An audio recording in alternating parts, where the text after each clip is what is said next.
We are going to start shortly, but just waiting for a few more people. We know the traffic was quite bad this morning, so we're just taking that into account. We're not too pressed for time, so we're still.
Gets a double whammy every year because of the N3 into town, and then from there the N2. So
Yes, exactly. So he's probably also on his way.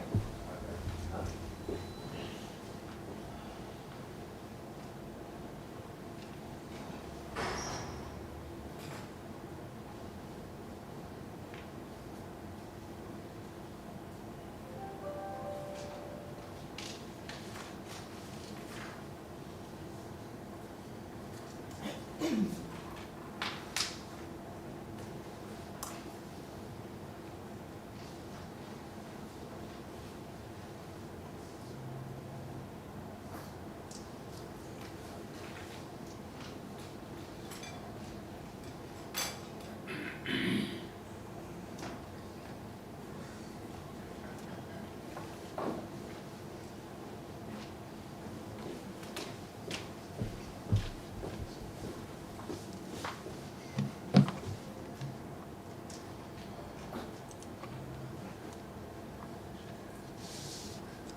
I think most of us are here.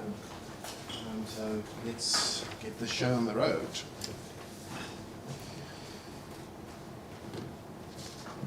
Okay.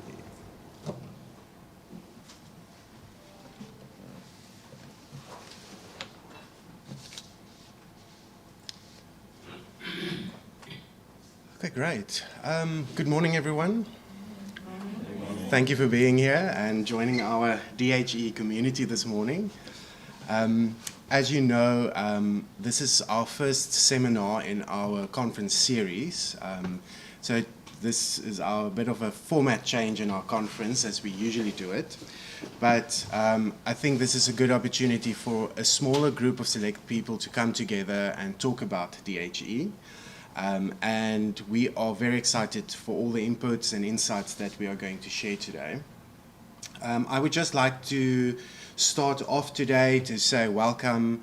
Thank you very much for coming today. I know the traffic was quite bad this morning, and we are waiting for a few more presenters who will join us throughout the day. But let's not waste too much time and get it started as well. I would also just like to give you a bit of instructions of how today is going to work and what we are going to do, so that we're all just in the loop as well. So just to start off, you will see there is a camera in the room, and thank you very much for our cameraman Michael there at the back. We are going to record our sessions today as part of our series and seminar, so that we can make this available to our entire community as well. And as we build our community, we'll make these presentations and video recordings available to everyone. so that we can continue our conversations and build what we are aiming for is to build our community of practice around DHE as well. So those people around the room and around the table here today, we are very grateful for your inputs, and we look forward to hear what you're going to say. And I just want to implore you as well, please engage with the presenters, let's have a conversation. It's a much more informal environment as well, so please don't feel that you can't give your inputs. Saying that, we will have a roaming mic as well, so don't get a fright if the mic comes your way. And that's just really for the video recording so that we can get all the sound on the recordings as well. And they will be moving around as we speak as well. Michael, yes. Do a little rehearsal on that as well. So Mark, if you Of course, thank you. So obviously the audio, we can all hear ourselves in the room, but the stream and the recording, of course, is what we need the mic for. So Mark's going to just literally, if somebody's asking you a question, he's going to move around just to that room, from that side of the room, just to put it over somebody. So don't get flustered by it. It's just to grab the audio if you can. That's what it's going to look like. Thank you very much. Okay, great. Thanks. Thank you, Michael. All right. Then I would like to start with just going over the purpose of our seminar today and what we are going to do. We are looking at DHE from the perspective of building relationships, especially between universities and with industry, or what we like to call employer partners. And we want to bring these two partners together in this relationship. So it's important for us to understand how this would work, what the intricacies are around this, and what we need to know to overcome any of the challenges that might come our way when we want to engage with industry and employers as universities, but also vice versa, if employers need to engage with our universities. So we'll be looking at the central role and how we can come together as two sort of main role players in the DHE value chain as well. And we would like to look at practical examples, so that's why we also think it's very important to engage around this, ask questions, give insights from different perspectives, so that we can collaborate at the end of the day and make this possible. Then we will be reflecting on the challenges, as I said, but it's also important to look at many of the opportunities that we have in this space. And of course, current successes. Where are the success stories and what can we learn from those as well? And then I think one of our main goals is to build that future model of engagement. So going forward, how are we going to do this? And what are the things that we need to know to do this effectively? So just in summary then, we want to demonstrate a better understanding of the relationship between universities and employer partners within DHE, recognize and appreciate the viability of DHE as an innovative and agile curriculum renewal model, and then we want to leverage from enhanced connections or networking opportunities for collaboration to happen more efficiently. And then, as I said, a very important thing for us is to start building our community of practice around the DHE so that we can have the right people around the table and we can build this community for the future of our higher education landscape as well. So thank you very much. Welcome. Please make yourselves at home and please have a good conversation today. I think we're all going to really enjoy it. We still have some time, but I think we can start with our presentations. So I would like to ask Professor Eugene Kluter, our CEO, to do the first presentation on the program as well. And Eugene will specifically look at bringing universities and employers closer together under the theme Looking at the Future of Higher Education and Graduate Employability in South Africa. Thank you, Eugene.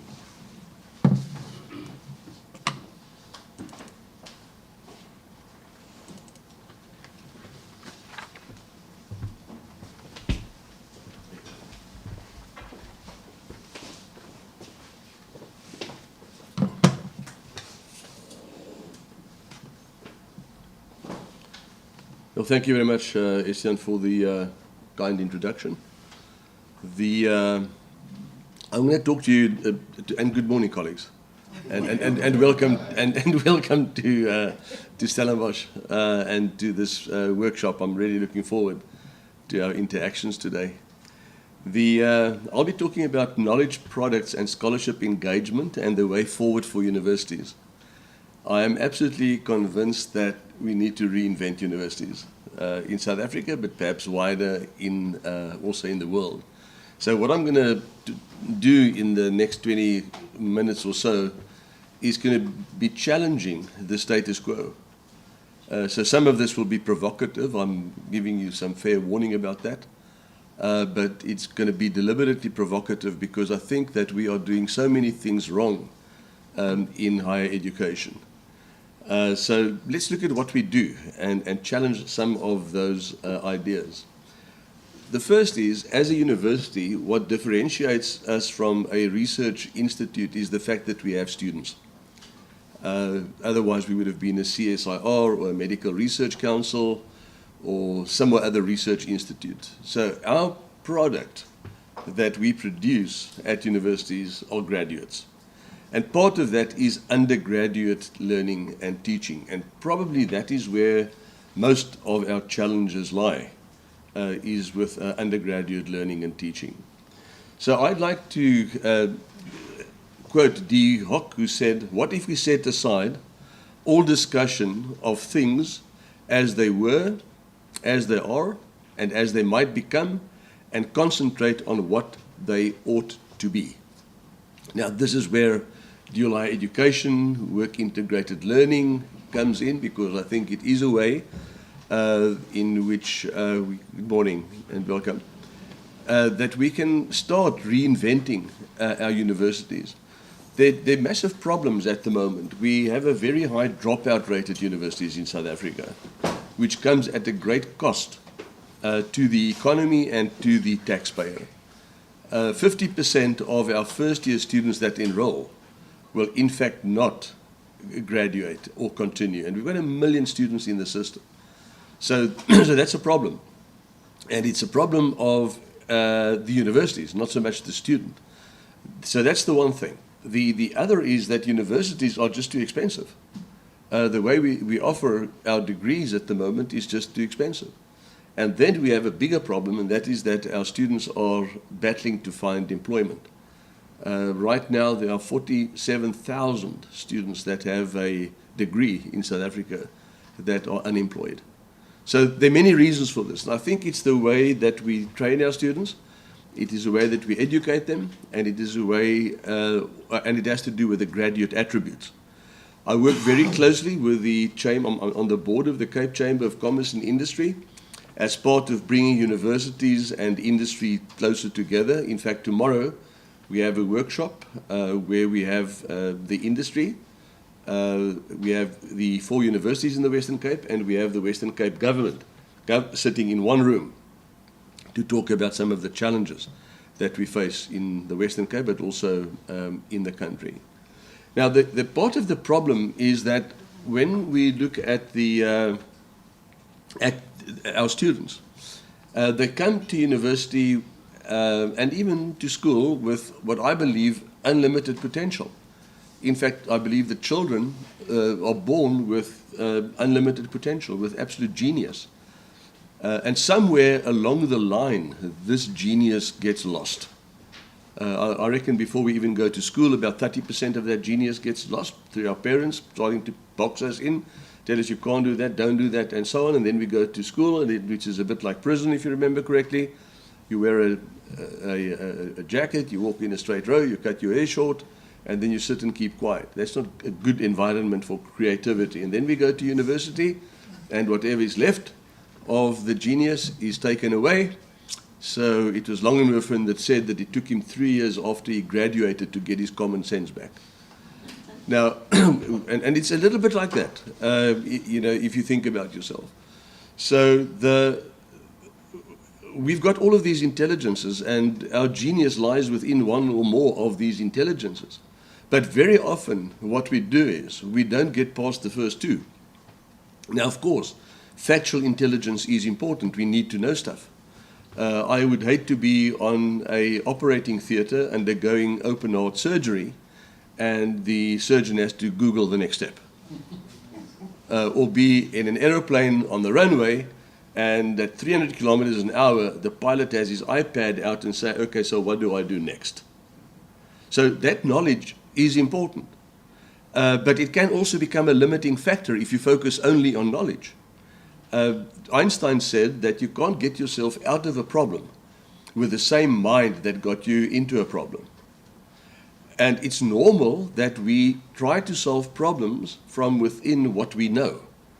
So I'll just tell you a little story to demonstrate how the mind works. You walk into this big castle, you find that Anthony's dead on the floor, Cleopatra's asleep on the couch, and next to Anthony is a container that had a liquid in, which is now empty.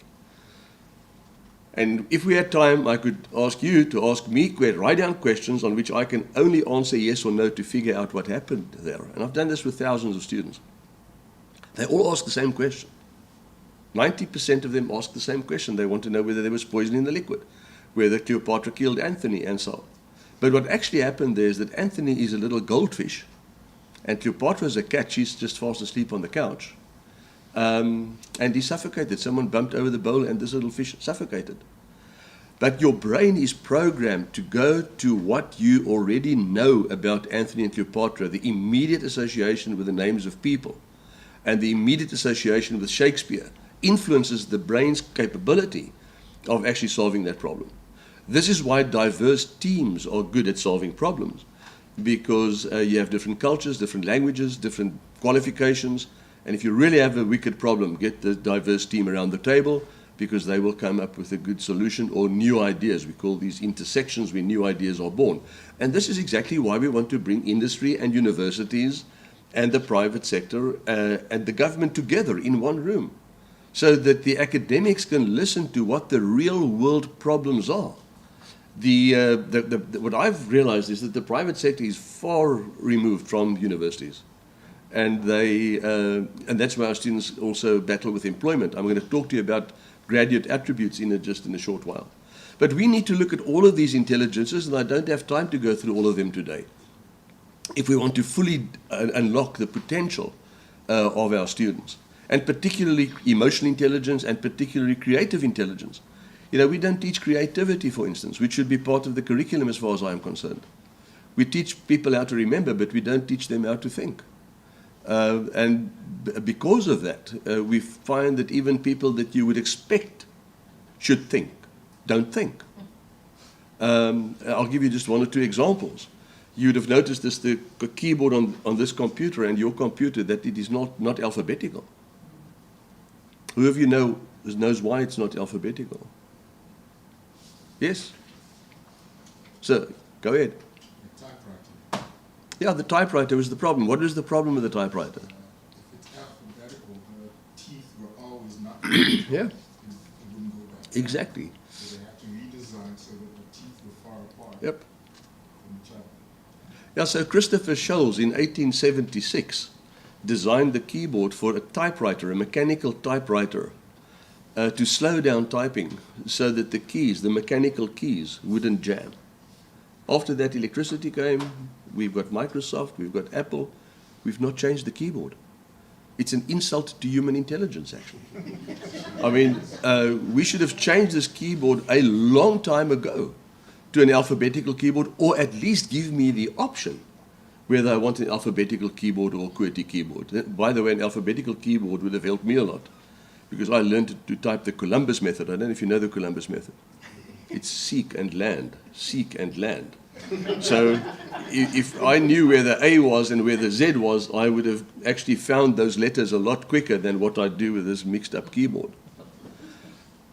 It actually gets worse with computers. And I'm using computers because you would have thought that the people that design these things are clever. How do you switch off your computer that runs on Windows? You go to start to shut it down. How many things in the world do you start to shut down? Why don't you just shut it down? Why isn't there just a big icon on the computer that says shut down? You see, well, Apple gets worse, by the way. How do you remove your flash disk from your Apple computer? you pull it all the way to trash. There where you trash everything, this is where you save your flash disk. So people don't think that's the point.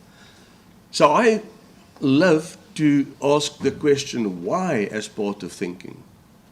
Why is an important question. So let me give you some examples out of our own field. Why do we have a 50-minute lecture period? At Northwest, what is the lecture period length at Northwest University?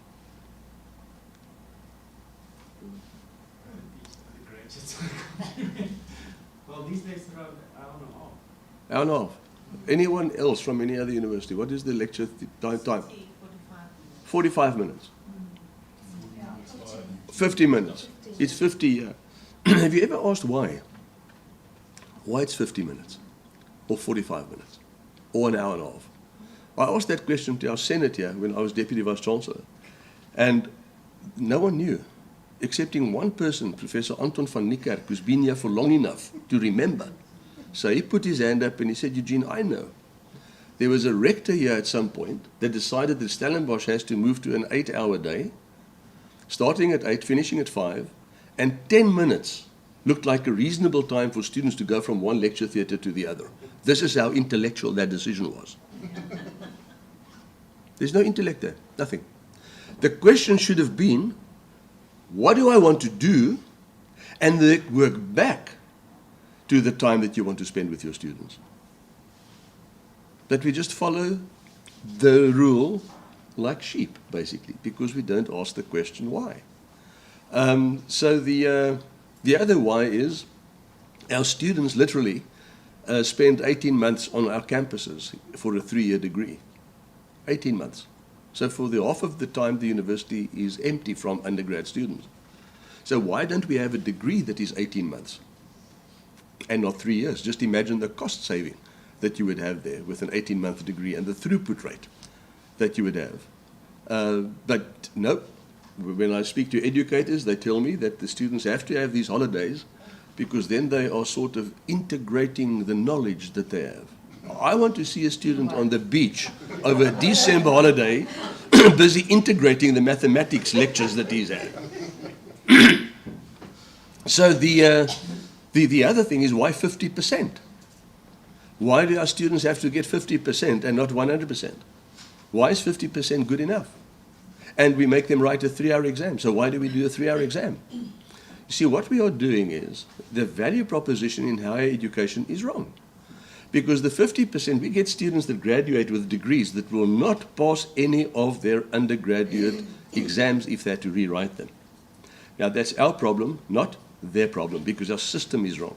For the professor, it is about getting the students through the system with a good pass rate. For the student, the game is get 50% and you get your degree, and then they think they are empowered to actually have a job for life.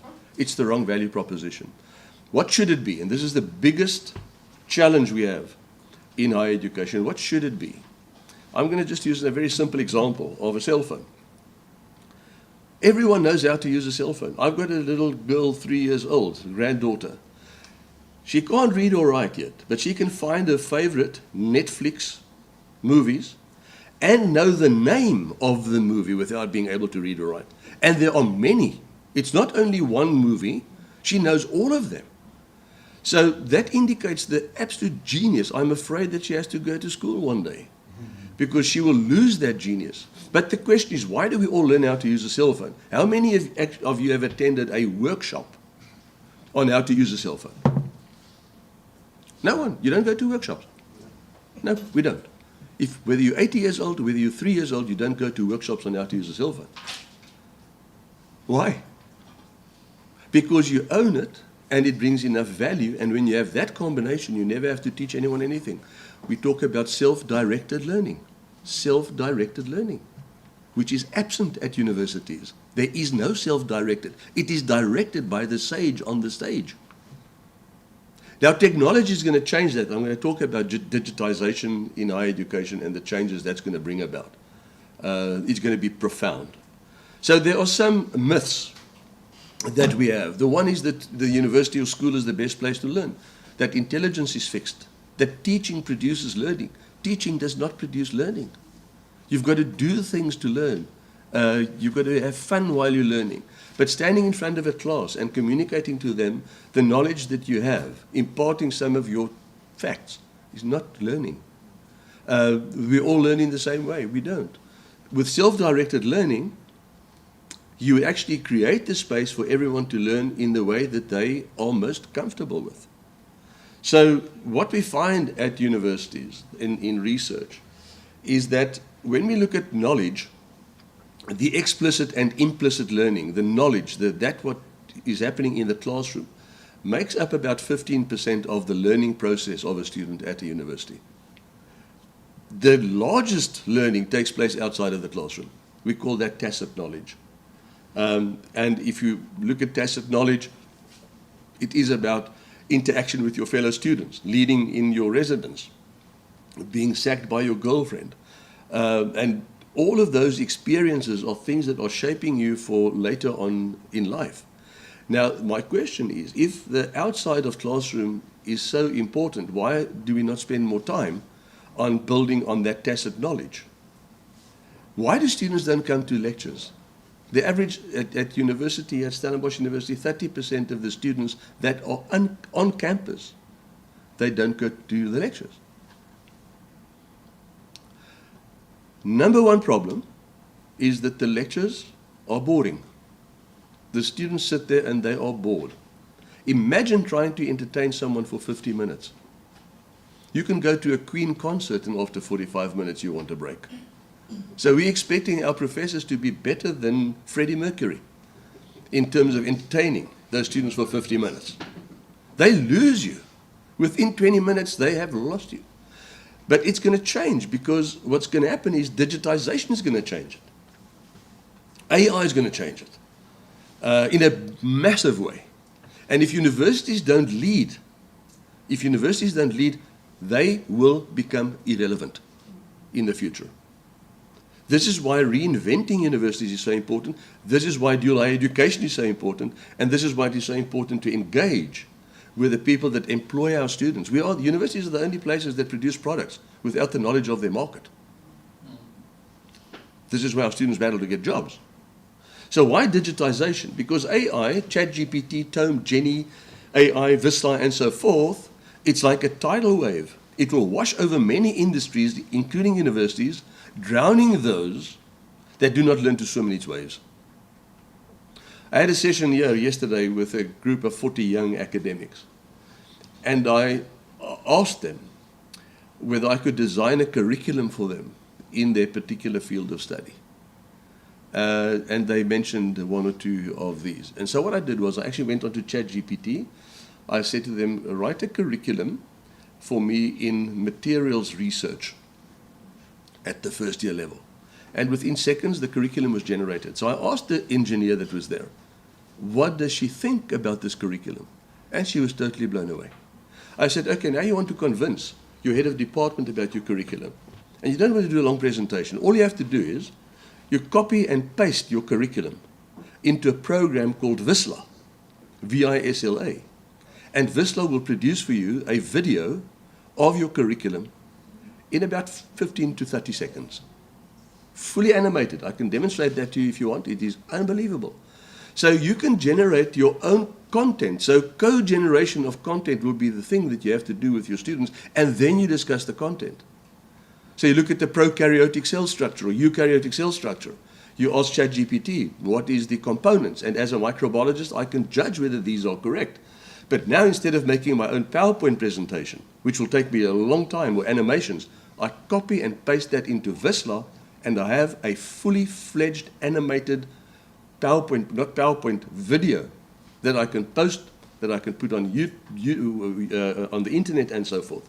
So the other thing about AI, it is self-directed, it is global, it's personal, it's interactive, it's low cost and growing at the speed of light. And people that say that AI is dumb have never used it. I was sitting in a strategy session the other day where we were looking at funding opportunities for epidemiology research. And we had a group of really senior epidemiologists in the room. So we came up with about 5, the Wellcome Foundation, the Rockefeller Foundation, NIH, and so forth. And while they were talking, I asked ChatGPT, who funds epidemiological research in the world? Within seconds, I had 12 funders, 12. 4 that we took half an hour to get to were amongst the 12. So now we can say, okay, now let's start to strategize on how we prepare funding for these different funders. So you go to the Bill and Melinda Gates Foundation and you say, what kind of projects does Bill and Melinda Gates Foundation fund in the epidemiological space? It will give you a whole list of projects. And now you're not shooting in the dark. You know that you don't apply to the Bill and Melinda Gates Foundation if it's not within these categories. And the same for the other funders. So we spent the rest of the day working on strategies for the 12 different funders instead of just the few ones we had. And there are many other such examples. So I reckon that successful universities over the next decade will be the ones that use digital tools to reinvent the way that they work. And everything eventually will become digital. Everything will be digitalized. And we're going there at the speed of light. Bill Gates said that people anywhere in the world will be able to take the best courses taught by great teachers. And the exponential organizations, this book was written by the founder of the Singularity University. They've done that. The Singularity University do not have staff members. Their vision is to impact 1 billion lives in the next 10 years. And I'll give you a feeling of who lectures at the Singularity University just in a second. And you can go and Google it and you can enroll there and it's free of charge. So what will happen with digitalization is that this is a graphic showing you what happens with incremental thinking and exponential thinking. Now, universities, by the way, are probably some of the most conservative organizations that exist in the world. They're supposed to be innovative, they're supposed to be agile, and they're supposed to be flexible. They're not. And I speak from 40 years of experience at universities and also as Deputy Vice Chancellor of Stellenbosch University. When you try to move people in this space, it's like moving a graveyard. You don't get a lot of cooperation from the people that you are trying to move. They are scared to innovate. So therefore, they grow incremental. The thinking is incremental, small steps. If you design a new curriculum today, you want to get a new degree into place, it will take you 4 years before the Department of Higher Education and Training approves that. By that time, it is outdated. There's no flexibility in that because the world is moving rapidly around us. So here's the good news. What is going to happen with digitization is that eventually we will get a demonetization. So it's going to become free of charge, and it will dematerialize it, and eventually it will democratize it. So it will be available for everyone in the world. And you will get professors that are like superstars. People will want to learn from them. In America, they talk about the demise of the bachelor's degree. So if you apply to IBM or Coca-Cola or many of those big organizations, they don't care whether you have a degree or not. They will give you their exam. If you pass their exam, they couldn't care where you come from. Then only will you be considered to be put on a short list and be interviewed. And this is going to happen. You'll have these superstars of people. I'm doing an interesting experiment at the moment. I'm putting together with AI a full degree in microbiology, which will be free of charge and posted on the internet to illustrate this point, that you can, in fact, demonetize higher education. I did this many years ago, 1999, I started with that. Books were really expensive, 1,000 Rand for a textbook for a first-year microbiology student. In fact, the average student spends 33,000 Rand on books over a 3-year period. And all I did was I actually took the index of the book, of the textbook, and I linked to every topic there, the 10 best websites I could find at the time. They got this little CD with all of that information, more than in any textbook. They got that free of charge. It was sponsored by a chemical company called Merck. So I wanted to do this in the School of Biology, where I was the chair, and the physics professor said, this will never work for physics. He says, and the reason is that we've been using this book. This is the Bible of physics. We've been using this for the past 20 years, and we're not going to change that. I said, what? You are still using a book that is 20 years old to teach your students now?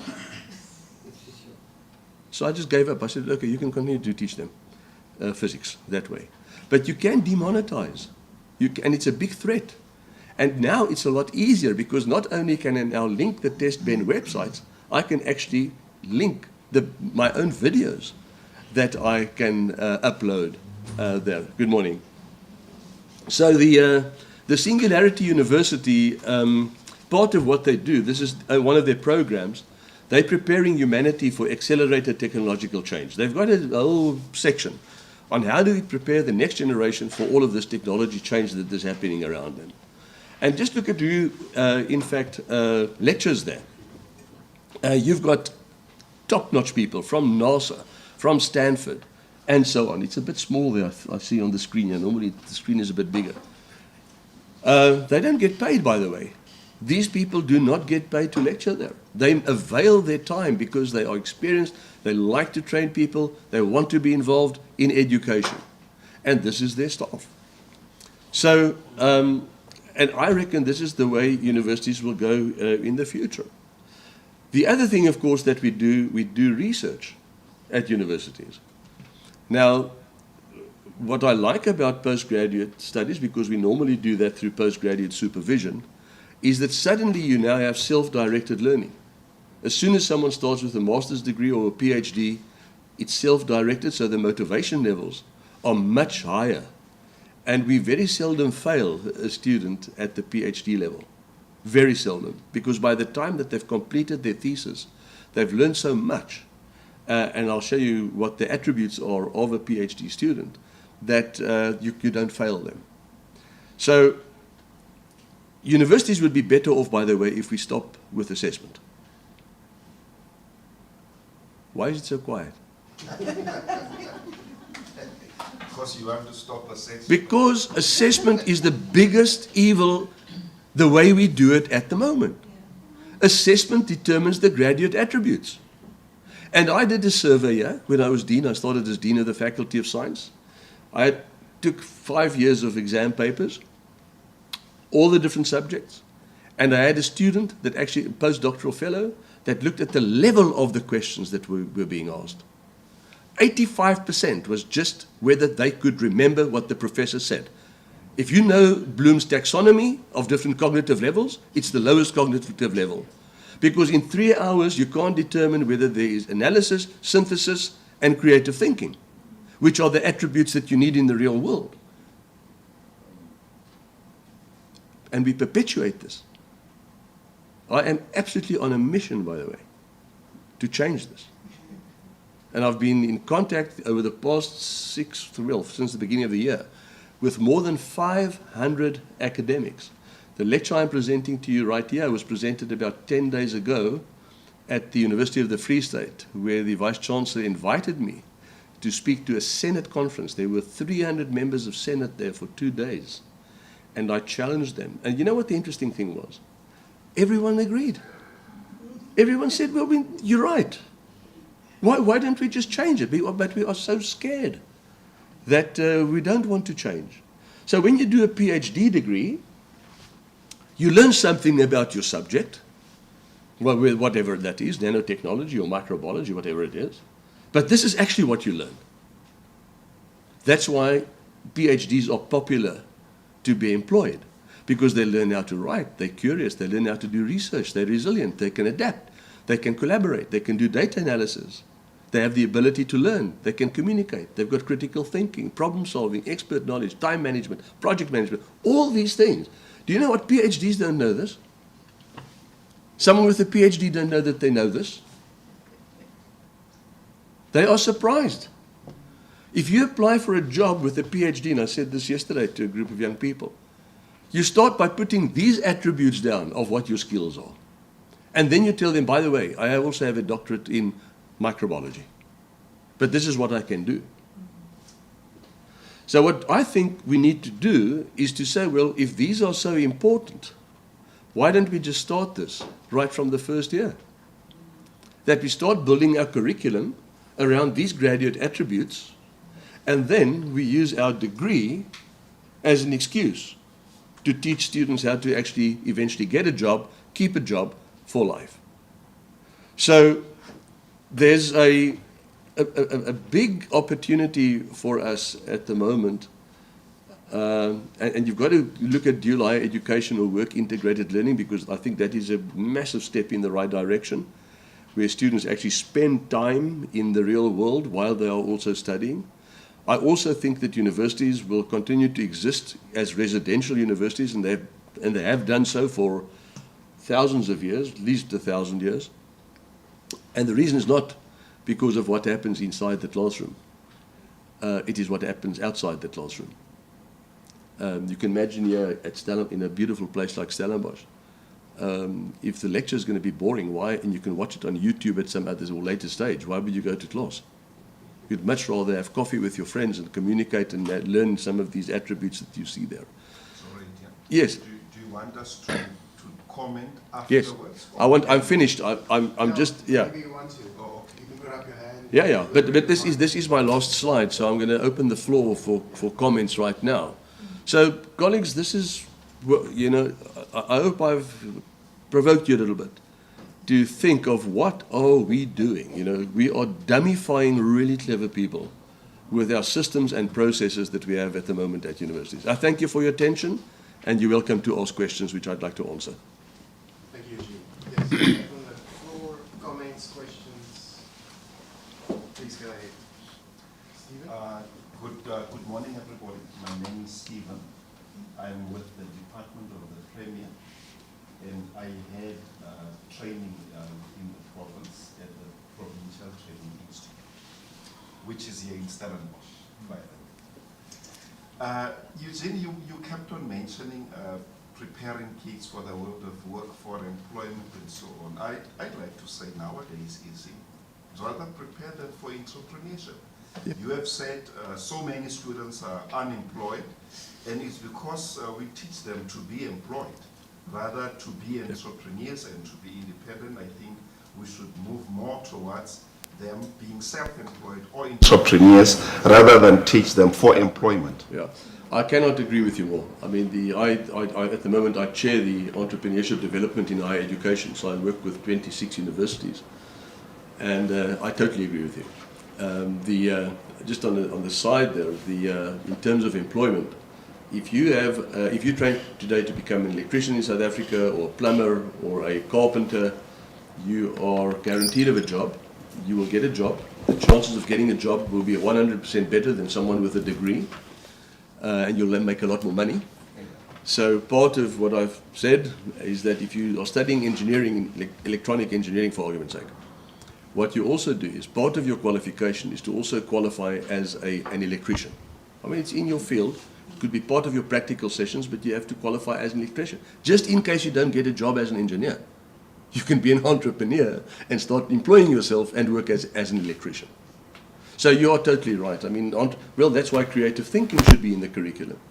But when I try to get this into the curriculum at Pretoria University and also here, the deans push back. They say the curriculum is already so full that there is not place for creative thinking. So what I did was I just started institutes for creative thinking alongside, together with Edward de Bono that I worked for 10 years, and thousands of students went through that course, and many of them have written letters to say that helped them to get a job and to grow in their job rather than their degree. But entrepreneurship extremely important. Thank you. Tony Ovalano from CPUT. I think you're right with regards to the curriculum, not catering for students to be creative as far as their thinking is concerned. And one of the things I realized when I first started working at CPUT is the fact that it is a technical institution. I went to a traditional university where my curriculum or my degree allowed me to take electives in the humanities, which helped with regards to this creative thinking outside of my field.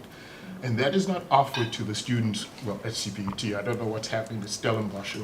And it was one of those things where my curriculum supervisor insisted that I do, that every semester I had to have an elective that was not from science. So I took anthropology, sociology, I took modern dance, I took weightlifting. Modern dance, huh?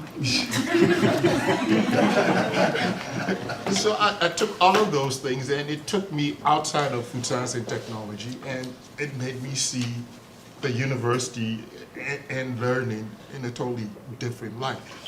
When you come, I'll say DFST, the Department of Food Science and Technology, we're looking at our curriculum right now, and it's chock-a-block, Monday to Friday for the first years, where there's nowhere in there to fit any one of these, aside from the fact we don't have the humanities as CPUT. So I think you're correct. I mean, it takes the student, you take the student out of the, he comes from the village, rural area, wherever, and aside from the technological genius that the person would otherwise have, there's other geniuses that come in with that gets taken away because they come into this structured environment in which they're expected to develop as contributing members of society, as we define it. No, absolutely. I'm also working very hard on getting legislation changed in South Africa, which at the moment prevents multiple exits from university. So I don't want to see these 500,000 students exit with nothing, which is the case at the moment. I want to see them, because after 2 years, you get to the point where you either are going to readmit them or not, depending on their humus credits. So I reckon that a certain number of credits after 2 years, they leave with a certificate or a diploma, and not as a dropout. And I've got a simple argument there. If you've passed second year chemistry and for some other reason you keep on failing maths 1, you'd still be a better lab assistant than someone with no chemistry. And then they can do through micro credits and self-directed learning and so forth. They can complete the degree if they want to. Otherwise, they get employed. So I think that there are major opportunities from the impact of that on social entrepreneurship, if we don't have dropouts anymore, on the economy, on the psyche of our young people, will be unmeasurable, the impact of that. I think Joseph has a question here. Not a question, but two comments, I think. Thank you for your input. So I'm Joseph Gohammann. I'm from University of Applied Science in Osnabrück in Germany. I'm also at TUT here in South Africa. And I'd like to make two comments. The first comment is, yes, I'm glad if students remember what I've told them in the lectures. But my experience is mostly they do not remember the facts, but the stories I embedded the facts in. So I learned to be how to make a story around the facts I want to tell them, and that's what they are remembering after that. And the second is, it's one of the really sufficient moment in my life when I taught in dual study programs, so I do it for 20 years now. When students come back from the practical phase in the company, and they come to me and said, "Hey, Prof, in the lecture you told me we have to do it like this and that. In our company they are doing totally different. Why? It works." And then I have to start thinking. So that's my job. I don't have to give them facts. I have to think about and then find a new solution, or perhaps I made a mistake when I get my solution. So that's a really, really good moment if the students are asking you. That's it. Yeah, I agree. I totally agree with that. There's a question over there. Marlene had a question. Yes, thank you, Prof, for the presentation. I think it bridges to the converters in this room. First of all, I don't think that the problem for unemployment in South Africa started at university level. It started at basic education. I agree. We need to start with work-integrated learning in grade 10. Because most of the students going to varsities, entering our universities, they study what it's not really their field. Yeah. And we need to start with will, because there's different modalities of work-integrated learning in their first year and not in their third year. Yep. And that is a mind shift that needs to take place in all higher education. Yeah. And that is a challenge, because the professors, they believe that what they are teaching are correct. And I have challenges with that at the moment. Yeah. Because, and then entrepreneurship, like you mentioned, is not all of us are entrepreneurs. We also need to think of that. So it's important to identify who are the entrepreneurs and then walk a path with them. So if they are in the third year, that they have a sustainable company. You can't just teach someone entrepreneurship and think, if you do the theory, that they are entrepreneurs. But if you walk the road with them and the path with them and they are entrepreneurs, make sure they have a sustainable company, then we are Succeeding, addressing the unemployment rate. No, that is, you are right. So, by the way, I did a session with CPUT about a month ago. CPUT has gone flat out now to start implementing dual higher education. And when I spoke to the University of the Free State, I was being invited back by Professor Francis Peterson, the Vice Chancellor there, to do a workshop with all of his heads of department, all of them, to reinvent the Free State University. I also work with academia, which is a very niche type university, Afrikaans university. They can start from scratch. So they appointed me as an advisor. I said, well, the first advice I can give you is not to do what the other universities in South Africa are doing. That's the first. Let's start with a clean piece of paper. Just on to close off, on entrepreneurship and also creating jobs. I can create, the people make promises now in this election period. Have you noticed? I'm going to create 200,000 jobs. I'm going to create 2 million jobs and so forth. Now my question is, why do they make that promise? Why do they have to be empowered to create those jobs? Why don't they just create those jobs anyway? Surely if they've got a plan, you don't have to be empowered to implement your plan. But nevertheless, I can create 25 million jobs in the next 5 minutes. Would you like to know how I do this? 25 million people in South Africa at the moment get a grant every month. Every month they get the grant. I say we should ask them to work only for 1 day in a month. 1 day for the grant. That gives you 25 million additional days of work in South Africa. In fact, I will be able to rebuild South Africa with that amount of work. If you translate that into years, that is 80,000 years plus of work that we lose every month. And then I don't have unemployed people anymore in South Africa. They are partially employed or they've got some employment, although they just have to work for 1 day a month. So we can scrap the unemployment rate in South Africa immediately to say we now have 0 unemployment in South Africa because we create jobs for those people that normally couldn't create jobs. We can have the cleanest place in the world. They don't have to do great big stuff, but they've got to have someone sign off that I have done 1 day of productive work in this month, and for the rest of the time they can take off. But then we don't have any unemployment anymore in this country. I thank you for your attention, colleagues. Thank you, Gene. Any last comments or questions from the floor? I just want to, in terms of the work, I run a program currently. It's called the PAY program, Premier's Advancement of Youth, where we take between 600 and 1,000 matriculants who are not going to university, who are unemployed. We take them in and we place them in various departments for 1 year. To get work experience and so on. And I now want to do a study to sort of determine what value does this add. Do they choose the correct degrees after that year's work experience? Do they choose the correct employment? So I'm on a mission to do a study on the impact of this program. We have had it now since 2012.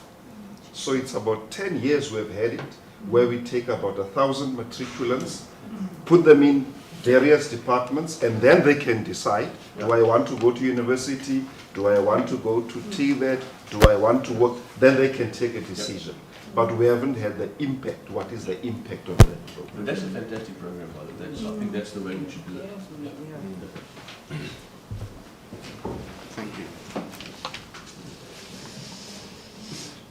Just in time.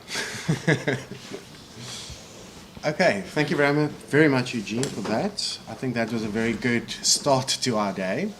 And I think everyone around the table, like Relene said, you're preaching to the converted. So, yeah. Load shedding. Yeah. It will come back.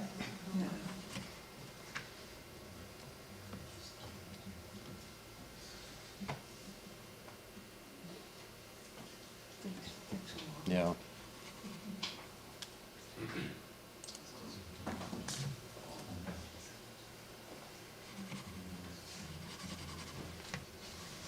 There we go.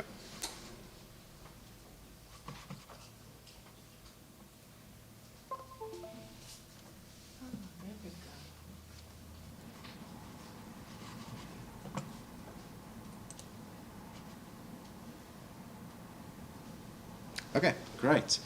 I'd like to introduce you to our next speaker, Alexander Turnwald, who's from CBA's International Business School. And Alexander will give us a bit of a perspective from Germany and dual studies, or DHE, outside the borders of Germany as well. So I think most of us know that's sort of where we also started with our whole project. We looked at examples from Germany and Austria, and we brought it back and made it our own. But Alexander will give us a bit more information around initiatives that have been tried and tested around the world, and give us some insights in what makes successes and why some of these are also failed in the past. But I think it's also important then to look at how this will impact on the South African higher education landscape. So thank you very much, Alexander.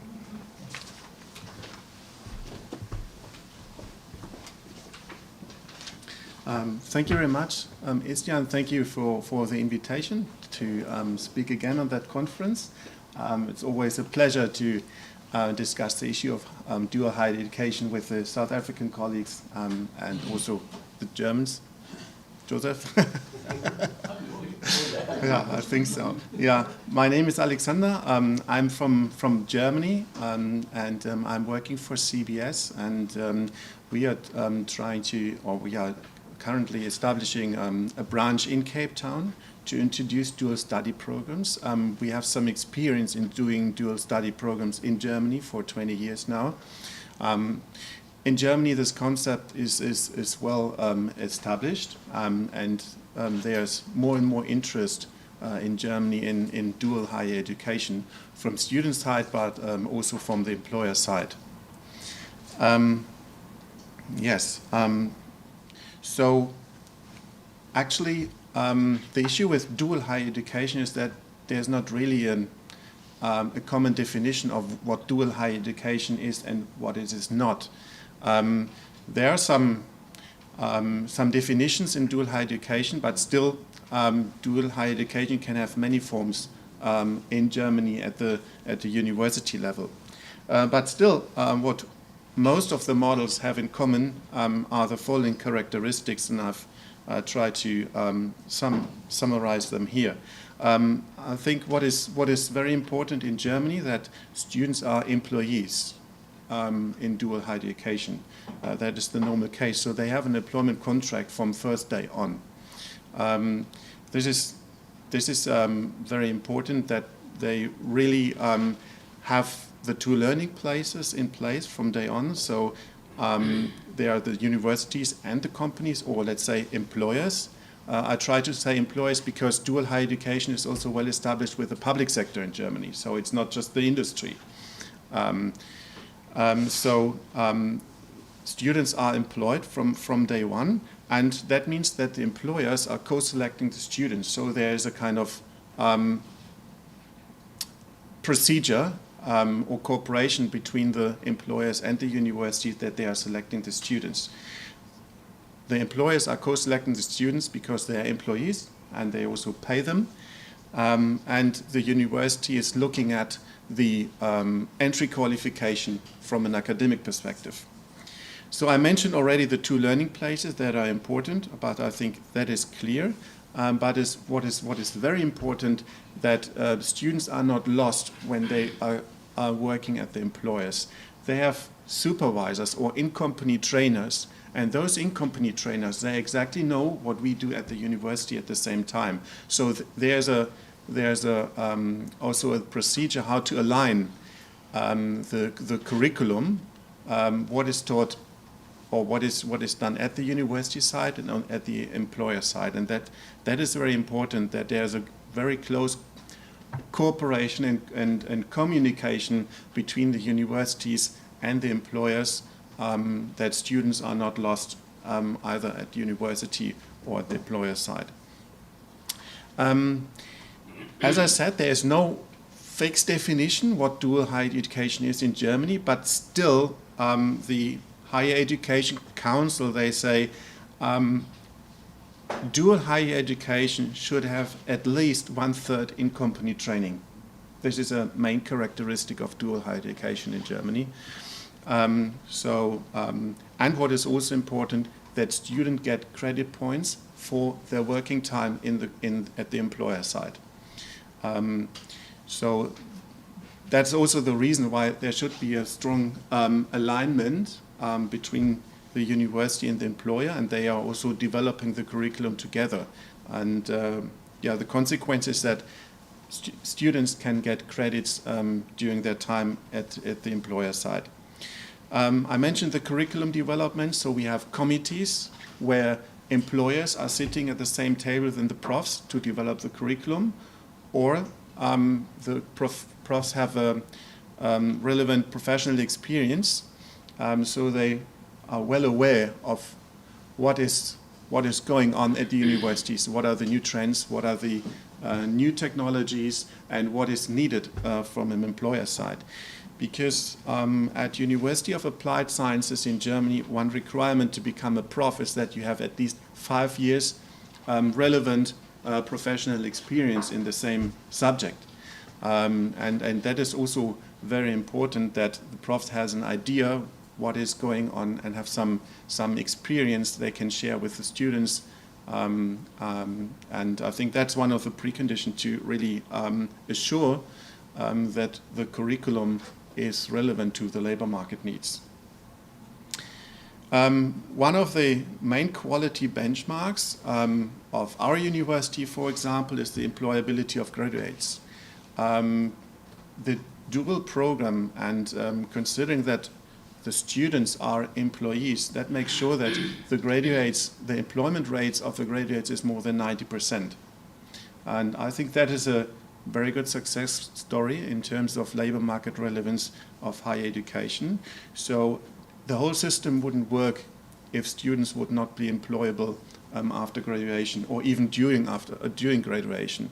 I think last year I also showed some experience, research experience in Germany, that dual students are, let's say, have an employability level of almost 80% after the first or second year of their study program. So they are fully employed after the 3 years, if they do 3-year bachelor programs at the latest. And what is also quite established in Germany, and I know this is different in other countries, is that there is a tradition and a history that the employers are investing in the education of their students or employees. So usually the employers cover the tuition fees, and on top of this, students also get a small salary, which is around 30% of a full-time employee in Germany. I know that things are different in other countries. I'd just like to give you a short introduction of what is happening, what is going on, how dual higher education works in Germany. And this is just a chart, a theoretical chart of the timing phases and the accreditation. So you always have your time during semester as a student in the company and at the university at the same time. And what is very important, that the students get credit points for the time in the company, and this the curriculum in the company is also accredited. This is also very important. Yeah, so very much formalized, but that's how it has been established in Germany, dual higher education has been introduced to the German higher education system in the 1970s, and so that gives you a little bit a little idea of how it is organized and formalized in Germany. Well, I'm well aware that we have different conditions in other countries. I'm also working as a consultant in international projects. So I've also made some experience in some other countries, and I was asked also to give an overview on some projects, international projects on dual higher education in other countries. I just have to confess that the German experience with dual higher education is something which is quite new now. Although it has been established quite well in Germany, the experience and in an international context, this is just, let's say, a bit limited. There are some projects financed by the German International Development Corporation. So there's the organization called GIZ. This is the international cooperation organization of the German government, and they had some two prominent projects. I wouldn't call it best practice example because it's not clear whether it's best practice or successful. I will also tell you why, but I just try to give you a short introduction on what's going on in that project. One of that project is implemented in Palestine at 2 universities. I think the one at the Al-Quds University is, I think this is the biggest reference right now, and this is something where we get the most international experience from. That has been established in 2015 and is still ongoing. You see the facts here, the study programs they are trying to introduce in a dual mode, similar to the German system, and also the numbers. So today they say they have 250 cooperation partners and 506 enrolled students. They already produced 185 graduates, and they have reached an employment rate of 69%. I'm a little bit skeptical about the 250 cooperation partners because in Palestine, we are not talking about an industrialized industrialized country and economy. So you have a lot of very small companies, and what is also not an advantage is there's a lot of informalized companies and economy. So that's a big challenge also in that project to find really enough cooperation partners who have the capacities to take part in that and to become a cooperation partner in dual study programs. There is also a new initiative in Hebron. It's together with the Palestine Polytechnic University. This is a quite new project. You see here also the outcome of the project so far. All of those projects are still going on, and they are still co-financed by the German government. And another project example, and very prominent project, is at the German Jordanian University. So that's what they try to implement here. So they have more or less organized it in the same way, but still students are not employees here. So here we are rather talking about internships. And that is a big question for the Germans, from the German perspective, if dual study programs are organized in a way, or that the practical phases are organized in internships, whether this is still dual higher education. Well, from a German perspective, we say we have some doubts, because from our understanding, dual higher education really means that students are employed and they are, learning at the employer side throughout the entire 3 years of the study program. An internship is something they are here and there, and maybe there is not really an alignment between the curriculum and the internships. So that is important, but I will, yeah. Conference on dual higher education. And Stellenbosch. this is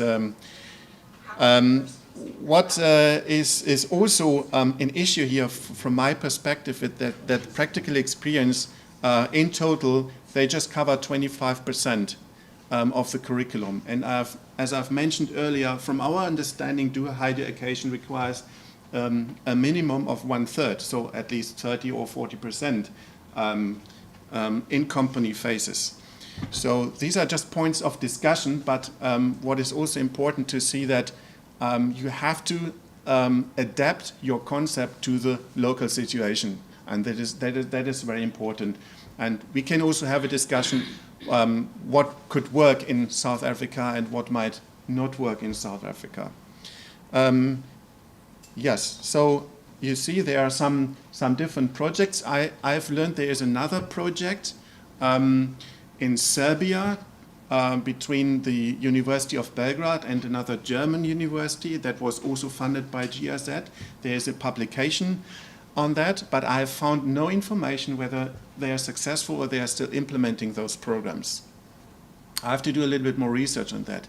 And unfortunately, the situation in Germany we have is it is very difficult to get a comprehensive overview and picture and information on what's going on or what kind of projects are implemented in international context.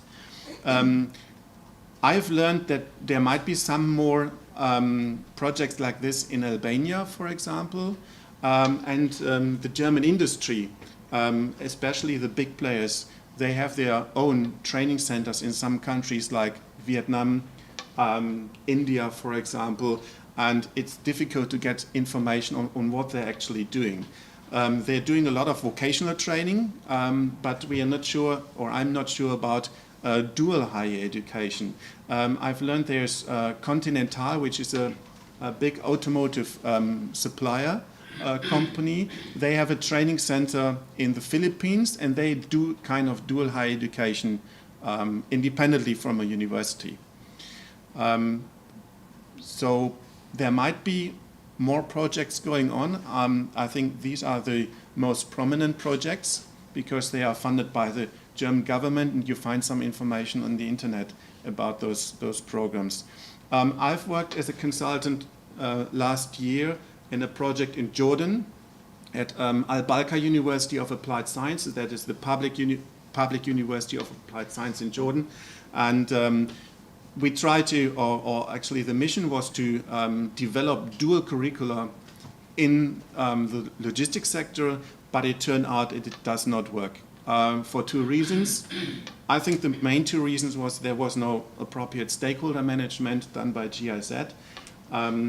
Because when I joined that project as a consultant and the project was going on for 3 years already, nobody knew what dual higher education is. That was a situation I was just experienced and I just learned, okay, there's no appropriate communication among stakeholders, the management among stakeholders is not there. So one of the main bases how to implement that was not given. And the other point is that once the university leadership understood what dual higher education is, they decided, okay, this is not part of our strategy and we don't have the capacity to provide the adequate capacities to implement higher education at our university. So this failed. So they are not just success stories, as I said in the beginning, and unfortunately we don't have the big experience how dual higher education works or could work in other countries. But there are some indications and some lessons learned from the international project in the context, and I think one of the lessons is that most of the projects have been implemented in the context of the international development cooperation context. This is a bit critical from my perspective, because what happens if the co-funding is running out? Do those projects, dual higher education at those universities, will they survive? I have some doubts, to be honest. Yeah. And the potential for scaling up and transfer is a bit limited because the conditions are different from country to country and university to university. So we have to be a little bit careful in saying, okay, these are lessons learned, but I mean, at least it provides a good foundation for discussion. I also mentioned the problem with the internships, because internships are usually not aligned with a dual curriculum. They're just internships, so there are no structured and integrated apprenticeships. Also, the label dual is not clear what it really means. There is some definition, but I think one requirement is the 1/3 in-company training, what is very important. And in some countries, we do not have a legal framework for dual higher education. I think this is also an important point, so it has to be discussed with the ministries to provide a legal basis for dual higher education. I mentioned the externally co-funded projects. So the question is always, if I, as a government, if I co-fund this project, will this project sustain if those fundings are run out? So we really have to make sure that we find employers that are really ready to invest in dual higher education. I think what is very important, that dual higher education works in industrialized countries. South Africa is an industrialized country. In other countries, I have some doubts it works because we don't find the company, the industry who's cooperating. The medium level of employment rate of graduates is somehow a problem because if I just have an employment rate of maybe 60, 50 or 40%, I think that is not really enough to convince the employers to really invest in dual higher education as a partner. So what we really need is employer-driven concepts of dual higher education, independent from co-funding or governmental funding. It could help for the beginning to get something established, but dual higher education should work without co-funding in the end. Some success factors. I just try to show it on 3 levels. It's the university level, the employer side, and also some external factors. What I've learned is also in those projects is the strategic alignment on the university level is very important. So there has to be a clear agreement on the university level or among the university leadership that we want dual higher education and we provide the capacities that are required. We also take care for the structures at the university, and I think that's important. If that is a precondition, if that is not given, I mean, dual higher education will never work. And the alignment of curricula with employer needs is also very important. So there have to be committees where you integrate the employer side in the curriculum development. On the employer side, it is important to have the in-company training capacities, which is always a challenge sometimes for some employers. The readiness of the employers to invest in qualifying staff. But I always tell the employers, the situation you have right now, and this is you don't have enough qualified staff, is the most expensive situation you can have. So every cent you are investing in the qualification of staff, you will definitely profit from that in the end. Yeah. Providing information on job profiles, that is, I think in South Africa has a very a good situation in that because there's some information on the labor market needs. There were some research studies, but in Palestine, for example, or in Jordan, we really had the problem, or there was the problem that you don't have any information on the labor market. So you don't know exactly what profiles are needed. And what is also important, that students have a career perspective within the employer. So you have to be clear also and tell the students, okay, that could be your career path during the study program or even after that. There are some external factors we can maybe not influence. I always mention that. it works in industrialized countries because you have the industry as a partner, or you work with a public employer. If you work in an economy which is rather informalized, or where you don't have medium-sized companies, it will be very difficult to get sufficient cooperation partners. Qualified school graduates, you mentioned the issue with the school graduates, that it starts at school already. It's also the same in Germany. We have the problem with some school graduates, or with part of the school graduates right now, because they are not ready to go for higher education. So I think it's also a worldwide problem. Labor market, of course, labor market development is something we cannot influence, and the same as the economic development, and the legal framework. That is also something that has to be done on the political level.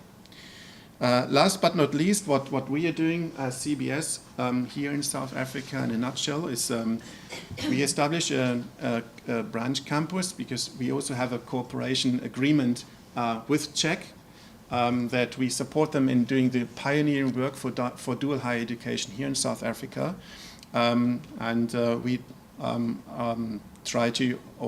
We want to start in 2025 with a dual higher education program in international business, maybe on the bachelor or also master degree. What we are working on is also to find enough cooperation partners who are ready to invest in the qualification of our students. So we will follow a blended learning approach on campus, and also distance learning. I think this is also the best way to organize dual higher education in a binational context, because we always think in a German and South African context.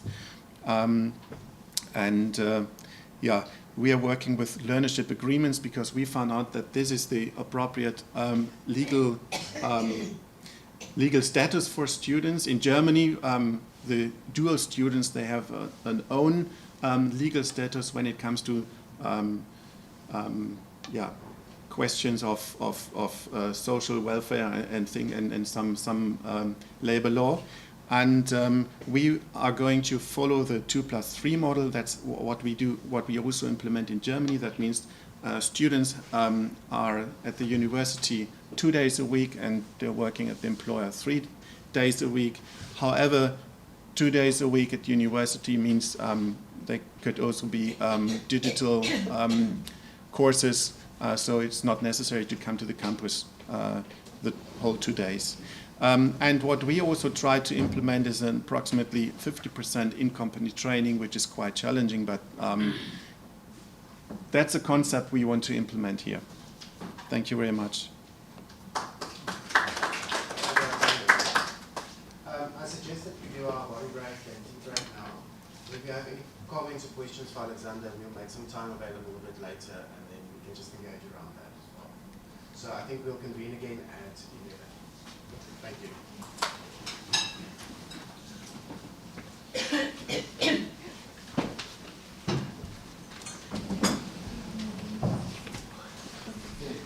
Was it too long? No, perfect.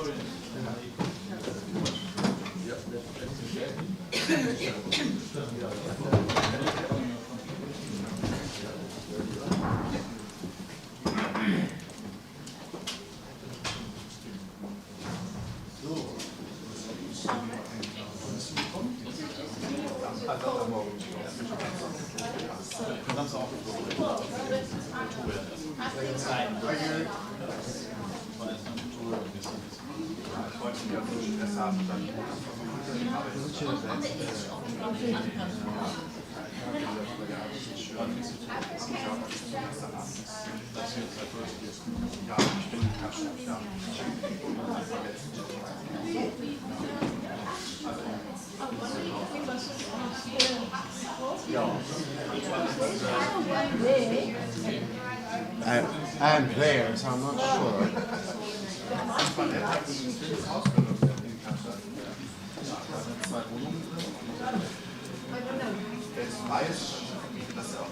So we've got half an hour, eh? Yes, that's right. That's the line. Is that blind? Because it is really cold. Because you know, I know everyone is saying, wow, it's cold. That's the blind, that's fine. Yeah. Well, thank you for telling me, because I would have fiddled with it until I see, whoops, there goes the blind. That's definitely a TV. Yeah, I know. This one.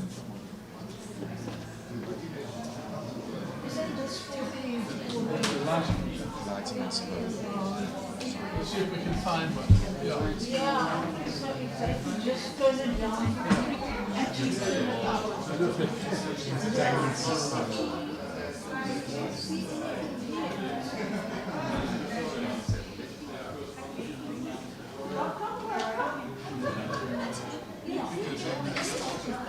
So that worked very, very much.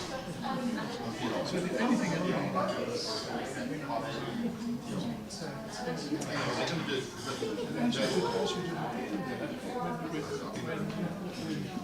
when you pay platinum, you just move the light out. Any other one was at the very beginning in the first. Then he asked a question. Actually, I thought what might have been useful is to just have that mic up.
I think that's the aircon there, isn't it?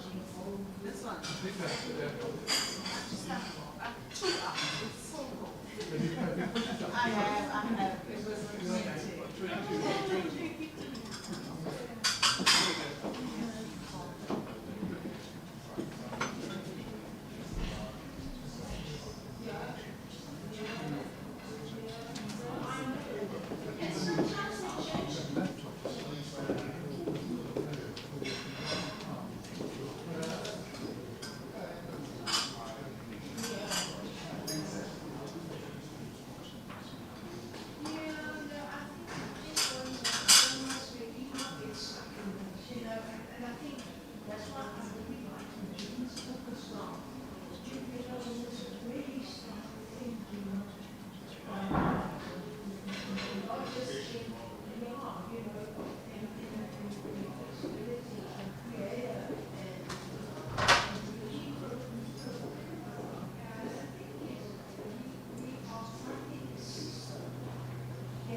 Is a phone working?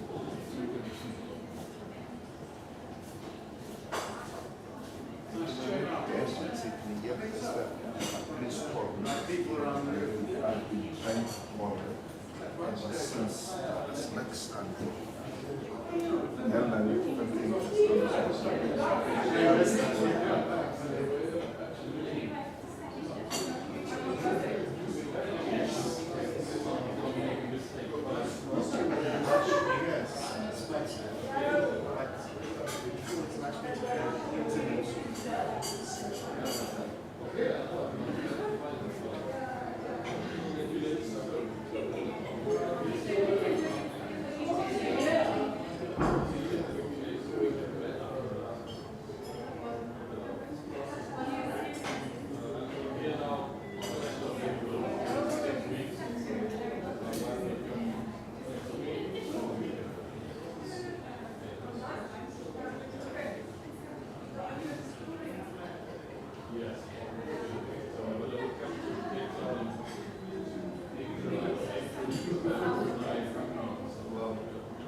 Yeah, at that moment. You know what you want to say. On the other hand, I think it's easier for people to understand because it's just using simple language. Yes, yeah, makes it easier actually. Yeah.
Can you hear me? Okay.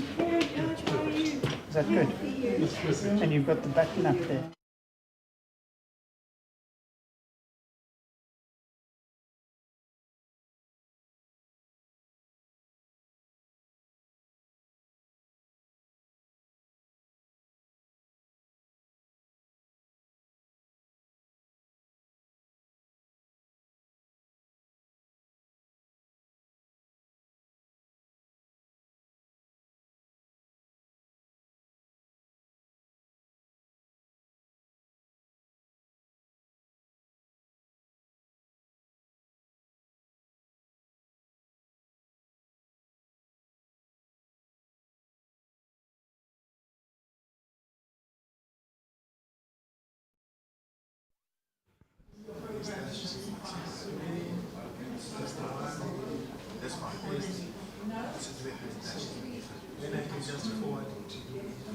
Two, three, four.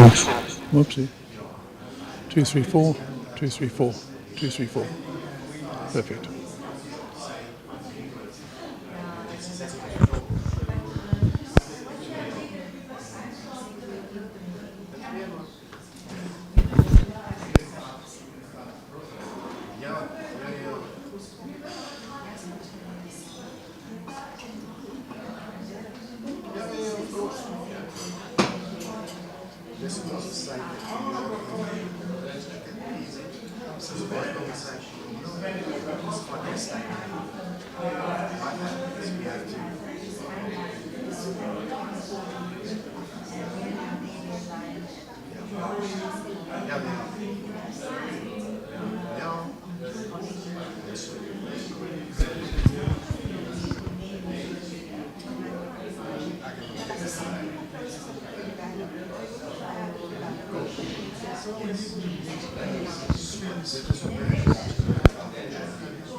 Ja, dit is 'n baie nice ding.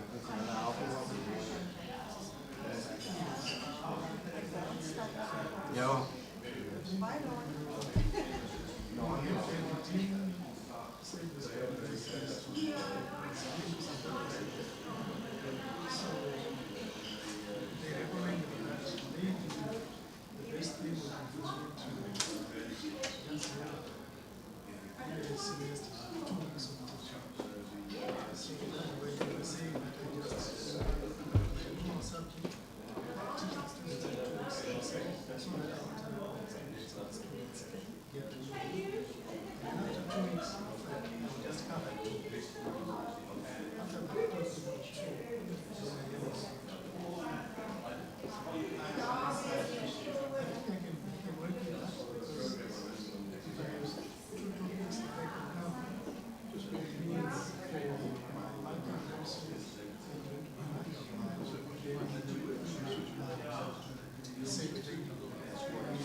That's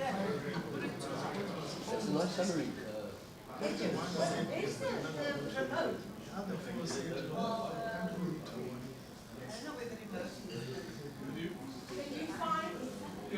Can you feel it slightly better? I can take it. It's better already. Would you like to go up a little bit more? It just takes the point away. Okay. We've got it on 22.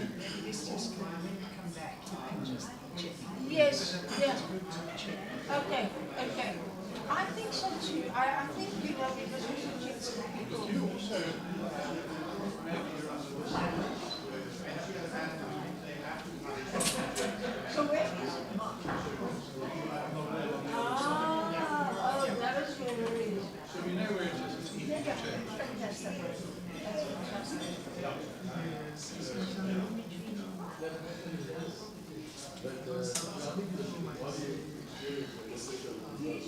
change.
Very difficult, you know, to get them on board because they are not used to it. Ja. Het die Google knopje. Yeah. It does, okay. Yes. So let's say sign up for free. It's free. No. Just click create video. Enjoy it. Let's go sign up for free quickly. Op my rekenaar is net terwyl maar gaan jy nou omskakel. Ja.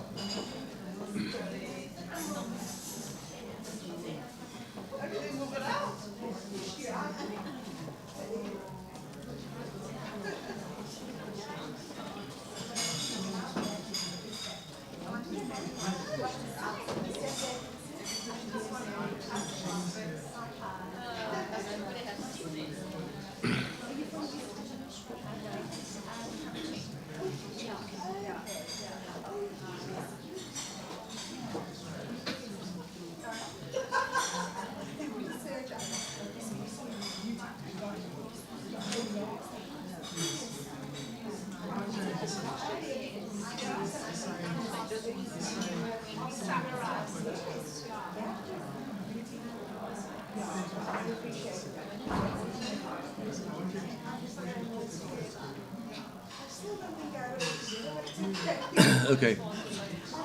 So now can I off it?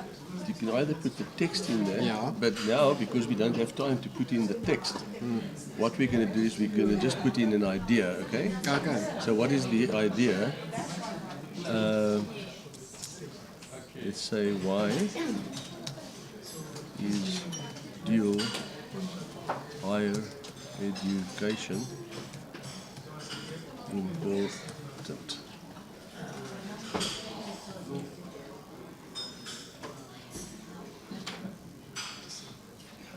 Creating your video.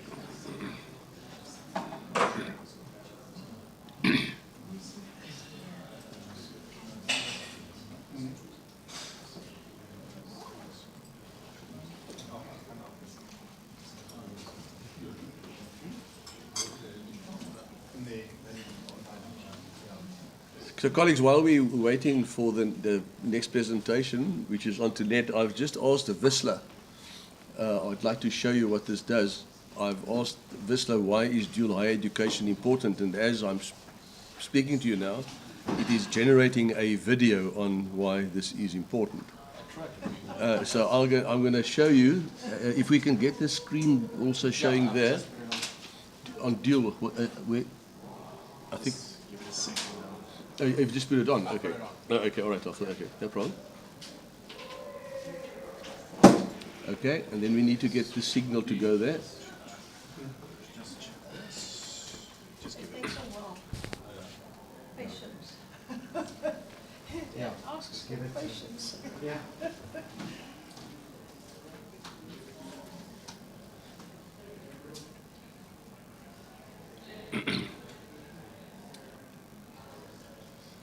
Shouldn't you press something here? Just gonna ask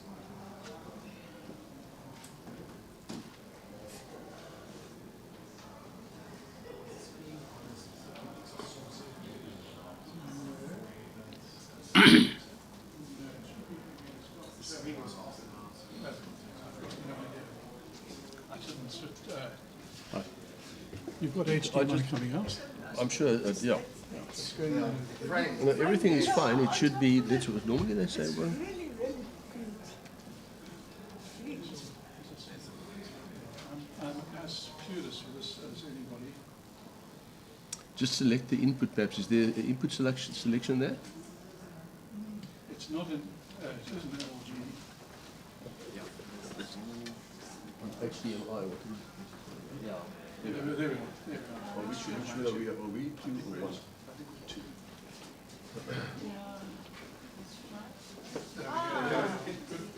Do we have it? Okay, so just 1.5 minutes of your time.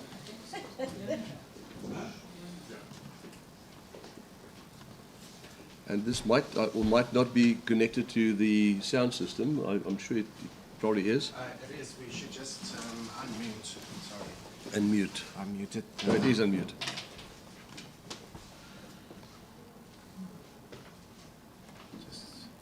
Let's just do this quickly. Sorry.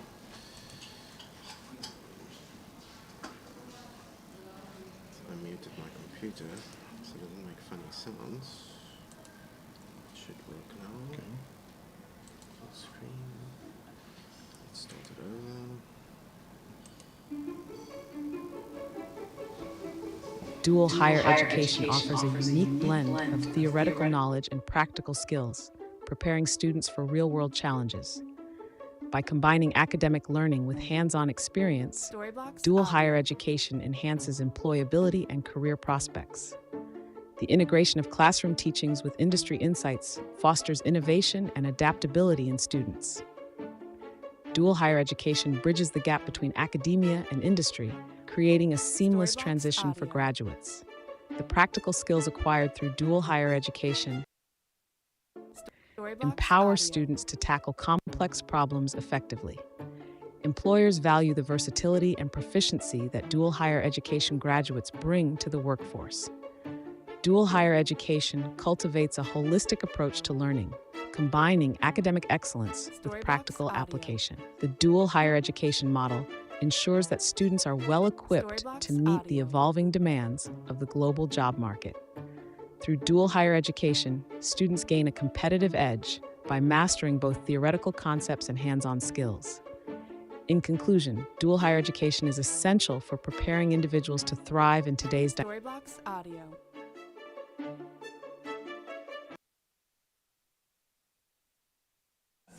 And you can take any topic in the world and it will generate for you a video in a second. Imagine what this will do to teaching.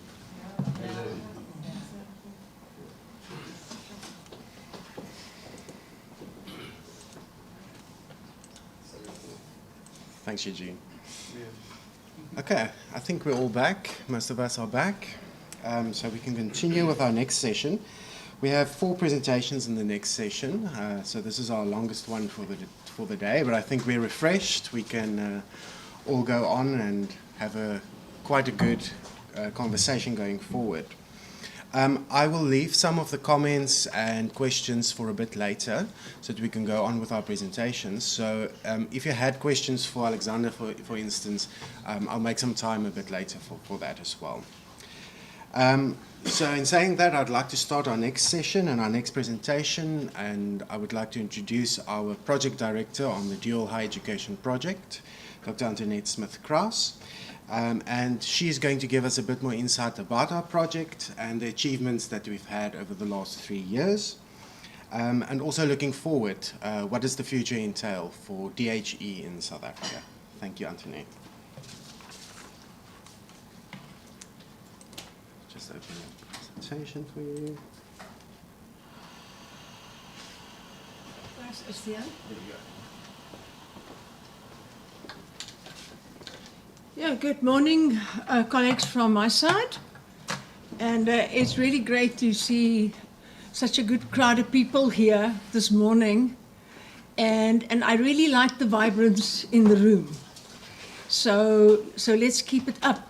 But now, Eugene, I'm afraid you have spoiled my presentation, you know, because you have done all the motivational work.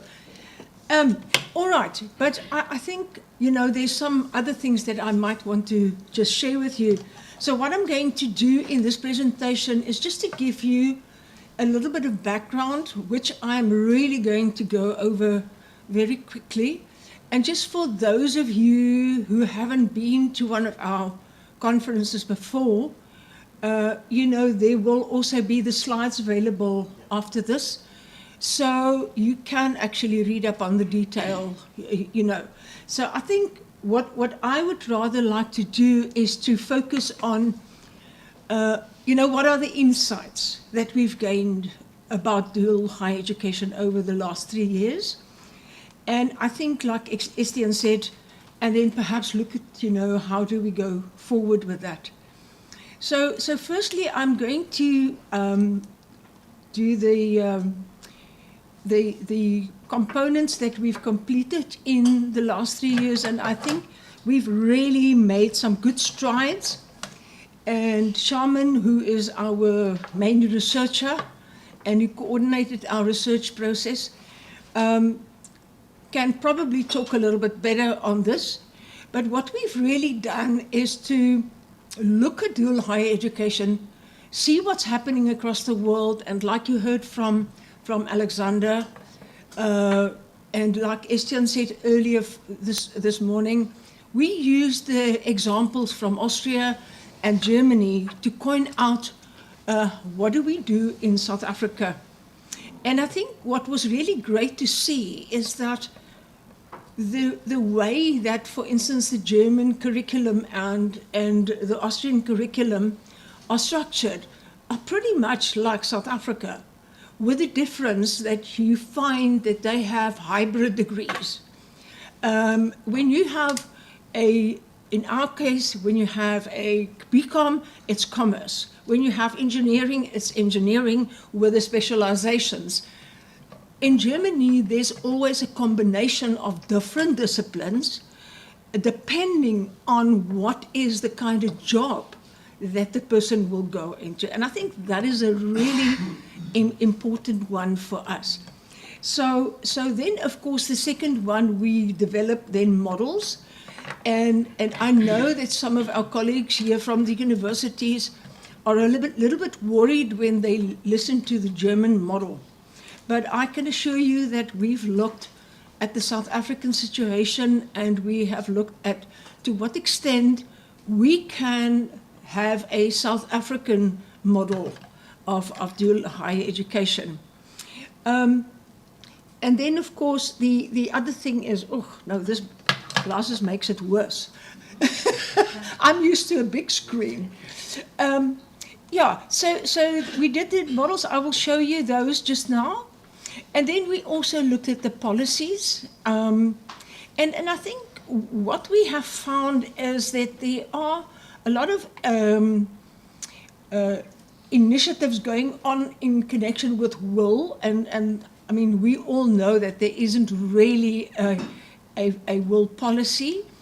And unfortunately, Eugene, with all the wonderful provocative ideas, we are functioning in such a regulated environment that is sometimes one of our biggest challenges, is to get around that. But I think in a way, and this is where we felt, that the things have developed with the new QAF and the development of standards of practice by CHE. I think it might be a little bit easier for us to work, because I know the one standard of practice is in experiential learning. And I think for DHE that will include DHE. So that is very helpful in terms of the policy. And then, of course, the capacity building. I think in the universities it was easier to do the capacity building because we are working with the colleagues in the redesigning of their programs. It was really great also with Alexander, to look at a new program. How do you put a new program together? And you will later hear about the new university, a dual higher education university. And then I think the most exciting part is the pilot implementation. We were really last year I think we were skeptical whether we would be able to implement. But at the moment we are implementing. You will hear from Deirdre here in front. She's implementing a undergrad program. And then you will also hear from the colleagues from Northwest and UWC. And they will talk about the postgraduate program. And I will just quickly run over the models just now. So hopefully, if everything goes well, we might be able to start implementing 2 programs next year, which we will not be able to see through, but hopefully we can have a contingency plan at that point, and through CHEC and possibly CBS and others, we might have the support to continue with that. So I think one of the things that we did do, however, that I think is really innovative, is the snapshots of, firstly the value chain, and then of the curricula as such. And my sense is that in future, even if the dual higher education project won't be able to see through all the implementation, I think we've really opened the door for this to flourish in South Africa. And I'm really happy to say that I really think dual higher education is possible in South Africa. We must just start thinking out of the box. We have to be creative. We have to find ways to do it in such a way that we still reach our outcomes, our competencies of our graduates, but that we do it differently. And my colleague out there at CPUT, he said to me that when they looked at this dual higher education, they thought, and it's okay, Tony, if I mention it, that the important thing they want to do is semesterize their modules. But at that moment, you know, that is what sort of was at the front of their mind. But he said, then we see dual higher education as a nice to have. And I'm sure you know what I would have told him. And I think that's also one of the myths that we are challenged with, is that people think that dual education is something extra, and it's not. It's part and parcel of what we are doing. And I think if we can get that message through, then probably, we've won half of the way. And then I also want to say that I think one of the other things that we've developed is the TOR. And I really do hope Esther and I can get through everything, but I'm going to go very quickly over the different things that we just want to highlight for you. But this basically is a very succinct overview of what we've done up till now.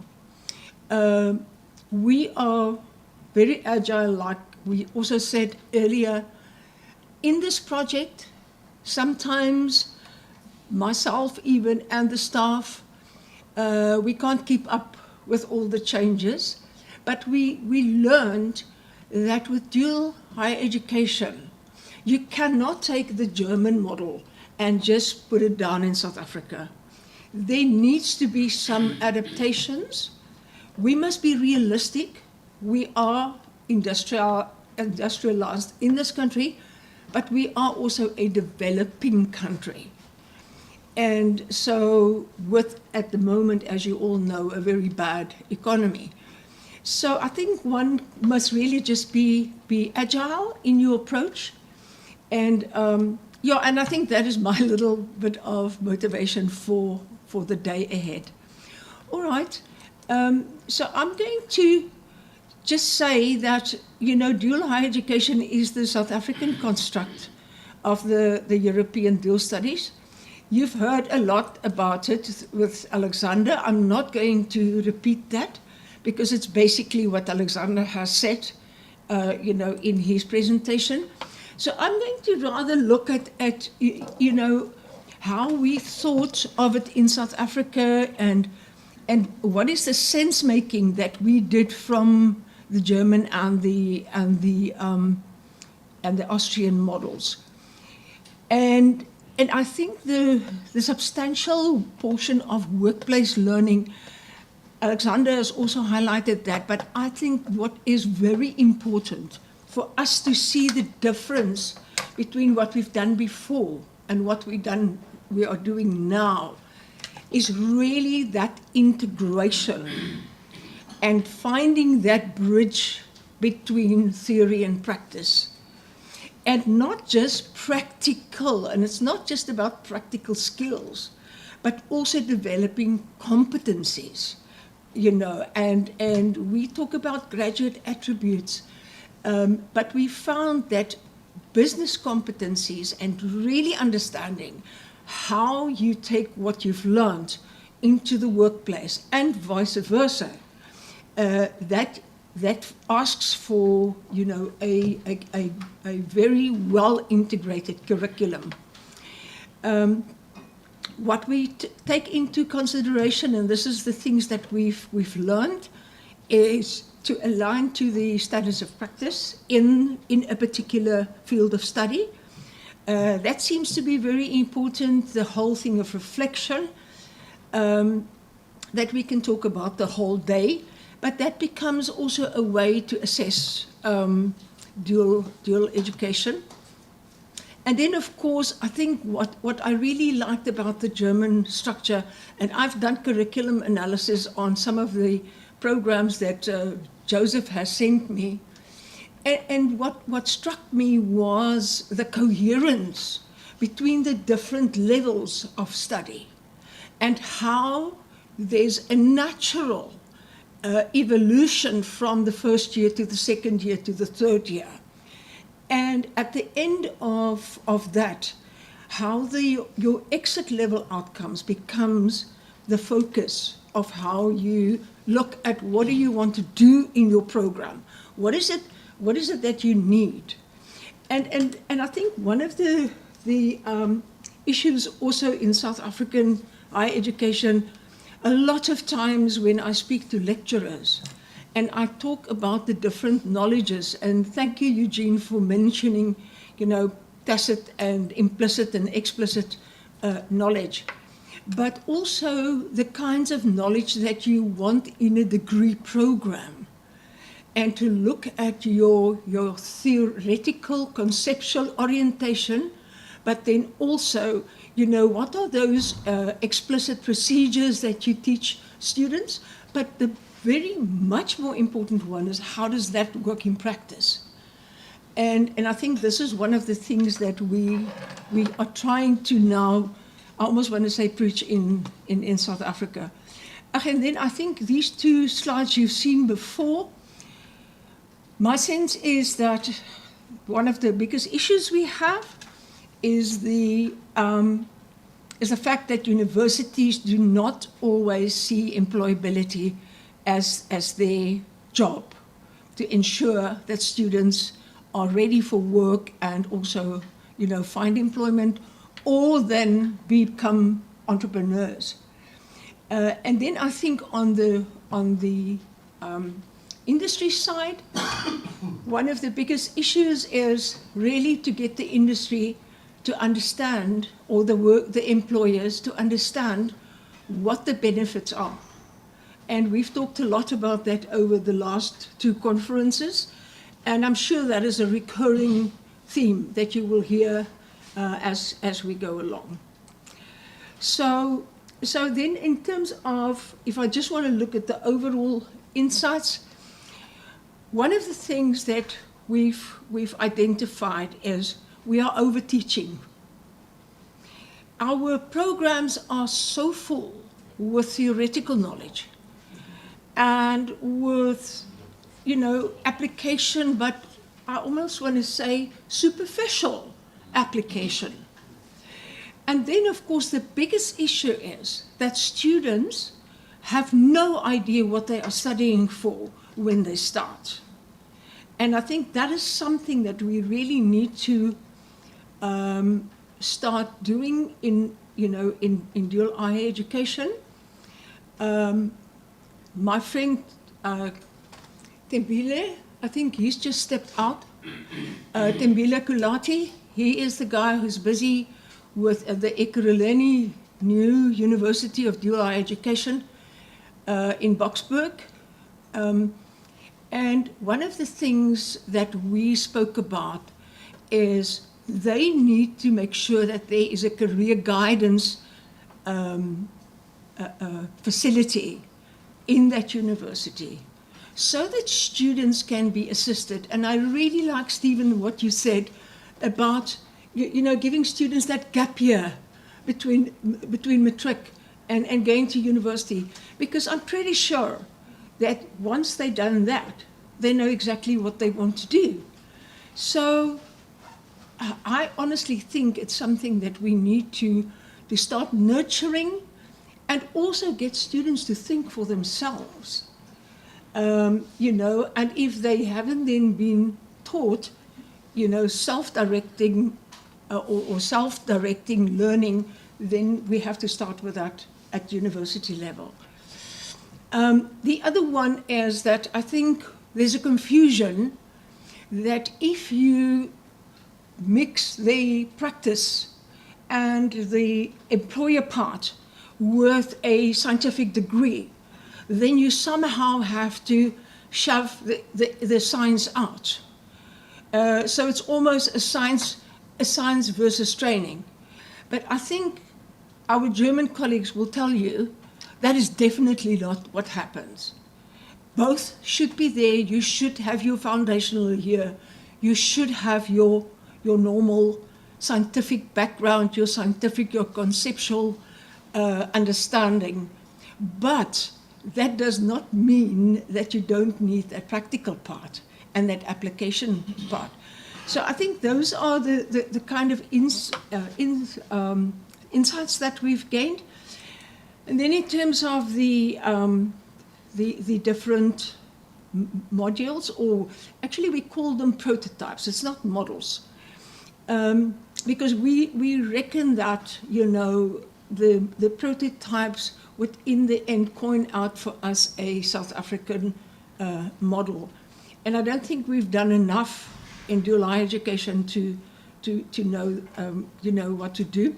And Estienne, I know my time's running out, so I'm going to go through this. You will hear about the undergrad. Deirdre is going to talk about the undergrad program, and I think we're going to learn exactly how this pans out in all 3 years. Then Helgard and Renette will talk about the postgraduate program, and we've really learned a lot from them, how they've done it in a master's program. And I think it's very innovative, and I think it's, you know, it's really good for us to listen to what they say. And then, of course, I think the whole idea of reskilling. Now, my sense is there's 2 dimensions to this. The one is reskilling graduates that went to university, that had a degree, they've got a degree, but they have no idea what they should do with that degree. And I think, for instance, I mean, just think about something like education. If somebody had studied education and they can't find a job, why not retrain them to do training or to do HR in a company? So I think that is one of the things, that is what my sense is what dual higher education can do. Then in terms of the policy barriers, like I said earlier, my sense is that we have a few blockages. One of the most important ones is the idea of professional programs that is subsidized for the workplace part of it. And I think it's really a serious deterrent for universities to do higher education, dual higher education. So let's hope that the new QAF, that's the quality assurance framework, and the whole idea of standards of practice, you know, that will change. I think we've pretty much started to write the one for dual education already, which I will just show, you know, in my last slide. So the partnership development, this is what this whole conference or seminar is about. And I think we are trying to put a foundation there for how we will go further now, henceforth. And if you really look at us, this is this is actually a very simple graph to tell you how the 2 activity systems, where the student is and how that works together, not just to give the student learning, you know, where these 2 come together, and be acquainted with the different roles they have in a university and the roles they have in a workplace. And then, of course, also to see, you know, so what happens within each of these activity systems. The most important outcome of that partnership, is the development of the student. And I think if we can send that message across, or get that message across, it might be that we can really motivate universities. And I think, Eugene, that is one of the things that we are going to probably have to work harder on, is to get universities and business to speak to each other. Then this is a part that I normally ask Estienne to talk. I think I've now probably skipped some of, yeah, I have. So the first is the value chain. And this is just, we found that this helps universities and employers to understand what is the value chain that happens in dual education. And it depicts all the different role players that are involved in this whole process. And you will see that it starts with the university, because we're definitely not there that the industry is going to start it. But That is where it starts, and then of course your regulation and your quality assurance, then your funding, how do you get funding, and then your professional boards and professional networks, which ends then up in the employer. You see, Esther and I listen when you talk. And then in a specific program, Esther has used the undergrad program here, and you will also see here the triad relationship. And that is one of the things that we learned in Germany, and how this actually, in a way, culminates into a reciprocal relationship. And there you can see, you know, again, what the undergraduate sort of practice integration model looks like and how it will work in the different 3-year, 4-year programs. And then, sorry, I just want to go on. So in terms of the identification of programs, and this is now in South Africa, we start with the university, so the university can either take an existing program, redesign it, or they can take a new program and build it from scratch. This is what we learned in Germany, and then here you will see we've condensed it and made it a little bit easier, so that when we look at competencies, there's your technical and business competencies, and then your social and people competencies. And all of this is very helpful to people who starts with DHE. And there on this slide, you can also see how we have different criteria that the person can follow or the group can follow to restructure or to start a new program. And we've done this in practice, and we feel that it's working, you know, in the South African context. Then perhaps I just want to quickly show this. This is how we are looking at our capacity development and resources for industry or for employers. We have industry-focused workshops for each of the programs. We are looking at the training of industry supervisors where that is necessary, and then of course in total also building industry networks. And you can read about this later on. So I think this is then, you know, just the final slide to show you that we have now developed a terms of reference for dual higher education in South Africa. And what we've done is we gave a bit of background. What is this TOR for? And basically what we say it's for is to guide the implementation and to constantly ask yourself, you know, how am I doing this, am I doing that, and to see to what extent that can help.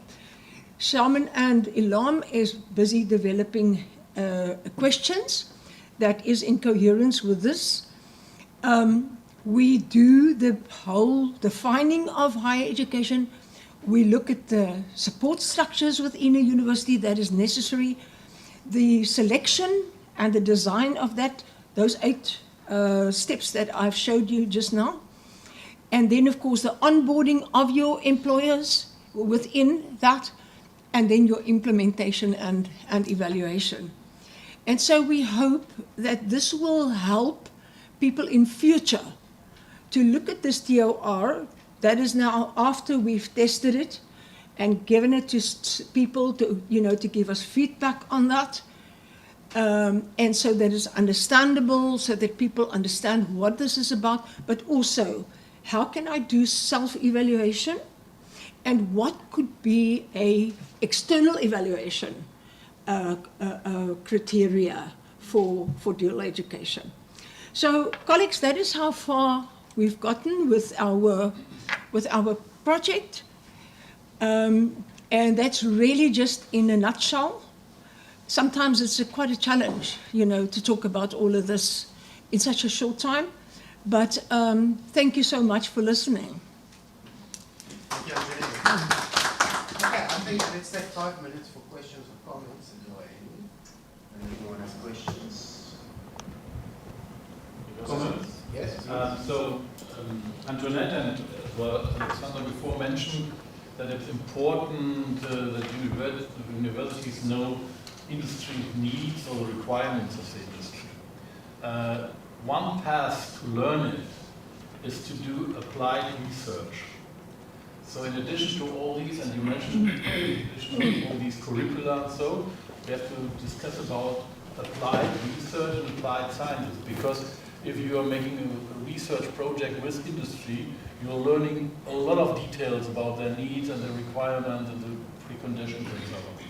And it's really important. And for example, let me confirm what Alexander has said about the international projects. So my experience is from Ethiopia.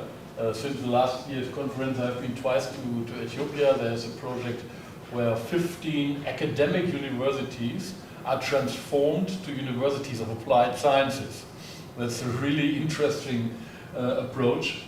And some German universities, including mine, we are supervising them on this transforming way. And one of these parts is to learn how to collaborate with industry in the research area, not only in the UL. They are very much interested in UL study programs, but during the last conference, even people from the ministry stand up and said, okay, can anybody explain me what applied research is?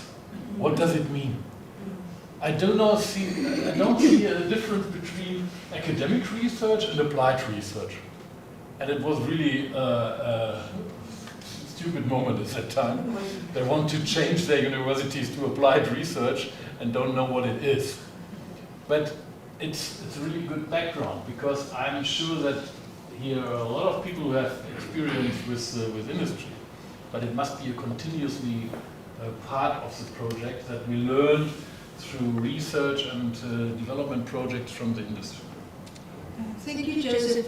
I just want to say that in the four-year programs, it often happens that the last year is a full semester in the workplace, but also most of the programs that we are working at, for instance, forestry, they have to devise a business plan for that particular company where they are working. And they must also address the question, you know, the research question, must address a specific issue in that company. And it's exactly what Joseph is referring to. In addition to what I said before, is another good way in practice how to closely collaborate with the employer is that students are they're just writing about their experience also in the company, and they're also doing their thesis. Yes, together with the company, and maybe with a topic which is important for the company. So there has to be also not only a clear guidance, but also some communication between the professor and the company trainer. And if this communication is working, I think there's a good exchange on the different views, the academic view, but as well as of the views of the companies, and that is very important. And writing the thesis together with the company, I think this is a very important transfer and way to understand the other side. It opens the door for more. Yes, exactly. Yeah. Stephen? Thank you very much. The Ekurhuleni University concept is quite interesting, but I'd like to know what's the appetite in South Africa, in private sector, in industry, and even in universities for DHE? I think it's mixed. There's a lot of technical questions from your employers. You know, how will it work and how will it be funded and so on. But in general, I think the industry is really interested in this, especially when, you know, one gives them some ideas or, you know, a little bit food for thought. like for instance, instead of buying in talent, to develop talent. So there's a few arguments that one can bring into the conversation, but I must say in general, my sense is that we got more positive responses from the industry and less good responses from the universities. I think universities are really, and please guys forgive me, I think you guys who are here are probably the ones that are different thinking, but it's very true what Eugene said. You know, our value proposition in universities is really problematic, because it seems, you know, we are stuck in this programs that we have, and we follow that program. And it's such a major problem to change that. So I would say, no, I think the employers are much more ready.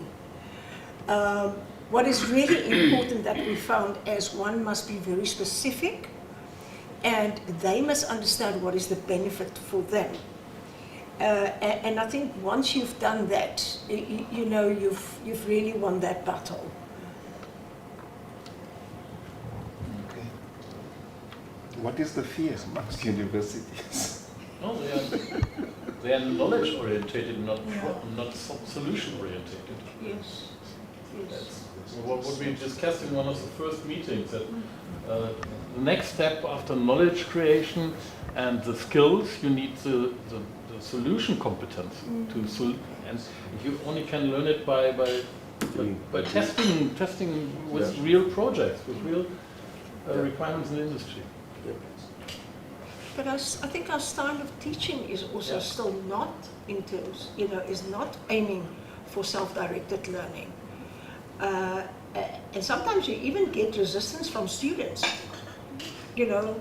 But so one is, I do this now, and how do I do that? You know? How do I pause? Hello, this is why you are here.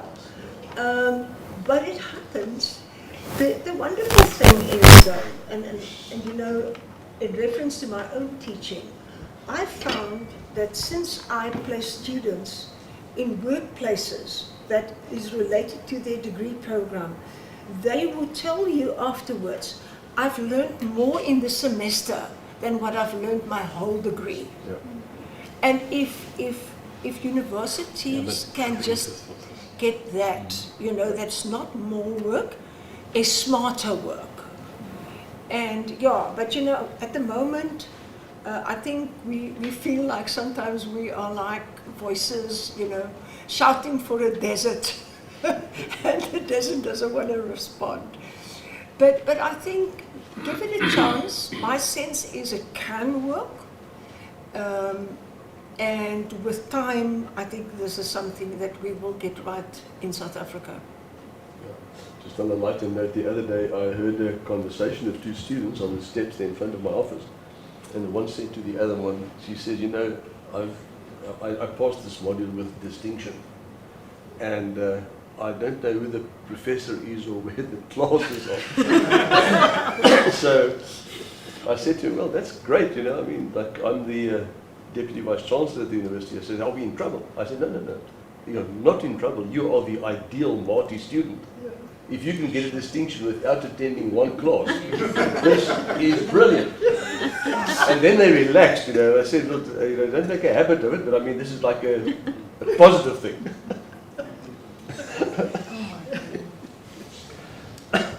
Okay, thank you. I think we're having a very good conversation.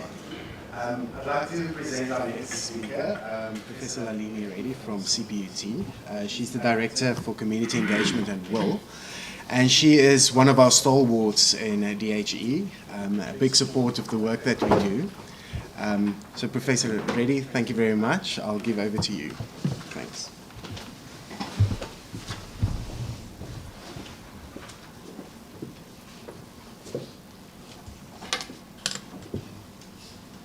Very good morning to one and all. I think it's still morning. My favorite discussion of dual higher education. I think I've been too long at a UOT, 36 years now, When I first started at DUT, it was then called in-service training. Then it became experiential learning. And now we have work-integrated learning, which seems to be catching on globally, by the way. I've been quite a long time in the academic sector as a lecturer, head of department, biotechnology, and things like that.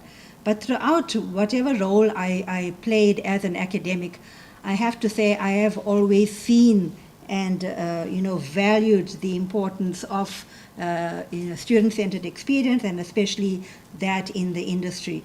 So when this came along and I found myself in this particular role at CPUT trying to promote this, I was really very, very excited. I want to say that at CPUT as a UOT, we are extremely well placed to actually promote the dual education concept. And in addition, obviously we have our distinguishing feature as work-integrated learning, which is in, the call is, well, not the call, but most UOTs are expected to have it in 100% of the undergraduate programs, by the way. Perhaps not all of them have 100%, work-integrated learning, but they have it in different degrees or modalities and things like that. The other thing that's going for us is both our VC and DVC teaching and learning are extremely passionate about this, and therefore we are trying to make some inroads, and I'm sure Dr. Antoinette, like your hope and your vision, it is going to take on further strides in the near future. Just wanted to start with this particular insert from MIT, which says, following corporate giants like General Electric, Siemens, Rolls-Royce, IBM, we have collaborated with universities for years. A variety of younger companies now, including Amazon, Facebook, Google, and Uber, are also using universities as a key part of their early stage innovation and new venture strategy. So even smaller companies now, more regionally oriented companies with diverse sectors such as mining and the automotive industry have come to believe that universities are a key ecosystem stakeholder in supporting and shaping their regional economies. So, some of the great institutions globally have already been, working with industries as closely as possible, such as the MIT. So I just wanted to share a personal story. Like I said, I am passionate, so let me share the story. Say around 1994, I developed partnerships growing partnerships for work integrated learning placements of my biotech students. And I used to travel all the way from Durban to Johannesburg. In those days, GPS was not so well known. I used to take a car at the airport and get lost. Eventually, I went to this particular destination, which I may not mention necessarily now, and developed partnerships which took a lot of time and effort on my part, but I chose to do it for some reason or other, and especially because they were willing year in and year out to take up to 15 of our students. And they, by the way, now if I had to name them where they are in strategic positions growing the biotech industry in South Africa and elsewhere. And this relationship continued for 10 years, and then it so happened that, I moved out of that institution, came to Cape Town. The team, the core members, the industry mentors that used to look after my students, they also moved, and they also happened to come to Cape Town. So recently, not a few years ago, we met up again by chance, and because of the trust and the close professional relationship that we had, the one-to-one engagement and things like that, that continued. And although we may have had a time of lapse in between, not actually engaging, but that old partnership was still there. And with even eyes closed, they would take on our biotech students again. Those people became strategic members of our advisory committee for biotechnology. Now one of them is the chair of our advisory committee for biotechnology. last year and the year before, they've started an incubator, at the biotech incubator, a skills development course for 6 months. So our biotechnology students now have 6 months of industry-related training that they have put together, not even with our efforts. So this is just a story to share how a strong relationship can develop into something really, really good and positive, as we look forward. So this is an example of what I'm talking about, basically. A bioprocess skills development accelerator, taking our students from CPUT into there so that they can become much more employable as they go out. So like I said, colleagues, our vision very much promotes this whole aspect of university-employer partnerships. We see our students at CPUT becoming globally renowned for innovation with graduates shaping a better world for humanity. This morning we spoke a lot about graduate attributes and things like that, and about holistic development, all of the intelligences and things like that. So we, not only wanting to prepare students for the workplace, but actually students for life. And our mission obviously is that. So in our Vision 2030, we have 7 focus areas, and I just highlighted the 2 in particular ones, especially the ones that relate to the undergraduate program, the smart learning and teaching and learning environments that we want to create for our students. Indeed, we are very committed to creating student-centered learning as much as possible, using various different means. And, this is the ideal way in which we actually grow those graduate attributes. And then, of course, focus area 6, which talks to our smart engagement and strong links with quintuple helix partnerships. So institutional support, yes, it's there. It's not just been put in place recently. It's always been there. In particular, I'm now in the Center for Community Engagement and Work Integrated Learning, which seeks to offer support, advice, and quality manage the work integrated programs and engagements with industry, as well as promote community service learning, which also grows these attributes that we want to see in our so-called, PhD type graduate, the creative thinking, the resilience, the empathy, the ethical and social skills, and the personal development all happens through these programs. And then we have strategic initiatives and partnerships office as well. And even with international relations, we are able to actually, promote these partnerships. Then we have a technology transfer office, which also does that, promotes the EDHE initiative within the institution with our business incubator that we have, promoting entrepreneurship amongst our students, with our tech stations, agri-food, and we have food science and technology staff here from CPUT. Their department is attached to the agri-food food station. So an ideal corridor for our students to develop towards better, employability.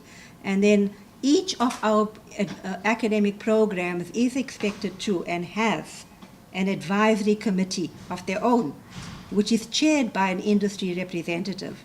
The HOD is there together with senior staff, but largely it is industry members, not necessarily only the world partners, but other partners as well as community partners.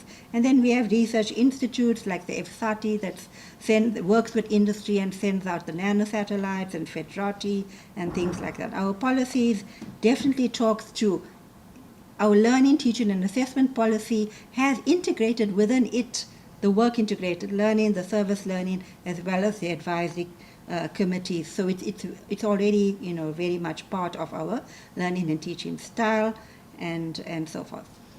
And then external partners also influence and inspire us and guide us. TENSA, the USAF, and we have Dr. Roland Brink here, who chairs the USAF World Committee, and then SASCI and WASTE. These are World Association for Cooperative Education that also promotes this. And this year we are hosting the World Africa Conference. CPUT and SASCI are hosting this, where we will talk about all of our initiatives in work integrated learning and so forth. So very much this quintuple helix partnership where we at the university, together with the government sector, and I'm glad that we have a government member here as well, and industries, all collaborate in a very, tight fashion, and also exposed to the broader community and respond to the community's needs and things like that within the broader environment. So definitely the student, the industry, and the university environment, that triad, always reflecting on each other, interacting with each other for the benefit of our students. So curriculum renewal for dual education is very much an active aspect.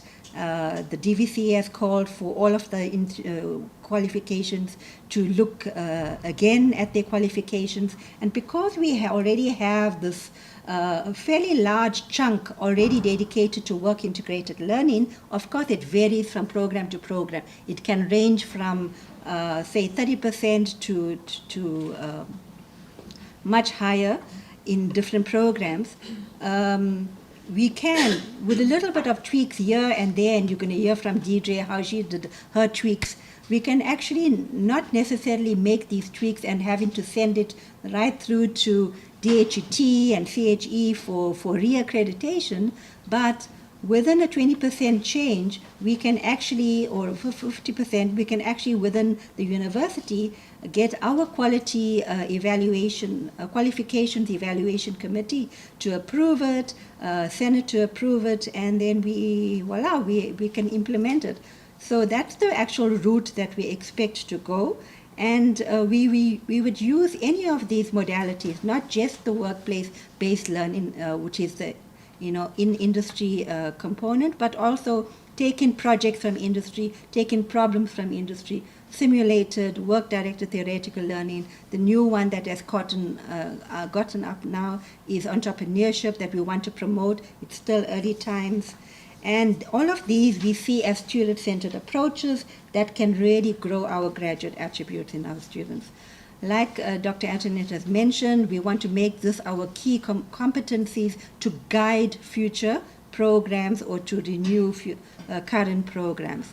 And I've just put a little table there to show how, besides your academic, your major streams, discipline streams, how you could also find space for simulations maybe in first year, field trips, just whetting the appetite of students with work-directed theoretical learning, entrepreneurial thinking, how to think out of the box, all of those things. In second year, give them a project, do much more work preparedness with them, AI in the workplace, all of those topics.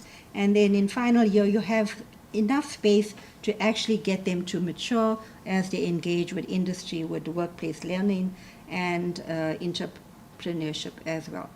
So, all of these opportunities then will build the future world of work skills. And as you know, you've seen the 21st century talks about all of that.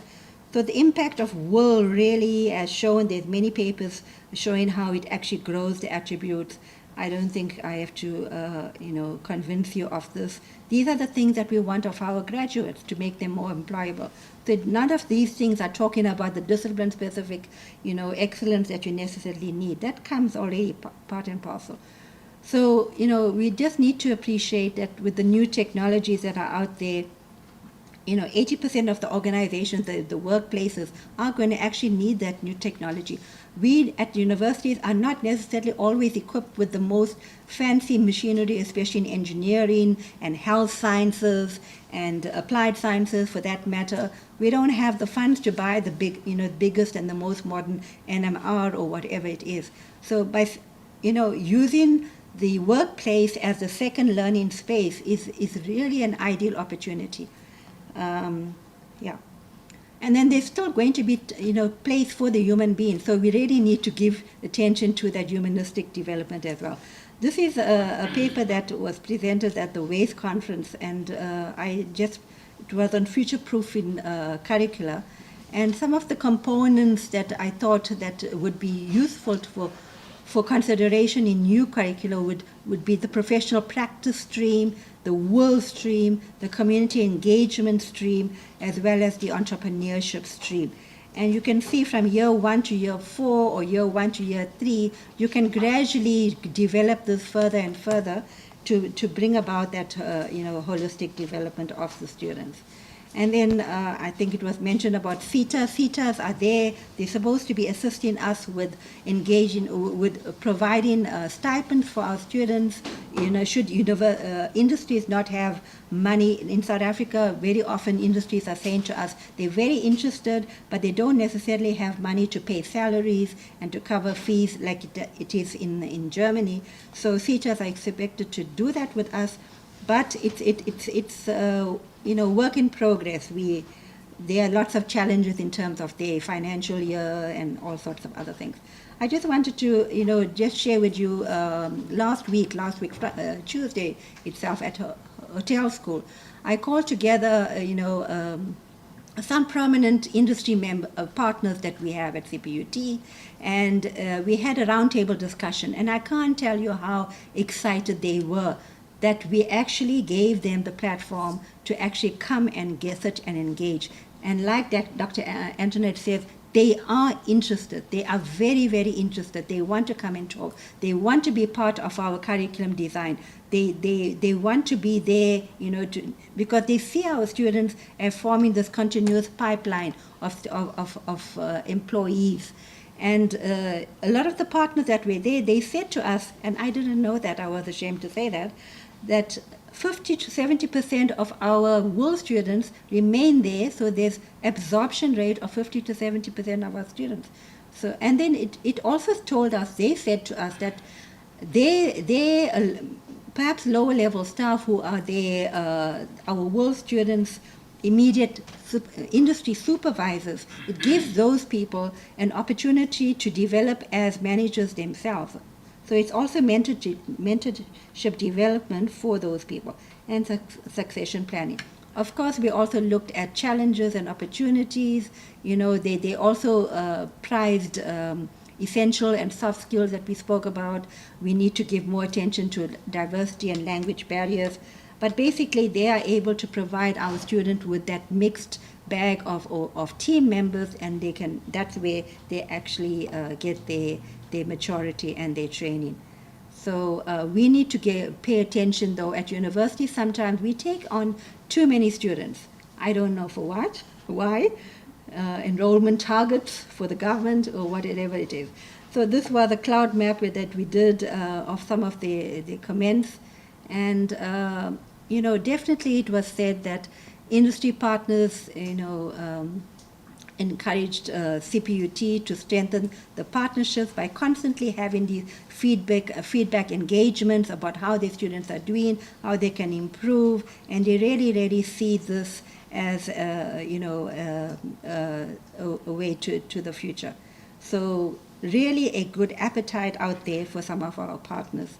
And I have to say that recently we met with Mercedes-Benz and Aspen, and they are saying to us, because some of our programs are not to their appetite, they are developing their own learning academies within their organizations, like BMW, I'm sure, does as well. And they are not, afraid to take in students from matric and, develop them within, so having their own little mini university. So like Prof. Luther said, very soon maybe universities will become, no actual purpose for them. Yeah, those are just some pointers I wanted to show you. Thank you. Thank you, Prof. Questions, comments? Prof. Luther. I think what I want to do is I actually want to commend your university for what you have done. With the experience I have in the South African universities, you are by far way ahead in terms of work-integrated learning. And it will differentiate your university. You will become the leaders in work-integrated learning in South Africa, and people will come to see how you do it. If I look at what is already in place there, it is miles ahead of any other university in South Africa at the moment. And continue with this. Just go flat out as you are doing already. So excellent presentation. Thank you very much. Thanks very much. Thanks. Anything else? Okay. Thank you very much. Thank you.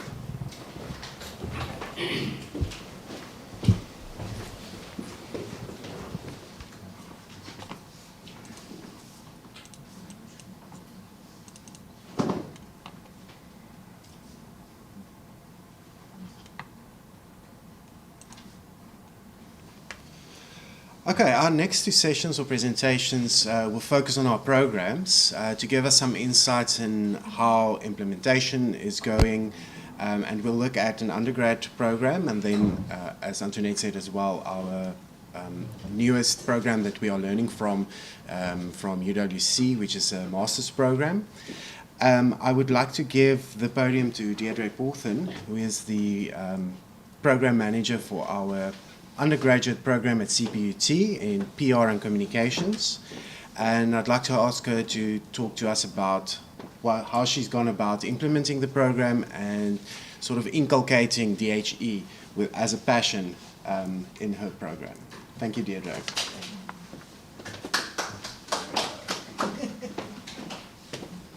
Thank you, Estienne. Good afternoon, everyone. You know, I can't believe I'm actually standing here, because if you think back of the milestones that we've covered, I want to apologize in advance. I didn't list all of the subjects that I focused on, but when I get to it, I will certainly make mention thereof and also outline the focus thereof. Okay, so, you know, I'm a very passionate person when I take on projects, okay, and I want to do the best that I can, and sometimes you need the tools. So I want to just talk about the tools and the structures that we have in place. So at our institution, Prof. Lelani did a fantastic job showcasing our structures and also the policies we have in place. The Vice-Chancellor was the initiator of this project. So in 2022, well, I'll go into the historic detail as well. You know, he introduced the project, and I only heard about the project year to the end. So I just want to get my cursor here, so I can take you guys through my knowledge experience. Okay, there we go. So when I was contacted by CHEC, I'm like, who are you people and what do you want from me? Why do I have more work to do? I'm a program coordinator. I'm running a well-equipped, you know, department with, I've got 9 staff members and 2 resigned, 1 retired. I'm trying to, you know, work and navigate the space. We have over 600 students. So why am I doing more? And I listened, I met with CHEC, I met with Dr. Antoinette and Estienne, and, you know, based on the fact that this world project or this dual higher education project is something that I feel we have embedded within our, you know, new curriculum somehow. Because in 2018, so this is just the structure of our institution functions. So you have your hierarchical structure, and at these various levels, we had support. So CHEC on that management level was very important at the initial adoption of the dual higher education project, because, you know, when our vice-chancellors and the DVCs, when they take on new ideas and new projects and new learnings for an institution, there's got to be people that's going to manage the process and actually implement the process. And then CHEC, when I met with Antoinette, I'm like, who are these people and how are they going to help me? How are we going to make this happen? Because it's a fantastic idea. Then Prof. Lelani ready. What happened now? Was that me? Just give it a second. Sure. Must I switch off this time? No. Oh, should I leave it? The dual power supply in South Africa.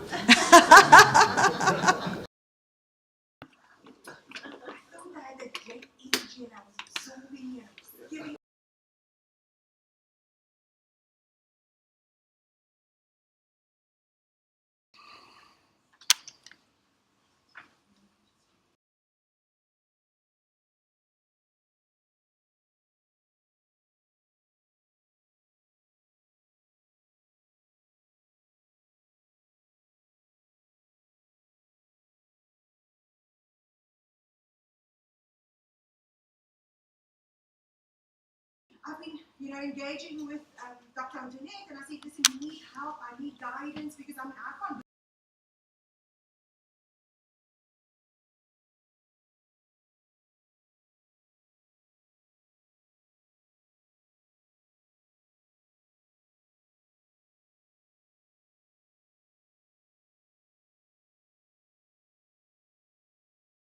This project a reality on faculty level.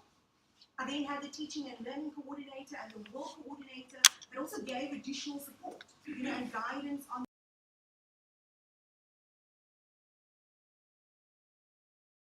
managing the learning, but you cannot make any changes within even your academic program if it doesn't get filtered into from top. And if there's a buy-in from the top down, then only you have those like effective changes happening, and then also staff buy-in. So I'll talk a bit about staff buy-in as well.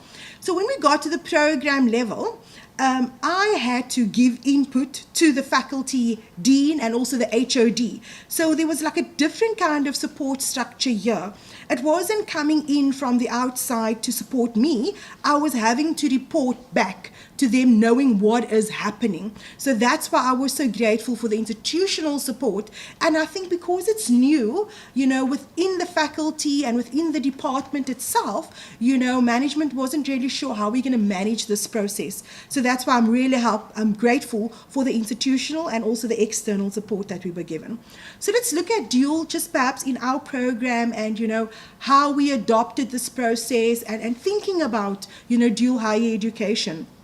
So I'm in the Diploma of Public Relations and Communication. I'm the program coordinator, and we are in the Faculty of Informatics and Design. And so within our program, in our department, which is the media department, we have 4 programs. So we are hands-on industry-guided programs, and we are very reliant on our engagements with industry. And as Prof. Leilani said, as a UOT, we have those internships that is written into the program.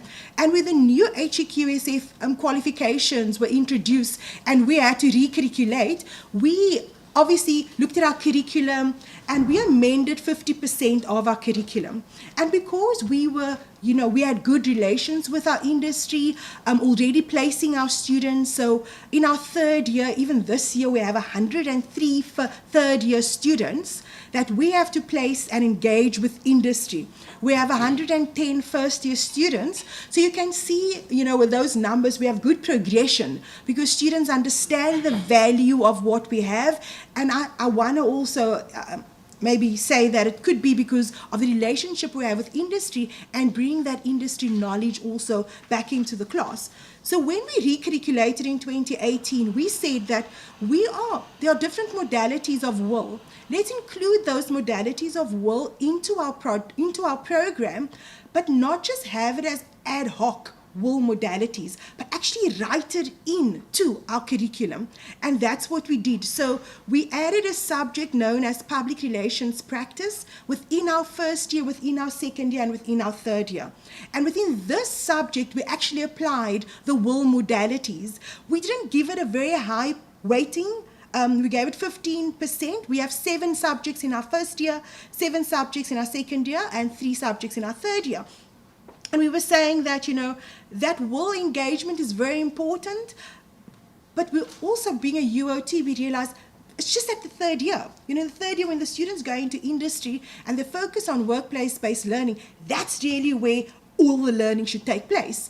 The others that are focused, we were looking at project-based learning and service learning, or service learning and service engagement, that's where we as lecturers are still navigating the space. We're working with non-profits, yes, and we work with certain clients, but how much control do we really have? So not knowing that further down the line, there could be something known as a dual project, we thought that this whole thing is great, and how can we, expand on it when it was introduced. So in our 1st year, in the subject Public Relations 1, we included project-based learning, and as I said, it was just 15%. But there are requirements with the dual higher education project. At the introduction or inception thereof, I was informed that you need to have at least 100 credits or more. I'm like, how is this going to happen? This is not possible. Because already in our 3rd year, we have for our workplace-based learning, we do have 30% credits, and the other lecturers are not going to be happy because you can't just move credits around. I don't know if you guys know that. You can't just take credits from a subject and place it somewhere. You have to actually do the entire curriculum mapping. You got to look at what the curriculum is and also engage staff. So now, engaging staff is a challenge I don't know if any of you have tried to convince your colleagues of wonderful opportunities that will benefit them, that will benefit, the institution at large. I felt like I am preaching a message that people are going to curse me for. Because you had these blank stares, and I really felt alone. That's why I said I'm so happy Prof came on board, the HOD and everyone was supporting. But in higher education, you have to have collaborative support. You can't force people. And I had to go back, and I had to revise and think, strategy, how are we going to do this? How am I going to get staff on board? And it's not like I was running about saying, oh, I want to do dual. I wasn't championing for it. I was told this is what we would like to do. And I'm like, this sounds good because we already have modalities that is speaking to industry engagement. And I felt like, am I the only person seeing it? And I thought, listen, okay, let's find a strategy. Let's do the work. Let's do background work. Let's do, the research. Let's reflect. Even if I was doing it alone, I'm like, I'm going to do it, and I'm going to convince staff one person at a time. So I was having like these caucus meetings, like you have one-on-one coffee breaks with staff, and just telling them about the opportunities and telling them what's happening. Anyway, so as I said, we had the 15%, and then we moved on. So what we thought with the dual project, so now what I'm presenting here is the alignment of our current practice after we've done the curriculation. I didn't want to go into the depth of the curriculation, but I think I can share that again if people want to see what we did, because that was looking at the institutional minor amendment requirements, and I'm going to speak to that as well. The proposal is that for first year, we have students going into industry for 2 weeks as part of our dual project. In the second year, our students go out for 4 weeks as part of like an internship. They could go with the same employer that they were placed for the two weeks job shadowing in the first year. And in the third year, they could then go in for the workplace-based learning modality, because with a 50% amendment to the curriculum, we couldn't change the third year, but we could amend the first and the second year. Hence, we have dual higher education projects and learning applied. So with the first year, we have the job shadowing. In the second year, we have the internship. So why would we do things like that? Because when we looked at exploring the requirements and implementation for the dual project, with the staff that now came on board, and I've got a cyclical process of how we managed to get people on board and what they were doing, and there's an ideation process which I'll be sharing. But I think the mapping was important, for me and the working team, because I managed to get a working team together, and we were saying that if we are going to look at, a new modality or new learning experience for our students, what will this look like? We had to develop teaching and learning and assessment practices specifically for dual higher education, but this was going to be housed within those 3 subjects: public relations practice 1 and public relations practice 2. And we looked at portfolio of evidence, and I'll show some examples of the structures that the students already worked at. We also partnered with LinkedIn Learning, because our institution was so wonderful, for all of the students, or I don't know if it's a package deal, that Andrew would know better than me about LinkedIn Learning. He's the expert. So what we did was, as an institution, we purchased licenses for all students. So all our students can access the LinkedIn Learning program. And what I then did was, last year as part of my pre-pilot, and this year as well, LinkedIn programs and courses, I've embedded it as part of the dual higher education project for learning. So we're looking at not the softer skills, but those important skills that we really can't teach students, for those videos and those courses to help them and navigate their learning, and then have it in an applied way, the practice as well. So the first years when they arrived in Feb, actually end of Jan, they were like, what is LinkedIn? How are we going to do this? And so we obviously had to orientate them, and now we're in March and they feel they're experts, and they're telling me, ma'am, there are so many more courses that you haven't told us about. I'm like, of course, there are so many, educate yourself. So now students are getting excited because we've enticed them about new learning opportunities. And I think with any modality, with any learning experience, if you don't get your client excited, and our first point of client is the student, then everything will fall flat. So We looked at LinkedIn Learning as part of the teaching, learning and assessment requirements, and also industry collaboration. And as speakers have said earlier, when we look at dual, you have to have a collaboration or a connection with industry, because they will serve as the mentors and also guide the students. And we're looking at assessment partnering with them. So at present, we do have an MOU for our third years with our employers, and we are filtering that MOU structure into the first and the second year, so we can get the students out in September, October for the 2 years job shadowing, and then for the 4 weeks, hopefully 4 weeks, for the second years. But remember, we are piloting, it's our first year with the first years. I don't usually follow instructions, so last year I did a pre-pilot of the pilot. So I had my first years and second years working with industry, and I got industry to be involved. And so there are certain things that they did, and I'll share that with you as well. And so when we're looking at, the mapping for me was our internal, curriculum review was very important. And that's why lobbying staff to be on board or getting a team together is so important, because that curriculum exercise, you need the buy-in of a collective.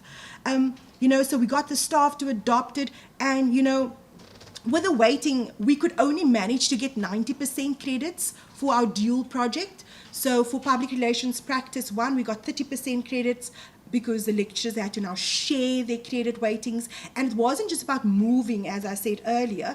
I had to fill in, and we had to completely recirculate with industry, and I'll show you the cyclical process that we engaged with there.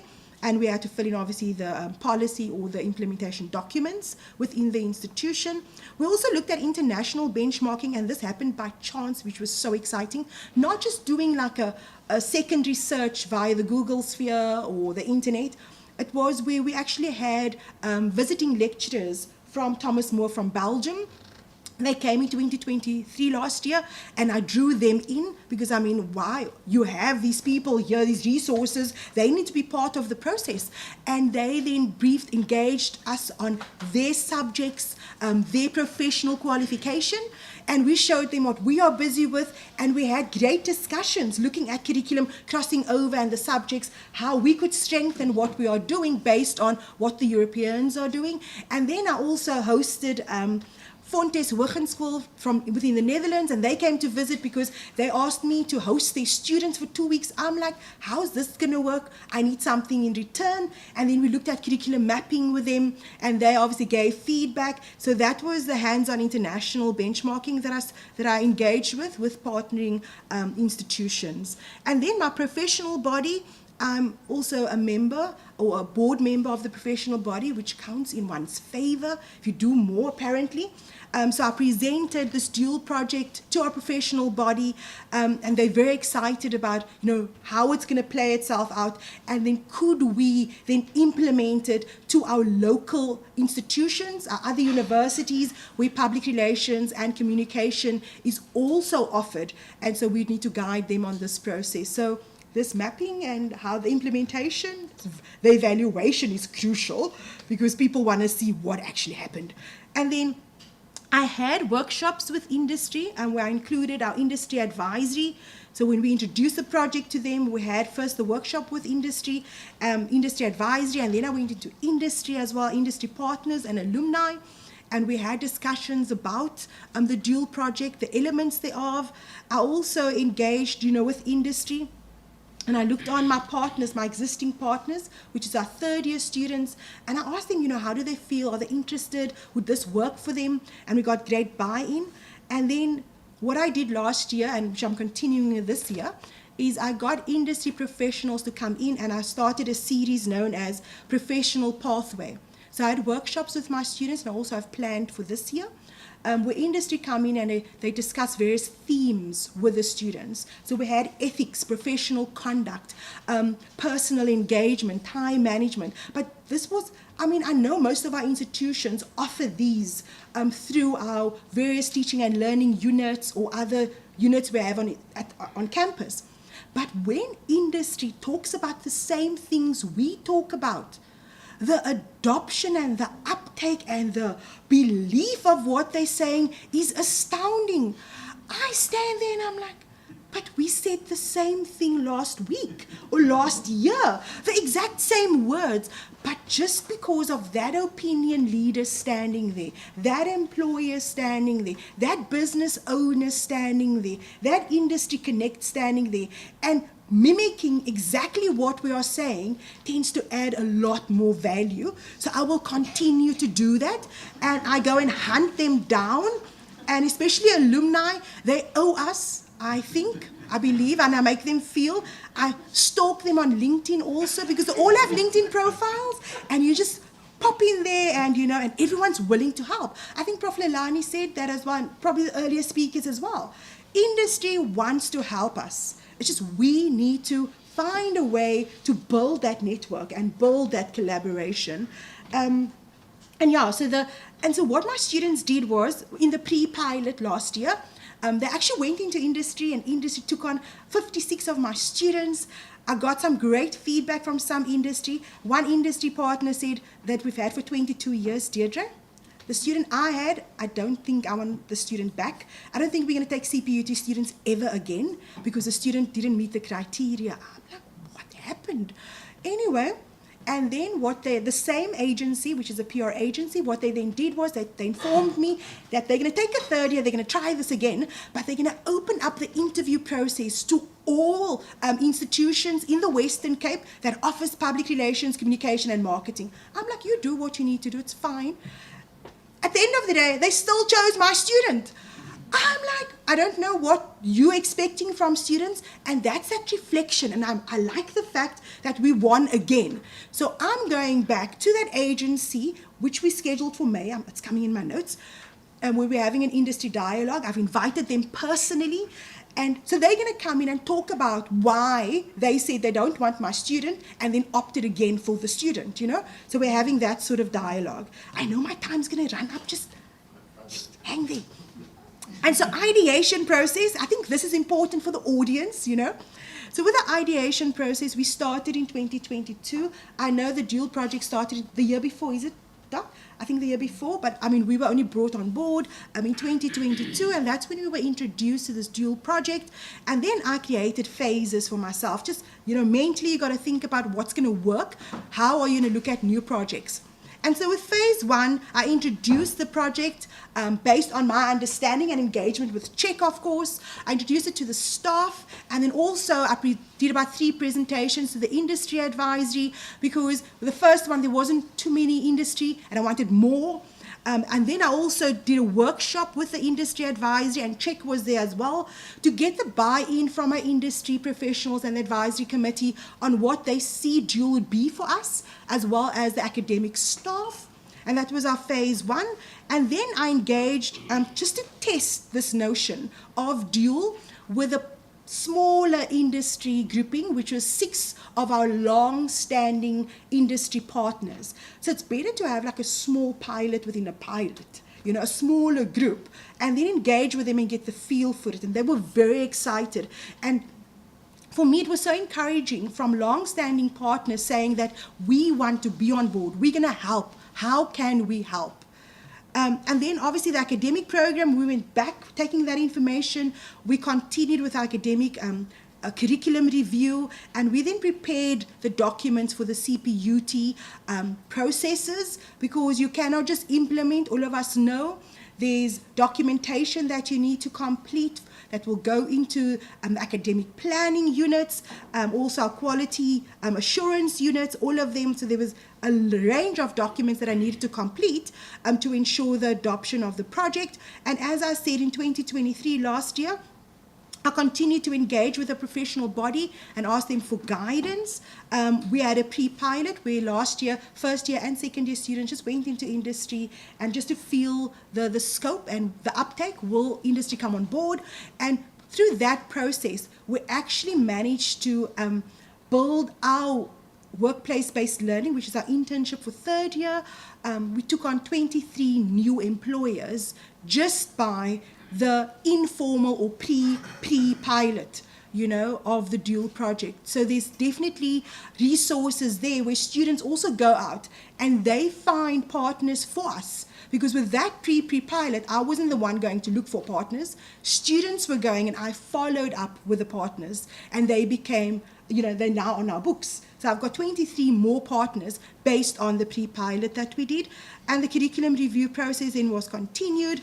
I was guided by the work coordinator, as I said, director, as I said. And this year, so in 2024, our pilot has been set in motion.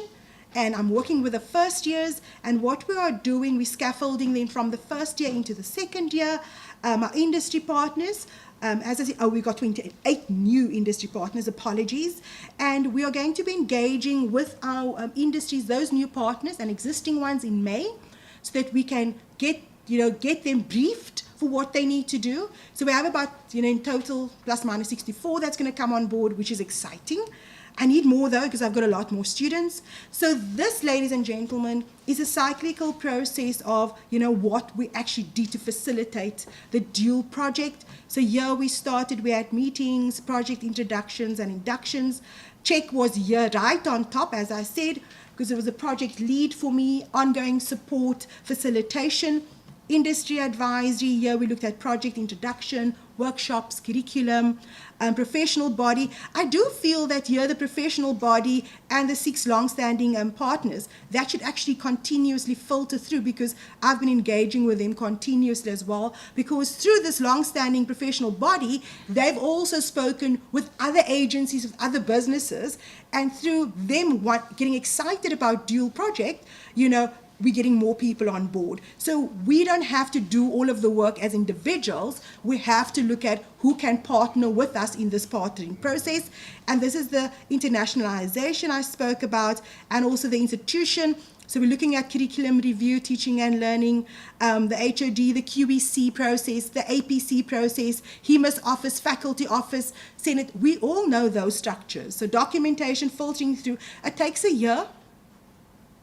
Takes forever, but I'm happy. Finally came through, and I'm just going to run quickly. Give me 1 more minute. I just want to show some, just quickly, a little bit of examples. So just to capture what I've said, I've spoken about the preparedness workshops that we have, known as your professional pathway, apologies, and we also have the applied projects where students are actually. So this year was so exciting. So through all of this engagement, an industry, like a brand, a big brand, an American brand actually, they've asked if our students could actually work on a campaign for them, because they want to relaunch a new product and they would like students' input because it's a student product. I'm like, yes, of course, let's do it. I don't think about the work, but it's fine, let's just do it. So the students will have an applied project with a real client that has prepared the brief already. So, people talk and you get work and experiences for students. It's just like the uptake. And so we're going to do that. I'm very excited. I've already looked at the brief, implemented the assessment and the intended learning outcomes, the evaluation we're just collaborating about. And so our students went on excursions for the first term as well. Because we're in Cape Town, I'm at the Cape Town campus in District 6. If we look down, I see all of the buildings because the CBD is down the road. Everything is in town. So I thought of excursions because the cultural and the softer skills are important. So our students went to all of these places in term 1, and term 1 is not 3 months, people. It's about 8 weeks. Is it 8 weeks or 4 weeks or something? It's very little weeks. And so they went to all of these, they went to the Cape Town Central Library because one of our colleagues, with their students, they had a photographic exhibition at the Central Library that was up since December, and our students had to go and reflect, and also some of the images, they had to talk about how do they see it fitting in with them. So the assessment was the reflection essays that they had to write, and also visuals. They went to Ezekiel museums, the Slave Museum and Essay Gallery, and 95% of our students have never been to those museums. So for me, it was an eye-opener. I thought they've, with the schooling system, they would have. Apparently they haven't. And Zeitz Museum, I'm doing a promo for them because I have a student working there and she's going to take 2 of my students. On a Wednesday, for all SA citizens, the Zeitz Museum is free. So you just got to show your ID. I don't know if any of you know, but I'm doing the promo for them. So students went there and they were so shocked because they said, this is a high-end museum, and they were very excited. And I told them, just dress up neatly, because you also have to brief your students on how they should look. And they dressed up and they felt so important. So of the reflections was just beautiful to see. And then they will be going to City Hall, and also our mayor will be hosting them also at the City of Cape Town in the chambers. They're going to News 24 as well. And so these excursions are so important because industry is becoming hands-on involved. And so I'll see where that also pans out. And the productions, which is the assessments, they had developed POEs, and also they've put together reflection essays. So just some examples quickly. So just basically the excursion. So they enjoy, that's a Zeitz-Marker. That was a write-up. That's one of the reflections that that group did with a photographic display. And so you can see them at Ezeco. And this is also Ezeco. No, this is also Zeitz-Marker, because they focused on this, that artist over there. And then we also looked at creation, the production. How do you put things together? So they're producing a newspaper, or some choosing to do a newspaper or newsletter of their experiences at all of those excursion places. So they created newspapers and newsletters, and they got very excited. And I said, you have to use existing tools, and Canva, many of them used. And then last year, when our students went to industry, they actually got employer recommendation letters. So that extended and added part of their CV. And they loved that, because now they're in the third year and they could use that for job placement and job opportunities as well. So in closing, final reflections, you can't do this alone. I said that over and over. Student adoption is really easy. We just got to show passion. Industry partners can be nurtured. Start with your alumni first. This is a longitudinal study. It's not like a short once off. You got to build, collaborate, and continuously manage relationship. And curriculum review is crucial. We actually have to look at the curriculum because it's real. It has to be there. And you already have it. And thank you very much. Thank you for the extra time. I'm so sorry. That's fine. I think 5 minutes for comments or questions. Anyone? Yes. From my side, thank you for the presentation. It's really good now to see exactly what you have done, and I've heard of all your work. Just one thought I had is what kind of funding did you have to put this in place, and also the excursions that you take, for example, who's funding that? And how is the industry expecting some kind of buyback into them from your side, from CPUT side? If you maybe can just talk about the funding. Okay, so with it being a pilot, the dual higher education, they gave us a budget, which I only used it for the workshop because I'm very resourceful. I'm very bad with budgets. I don't spend money. I find a way to do things myself, because our institution, encourages us, to find opportunities. So there was a budget which I used minimally. I need to tap into it again, because with the workshop and those industry engagements, I'm going to need it. All of those excursions and the ones to come are free, non-paid for. Them going to Ezeco museums, all of the Ezeco museums, a student goes to the museums on a Friday, show the student card, is also free. So I'm looking for all the free stuff for my students, and I also ask industry what they can pay for. Last year we also had industry host our students in their conference rooms, and they would have just a lunchtime discussion with students, and they paid for it because they would give students lunch or snacks. And so I think it's about your partnership and your relationship with industry. So none of those excursions were paid for. Even News 24 hosting our students, the radio stations, they just said, please can we have smaller groups here? We can't have all 103 at the same time. So I'll be splitting them up into smaller groups, and having a hands-on client also gets students excited. So that's also not paid for. You're welcome. I just think, imagine a university where all your staff have the enthusiasm and compassion of the last two speakers. I would want to work at such a university. It's absolutely fantastic. Well done. But to both of you, it's really, really good. Thank you, sir. Thank you very much, Deirdre. George from Food Science and Technology. I just want to thank you for a fervent presentation, and us at Food Science, I think we have quite a lot that we've learned from how you've done it, and we are following in your footsteps.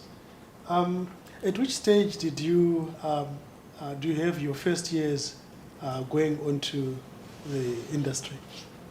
Oh, our first years never used to, but with a dual, they'll be going in September, October. So depending on when the industry can take them. So for that 2 weeks, we negotiating if it's the second week, the last 2 weeks in September, or is it the first 2 weeks in October? And then thereafter, the third week of October, for that 4 weeks remaining, no lecturers are lecturing is taking place. That's what I got the buy-in from the department. So when you get the buy-in, your lecturers understand that by September, end of September, they should have completed their curriculum, because when you remove your weightings, I mean, when weightings were shifted around based on a curriculum, learning was also shifted around. So some of the learning that was taking place in some of the other subjects now moved into public relations practice. So now you've got to give PR practice time to meet those intended learning outcomes. So the weightings moved from 15% for some of the other modules to 10%. So which means you can meet those expected outcomes within 3 terms. Thank you. You're welcome. Just a small comment. Can you please start with the first slide? We'll go back to the very first slide. Okay, I'm trying to keep. Don't repeat anything, but everything. But I'm very glad sitting here, because this logo down there, Go Dual South Africa. Yeah, you see it? I introduced it 7 to 8 years ago to South Africa, and I'm very happy that South Africa is on the way to go dual. Thank you very much. You're welcome. But be careful. The license has been expired. Oh no, really? Oh, sorry. We can renew it, but at the time the license had been Okay. So don't publish it in a German journal in our rural area. Will not happen, sir. But I understand. Thanks, Prof. Thank you so much. Thanks. Anything else? Thank you very much, Deirdre. You're welcome. I think we're going to quick stand up for body breaks. Right, introduce the next.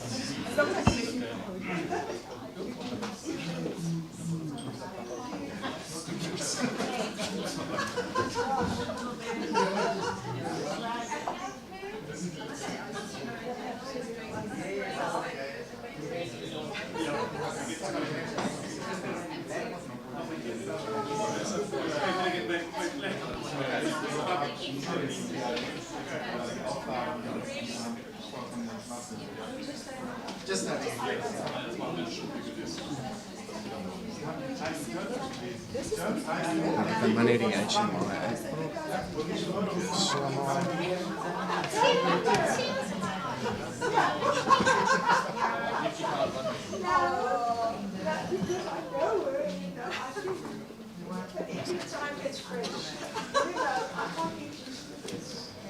Weet jy wat se kant?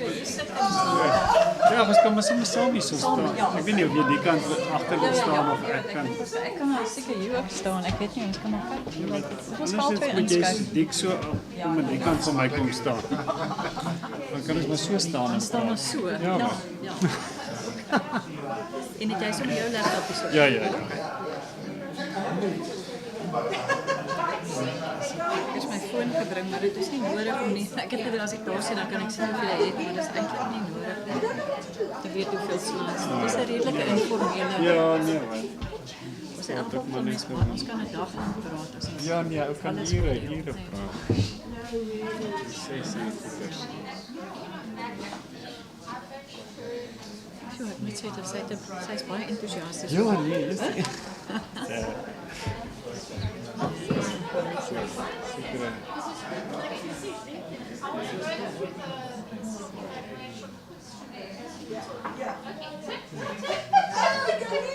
Yeah, but you see, I was thinking one of the slides, and I thought, Esther, I want to put that as an example in the DOR. You know,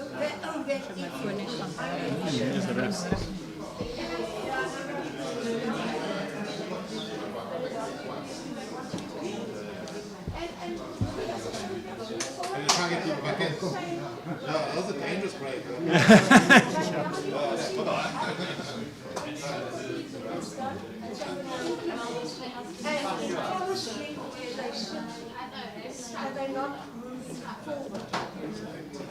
I think for you guys, it's a true job. Jan kom een van die dae vir ons ook kuier. Ja, ja, hy het gesê hy kom. Tweede April, ja. So dit sou die fees vir die studente. Ja.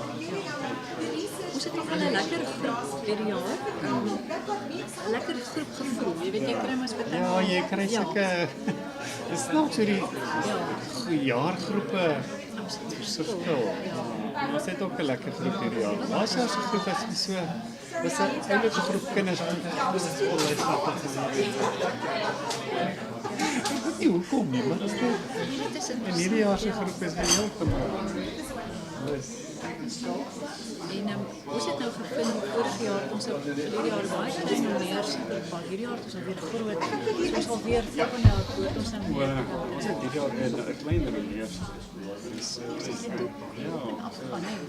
Maar dan ek wil baie en dan kom almal altyd in my spel. Ek dink hou aan nie. Ja, dit is terug vir die ME. Ons het nou een ouetjie in die klas wat gaan werk in die ons het ook dit al dis gereeld. Ons het ja, nee, ons het al ouetjies wat gaan werk en dan besef hulle ons hulle mag het. Ja. En dan gaan we in baie keer na die maatskappy, hulle betaal die studies, miskien nou nie 'n volle salaris nie, maar dan doen ons 'n projek.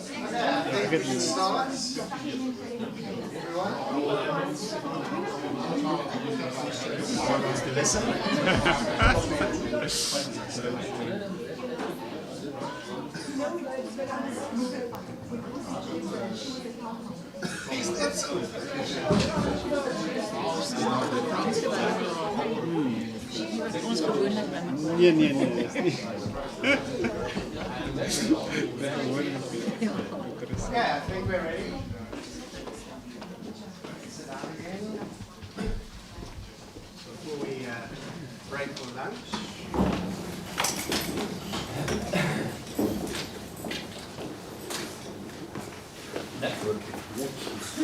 We'll give you a 20 time. Okay, right. No worries. Thank you, everyone.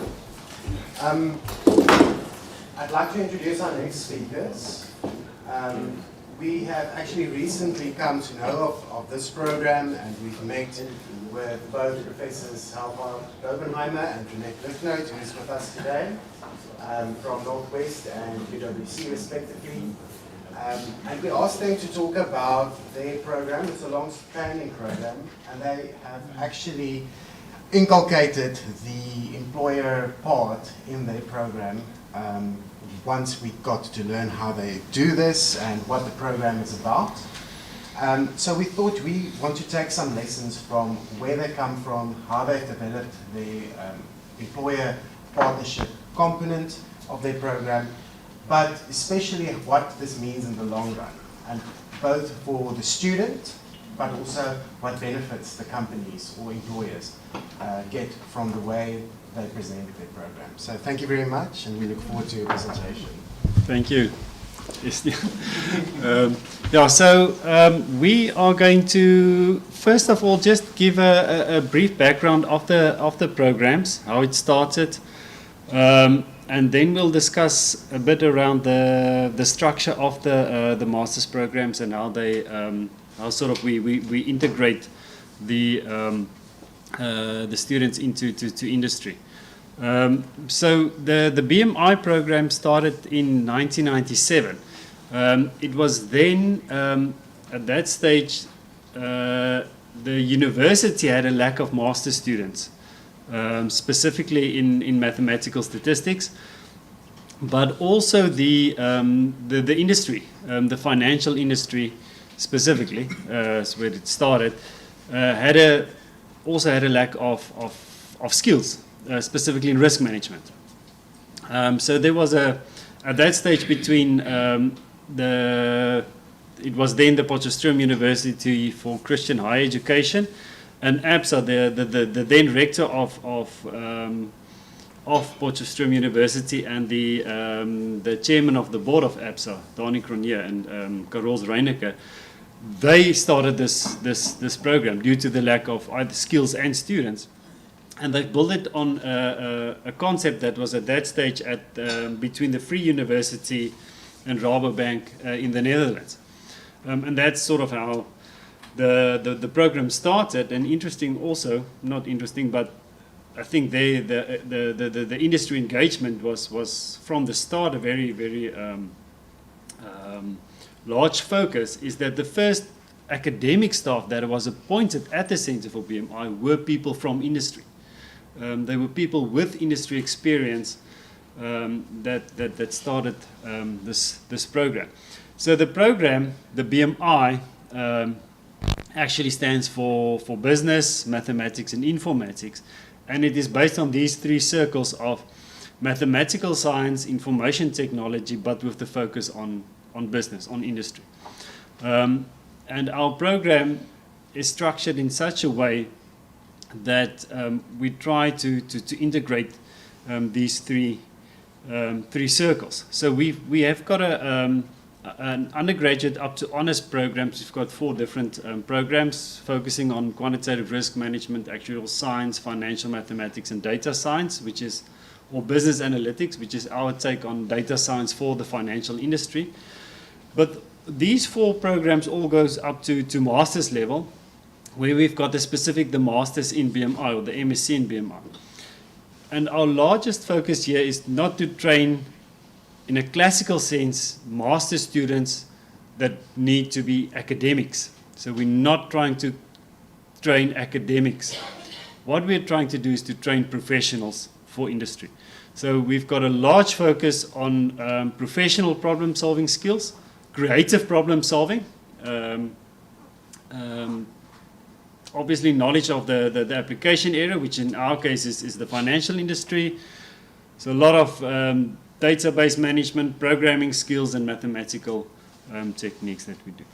The industry part is, or the business part that we are focusing on at the Center for BMI, is specifically the financial industry. So we've had APSA as a long-standing partner of the program since 1998. Continuing the interest in the program. We've got a technology partner, SAS, which is a software company that's also been involved in the program since 2001. And First Rand Bank is also currently involved in the program. The benefit for them being involved in the program, and this is not from this is from the skills that they get from students as well, but also skills from staff, because staff is also involved in industry directed research projects, not just only our master's students, but they get skills, short courses, soundboarding for what they are doing, model validation, model implementation, specifically industry-directed research projects, not, as I've said, not only by students but by staff as well, and similarly the technology company that's involved in that process. And over the 26 years that we've already been busy with this, we've delivered. And that's the figure up to end of 2022. Last year we've graduated 27 master students. This year we're busy with 33 master students. So at the end of this year it will be over 670 MSc students that we've placed into industry over the period. And I think just in short, in terms of the background of the program, what's important, the main success factors, I think is industry engagement, and that the program has always been largely focused on adding value to industry. And I'll, after Renette, I'll give you a very brief idea of how we do the industry engagement and get industry involved. Good. And so then we came along at UWC. So in 2014, we actually started looking at our undergrad programs, our honors programs, as well as a possible master's program. And we looked not only at industry programs or at industry, we actually visited industry partners. And we wanted to see, are we training the students at the correct level? And in order to do that, we had to change or update our second-year courses, our third-year courses, and increase our honors courses and change them to some more modern ideas that we found in industry. And that all happened sort of prior to 2017. And then in 2017, we started talking. Well, SAS has been one of our industry partners, our technology partner, for many years at UWC. And they then introduced us to BMI, to Prof. Rian de Jong. So you can see the photo there taken in 2018. So in 2017, we had these discussions. Up until December of 2017, we were still discussing how are we going to do this. And in 2018, January, when we had 3 students enrolled for our masters, we told them, you are not going to do normal masters with a thesis. You're actually going to Potchefstroom next week. You are going to be part of this new master's program. Yeah. Now, one of you will have to drive from Lanseria to Potchefstroom. Does somebody have a license? So we didn't even know that. and the one student's mother wanted to go with because her child has never flown. So she wanted to go, said, no.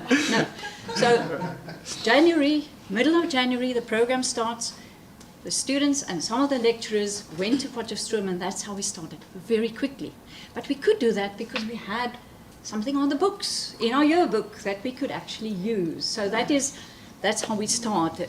And I can just say, we also had SAS helping us to get funding from Sanlam, to get startup funding, because if you have to move students around, staff members around, you need funding.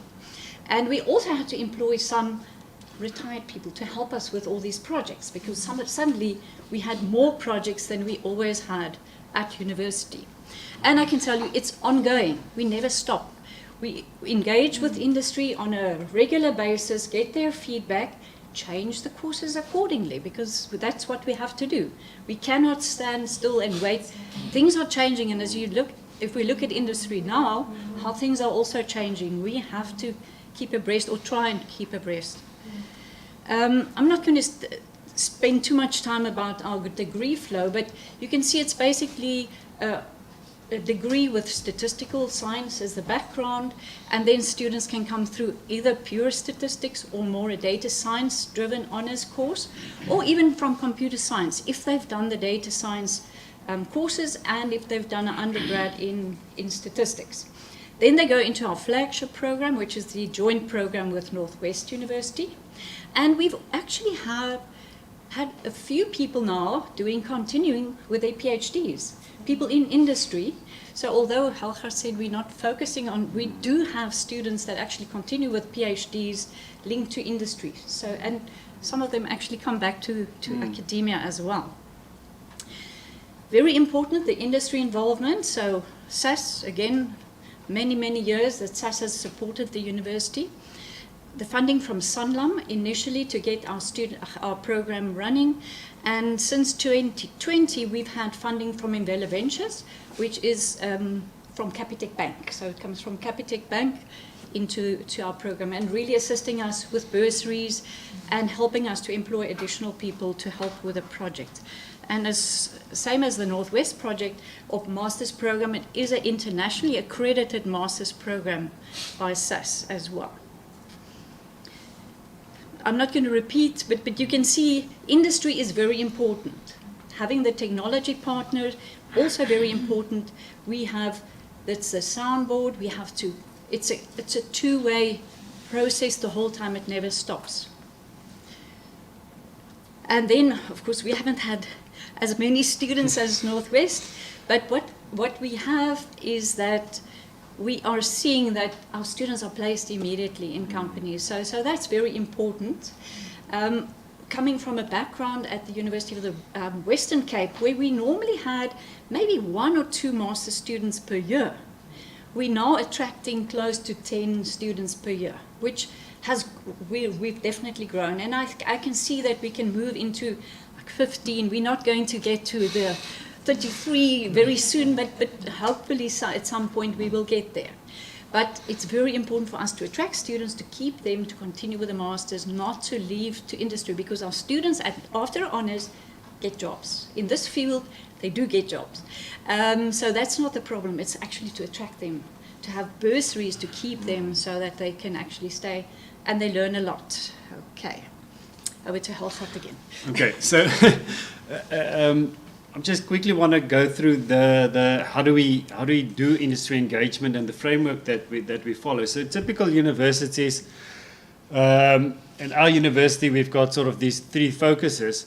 We've got the research, which is the research innovation part. We've got teaching and learning, which is the training part.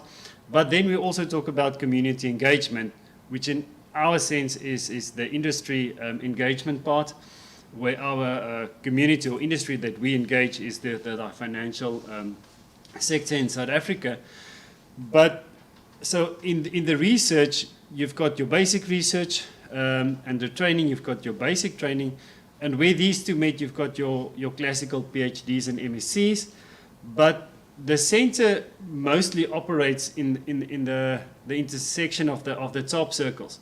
So in other words, we've got our staff doing integrated training for industry, doing short courses for industry. We've got our staff doing directed research projects for industry. In other words, doing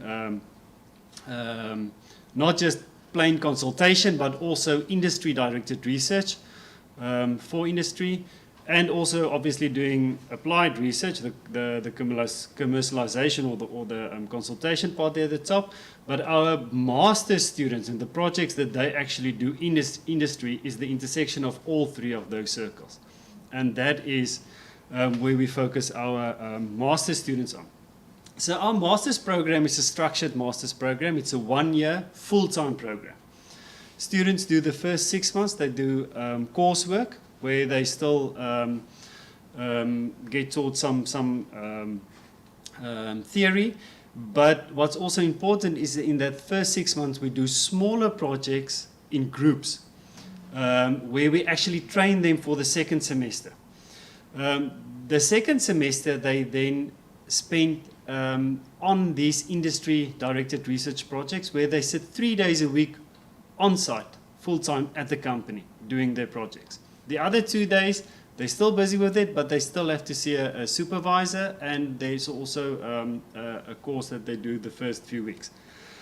But very importantly, that we drive these projects that they should be a business success. There should be business value add for the company when the student leaves the company.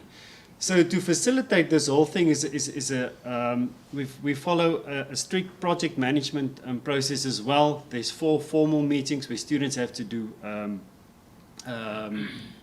presentations. They have to set up a business case. They have to set up a project proposal. There's a review in between, and then they do a closeout meeting. The project reports are examined as a mini dissertation.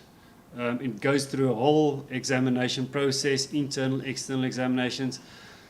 Some other complicated things are that these projects are classified as confidential by the university, so they are not published to the library within 5 years.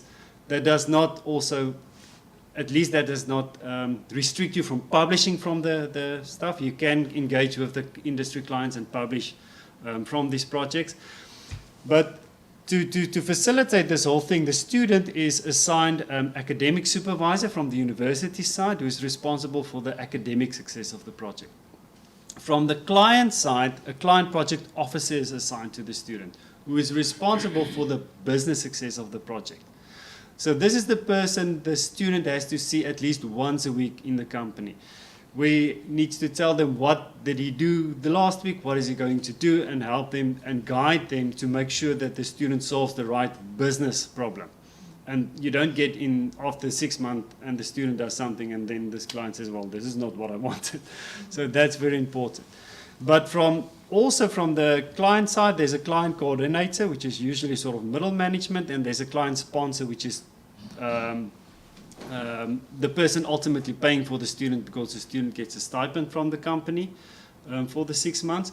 But from the university side, there's also a coordinator, which is, in our case, the director of the center, which is currently me, who actually attends each of those 33 or between 30 and 40 students, at least their business case or their proposal, either one of those two, and attend all the closeout meetings of all those student projects to make sure that it's a success and make sure that you add value to the clients in the end. So what do we get from this, the benefits? First of all, we improve our training programs because we get feedback from the clients.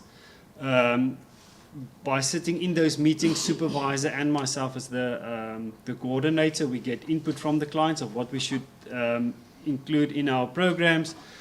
The research is industry focused. Staff is involved in this project, so the staff also learn from industry. They can also put that back into their own class when they teach at the university. And it's also very good marketing for our students. I mean, all our students most of them get jobs at the companies where they do the projects, or if there is not placement, we get obviously a lot of companies wanting to appoint master students, and we get them quite involved. And this is just some of the companies that we've placed students on projects in the last 26 years. Good. Yes, these are also just examples of companies where we have placed the students in the last 6 years. We definitely have more companies than we have students at the moment. I think our list of, it's also a collaboration between us and Northwest. Yeah. So if we have an extra student, they would say, oh, here's an extra project that their student hadn't taken up. So we work together, especially with Capitec Bank. Our students, when the industry do presentations to the students, we do it at the same time. So they will then select one student maybe from each university to continue with their project. So it's really a joint collaboration. And yes, it's mostly focused in the financial industry, insurance industry, but we also have clients as the Medical Research Council, where their students have also done some projects. And last year we onboarded the South African Reserve Bank, where we had 5 students placed there. And this year we have 3, 1 student at Northwest and 2 that will also be doing projects. But the reason why they're doing projects is because they have sponsored bursaries for the students. So that also has an effect. And Helgert has already said, when we start working with industry, it actually starts quite early in the year. So this is the time of the year where we start talking to industry, asking them for projects, and then they present projects to the student groups. And the students then select their top projects, and then we allocate the projects, and we then arrange roughly May, June initiation meeting with the clients, which is very important because you can't just place a student in industry. There's sometimes many things that you have to do beforehand.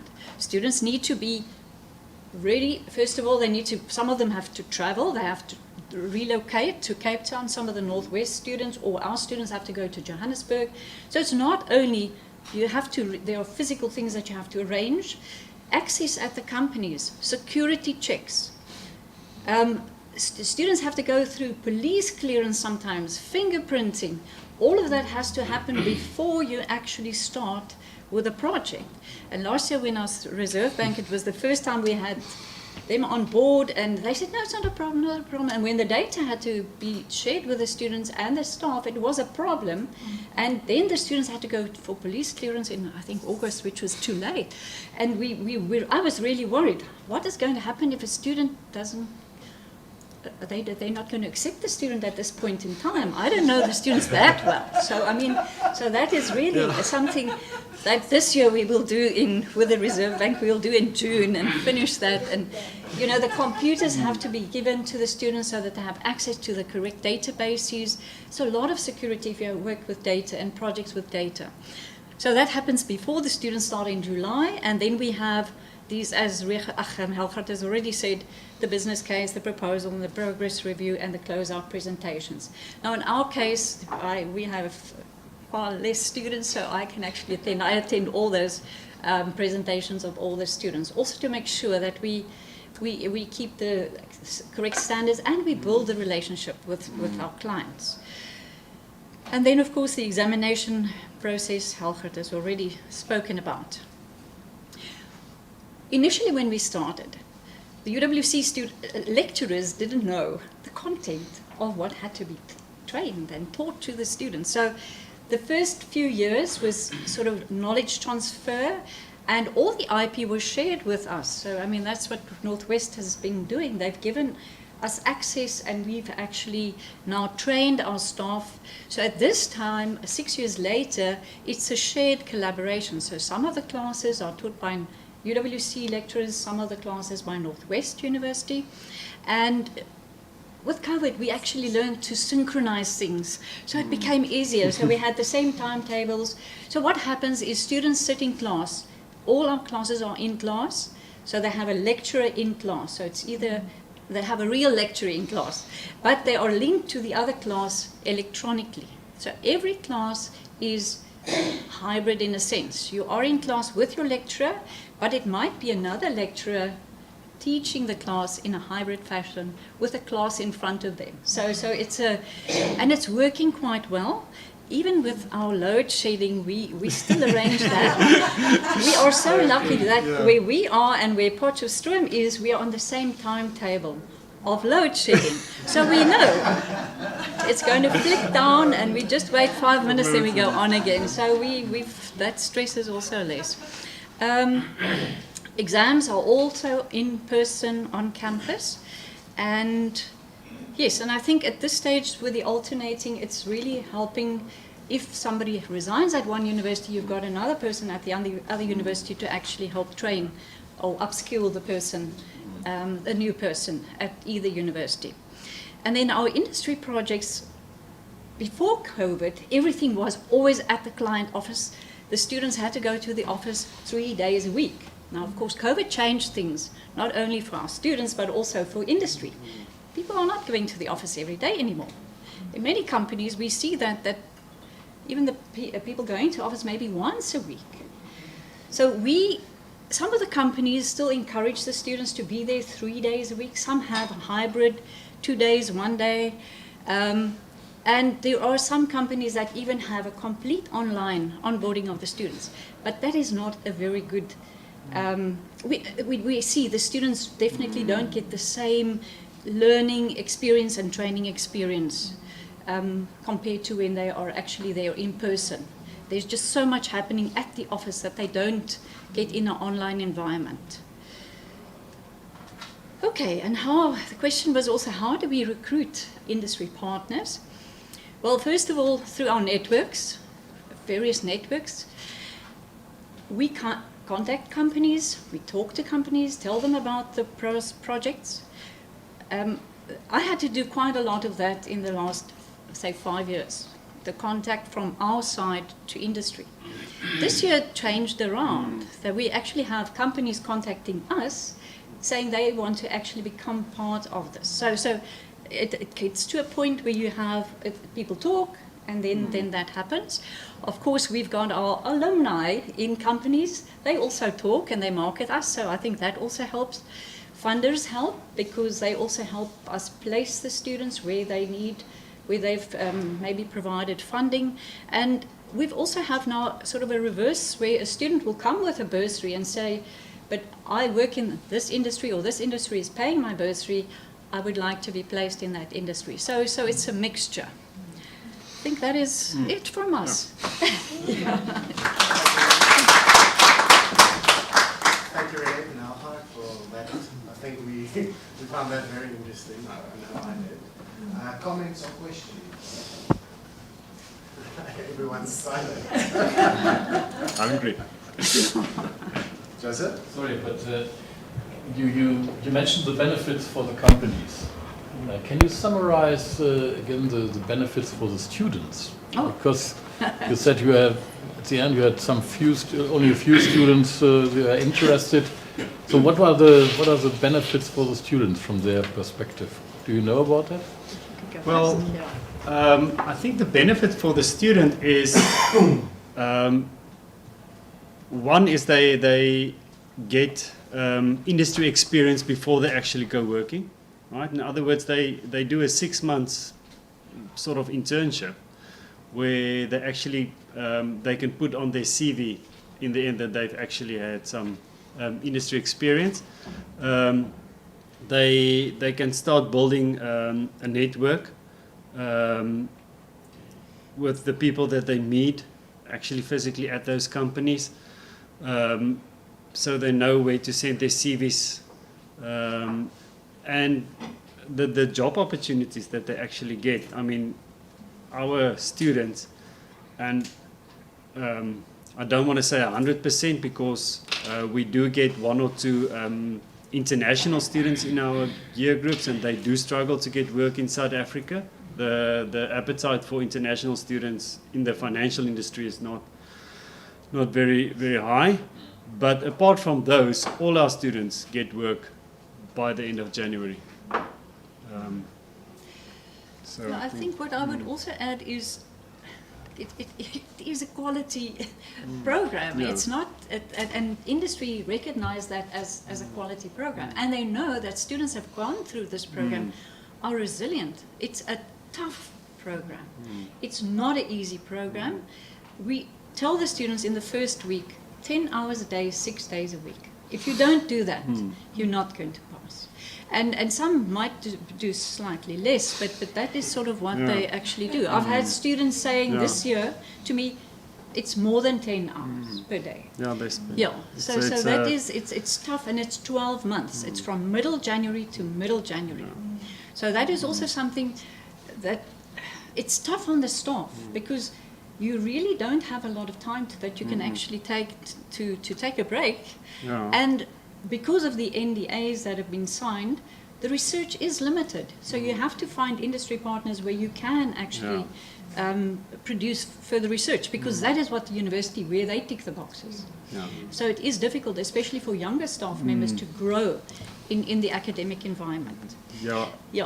No, I just want to add to Renette that was a struggle for us at the start, is to balance that, because I see the center as a very entrepreneurial type of university context, but when you get to, in the university, when it gets to promotions, staff are at, do you publish, do you do research, do you publish or not? They don't care if you've got industry engagement. When it gets to that, and we had to find that balance between the industry engagement, but also from that build research that can be published, that can promote you as a researcher as well. And that was I think we're still climbing that ladder, so that's not so easy at this stage for our department, because I think we've gotten through the learning, but we now have to see how we can balance to get the research going as well. So there is research, but it's not as we would like it to be. I think one benefit that I would like to add, you didn't ask that question, but I would like to add it, and that's the benefit for the lecturers. It is so exciting working with these projects, because every project we have to solve, or the student has to solve, we don't know how we're going to solve it always when we start. And that keeps us renewing and looking at new things in different ways. There's always not only one way to solve a problem as well. We try and find a solution that the student can solve the problem within 5 months, basically, because the last month is the writing up. So that is, so that's also interesting for us. And I think it makes, it made my life as an academic very exciting, because I'm busy with new things the whole time. I should add to Renette there. I mean, I attend all the student projects, and it's amazing to see what they do. And even also to teach lecturers that they do not have to be the expert on what the student is doing. They're there to facilitate the students learning in that process. There are other people in the, I mean, each lecturer sits with their 2 or 3 master students that they have to take through this process. But there are other people in the center that might be an expert on that subject, and then you can just go to that person and they can help with that, or go to the statistics department or the mathematics department where there's someone, but it's your job to facilitate and help the student with that learning process. You don't have to be the expert on the topic. Thank you. Anything else? Okay, great. Thank you very much. Sorry. That was a question. No. Thanks for the presentation. I just wondered if you considered co-grading, which means basic, because your collaboration is so close, you even synchronize the lecturers, that you have the logos of both of institutions on your master's certificates. Oh. Yeah, we haven't considered that yet. I haven't considered that, yeah. I mean, yeah, we have those type of collaborations with other universities at PhD level where you have sort of joint PhDs. So we haven't done that. At this stage, our students are registered at the two universities, yeah. What would the benefit be? Well, I mean, I don't know.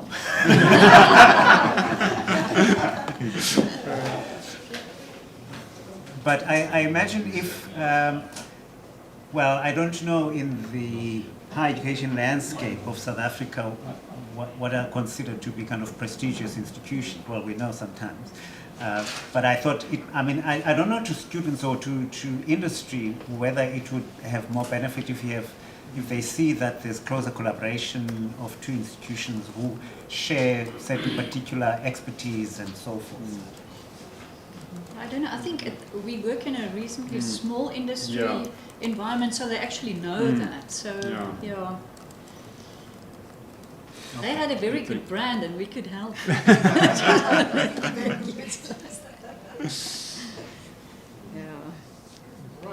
Thank you very much. I think we can break for lunch now. It's 1:15. I think we can reconvene at 2:15. So we have an hour's lunch. Thank you.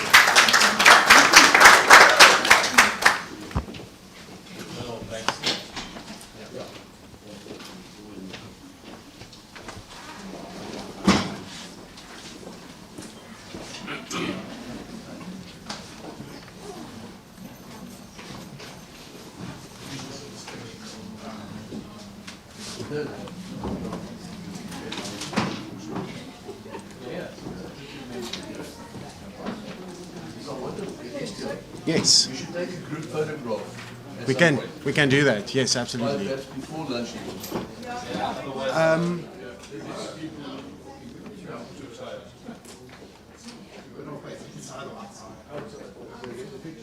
Now let's do it on outside here where there's a bit of sun so that we can use the sunlight.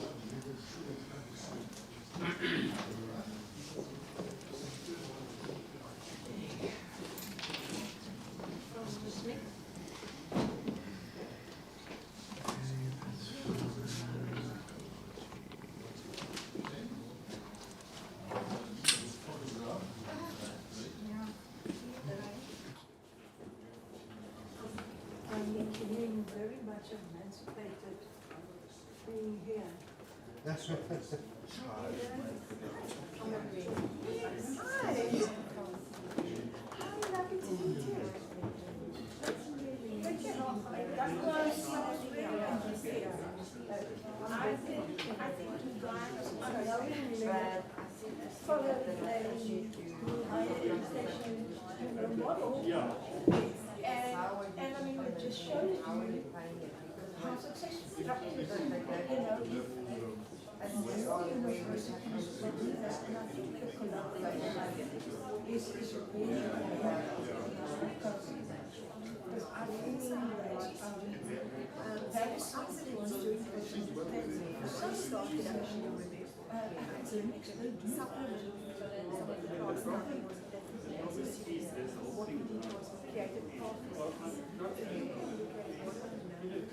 students in and you guys what is your focus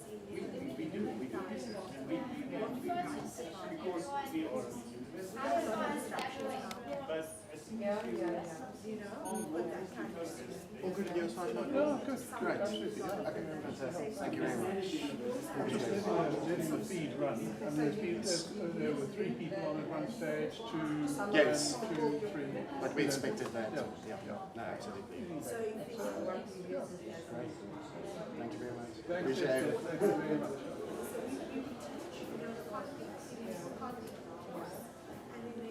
Watch another course and then complete the course and upload the certificates. So it's an extension of what they teach in an applied fashion. You know, and if I may ask for the I know I do an institution based. They've been allowing because I think that's funny enough, we definitely. Can everyone move to your row outside? Oh, we take a picture. Just one second. Is it safe to leave this in here? Actually, we will have a chat now. Yeah, I think there's a camera.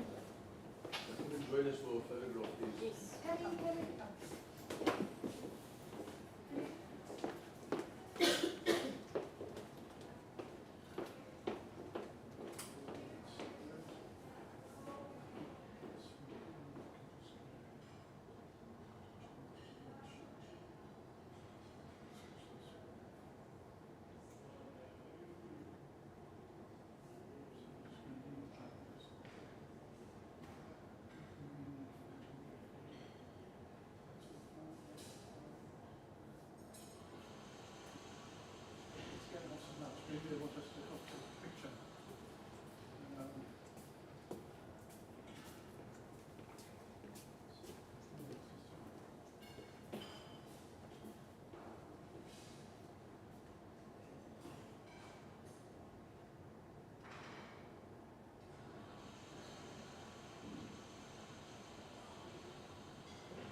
Well, okay, yeah.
Yeah? Nee, nee, zij is Okay, cool, cool. Thank you. Bye.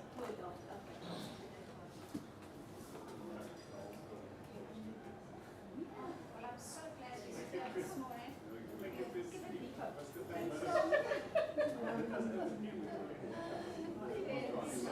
I'm sure we'll see you. Cheers.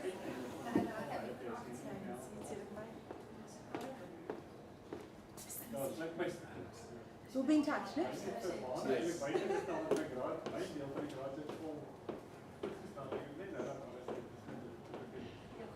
Hy sê op sê kom vat nou al die vat wat jy soek want wat jy soek op jou werk. Jy het alles gevat. Toe kom my kar nou nie. Maar dis die ding met daai stoels wat hy maar en Ja, dit is stapeldak. Ja, dat is... Ja, nee, dan die. Ons sal sien, ja nee, hopelijk kan ons nou ook 'n fakulteit van 'n plaas aan.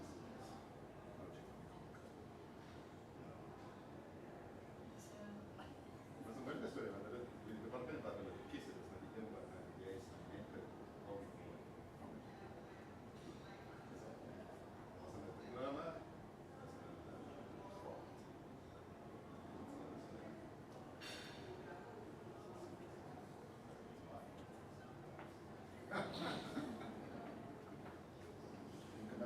Maar dat was interessant. Het zijn een groot plezier. Maar goed.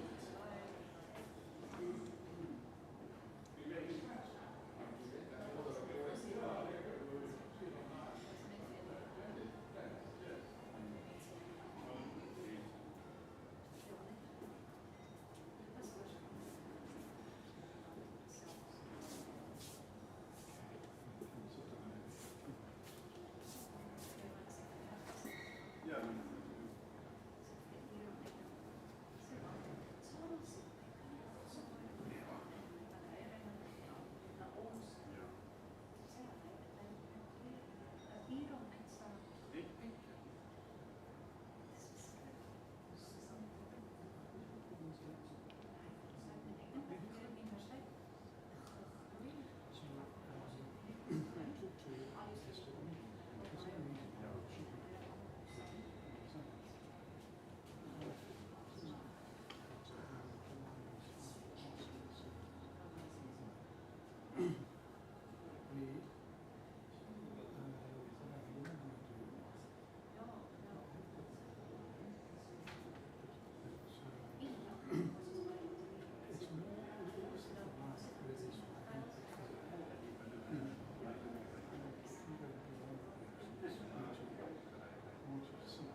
ontvang.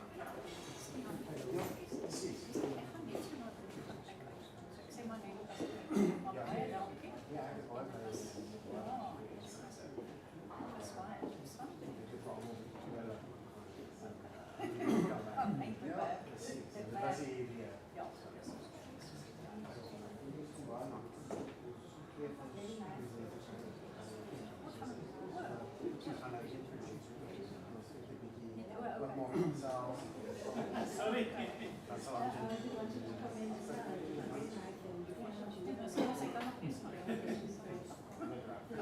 Ik moet allemaal zo gaan doen. Ja, yes. Dank jullie.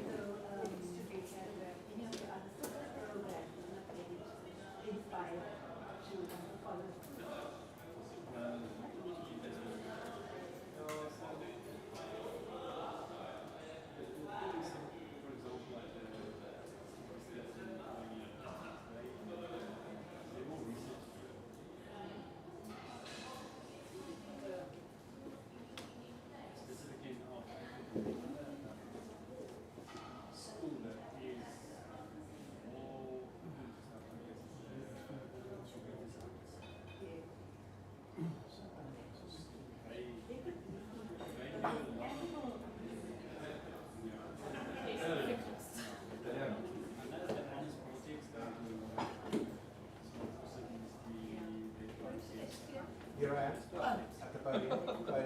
At work, at work. I was thinking if everyone's here, we can as well start. Because, you know, otherwise it gets, people get itchy and they want to go, you know. So, Traffic, kind of transport. yeah, let us have a good discussion.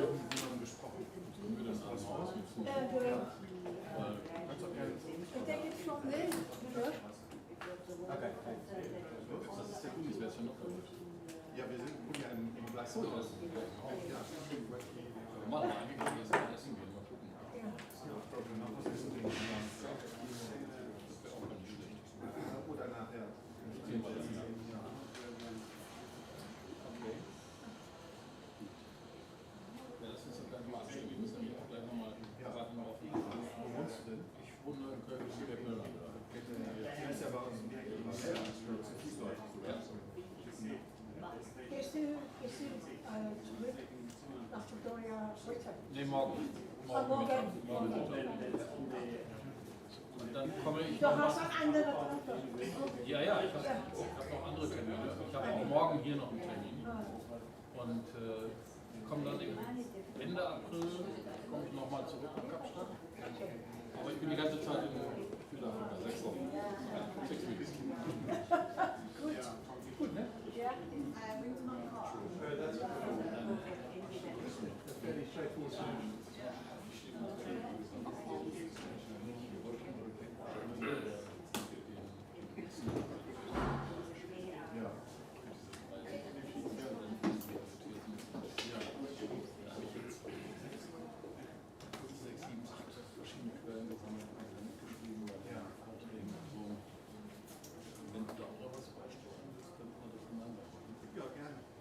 Aber dann geht es wenigstens ja,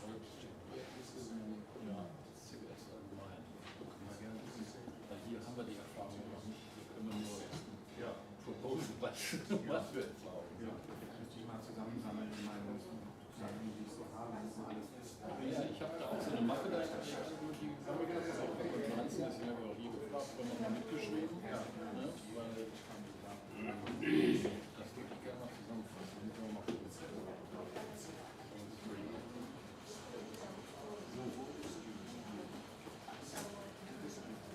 Weil ich merke das immer wieder, dass ich Migrationsgrundlage mal brauchen kann. Es gibt ja auch immer wieder ein paar neue Dinge, die so einspielen können.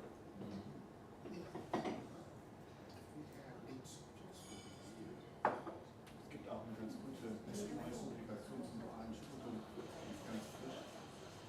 Wer hat die publiziert?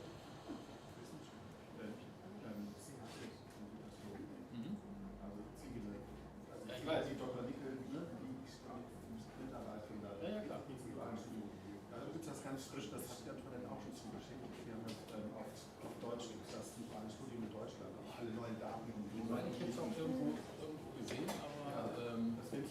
mit dem Franzile-Fokus noch informiert, weil das CHE hat organisiert die ganzen Sachen da in Äthiopien.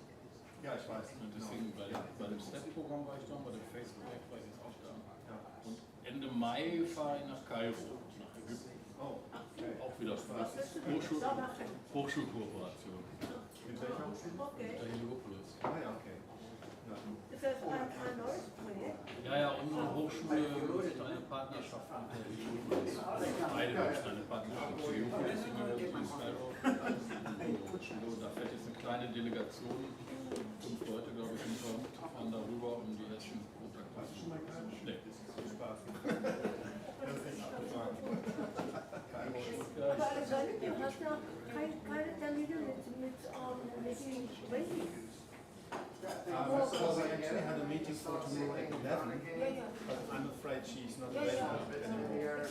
Yeah. Leave it up. So now you can attend the 2 meetings that's going to be there. Where? There by your table. Yes, if that is okay, of course, yeah. Yeah, sure. I only have another internal CBS meeting later afternoon. We have our jour fixed for South Africa. I'm flexible, and maybe Estian and myself, we try to catch the guy from the hotel school at CPUT tomorrow. If you see if come back to me. I have you approached him, but it hasn't returned. Let's see. Yeah, I mean, if not, Estian will do it independently. Yeah. Yeah, but it will be nice because I mean, I think both the things and I know you had a discussion with him. No, it's all fine. I'd like to take part in it. Yeah. Okay, I think we're all back. Ready to start. Okay, just before we start our next session, I'd just like to ask you before you leave today, please return your name tags to Agatha over there, or keep it on on the desk. That's also fine. We try to be responsible and recycle these.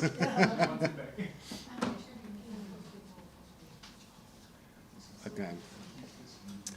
And then I just want to also let you know, we'll have one presentation now. Unfortunately, our last 2 presentations won't happen today, unforeseen circumstances. So we will have a bit of Q&A and comments after this presentation. And then Antoinette will do a close-off for us as well. So we can all get away a bit earlier than planned, which is also okay because traffic was quite bad today. So yeah, just to tell you about that. And please, if you have any questions for any of the other speakers, this will also be your time to do that. I know we didn't get to ask Alexander a few questions or comments, so you're also welcome to do that after this presentation. And then we'll have our close off. Okay, so our presenter, I'd like to present you to Tembele Kulati. He is the project manager who is overseeing the new university in Ekurhuleni.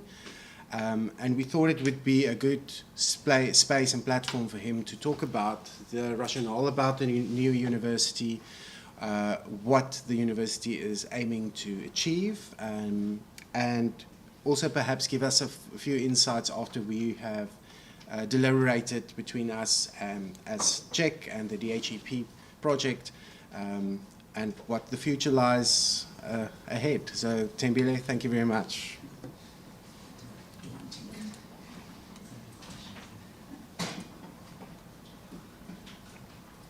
Thank you.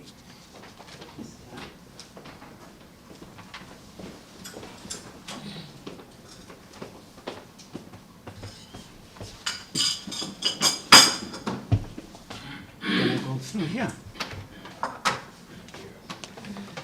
Thanks, Istian, and thank you, everyone. I was really fascinated by the discussions and presentations this morning from Prof. Kluti's opening remarks and also what's happened before and after the coffee break. And I thought that it's actually quite welcome to me and us as the people working on, in fact, there's two institutions, although I'll focus on one, but I'll talk briefly about the other one. Because we have all this, the experimenting and the piloting and the actual work that's been taking place across the institutions that are represented here. And we will certainly benefit from that experience. I'm responsible, it's a feasibility study. A bit of a background, the President in February 2020 at the State of the Nation address, SONA, announced these two universities. Now, Estienne talked about a rationale. I don't know what the rationale was. We had to work through that. I mean, maybe a bit of background. The ANC administration in Ekurhuleni has, under the previous mayor, Mzwandile Masina, had done quite a bit of work. Some of you might have heard of that Aerotropolis project, where they paid a lot of money to some Dutch consultants to help the metro develop this whole project. This is about 2009. And then in about, linked to that, or after that, in 2017, they also commissioned another study on the establishment of a university. I mean, this had nothing to do with this, and they had hired some private company to do that. So we suspect that, and then through kind of political mobilization, it got to the Department of Higher Education and Training, and the policing one, that's the other institution that was announced in February 2020, although it was called crime detection. But I mean, we've dropped that now because it's a very narrow concept, crime detection. So it's now known as the Crime and Policing Studies Higher Education Institution. In the newspapers, you'll see reference of university. We're not there yet, but because in August 2022, the Department of Higher Education and Training released what it's called the draft policy on the recognition of new institutions. I think there was a recognition, the last two new universities to be built, University of Mpumalanga in Mpumalanga, and then Sol Plaatje in Northern Cape. There was a realization within the department that there needs to be a process that's legislated. A long short of it is that no new university can be established as a university. University is kind of a protected term. As you know, or some of you might know, there's three kinds. There's the traditional, Stellenbosch is one, UCT. There's a comprehensive university, which is after a merger between the old technicons and universities. And then there is the UOTs, the Universities of Technology, with the former technicons. So in the legislation, there's that. Now, this draft policy introduces this notion of a new university would either be a higher education college or a university college.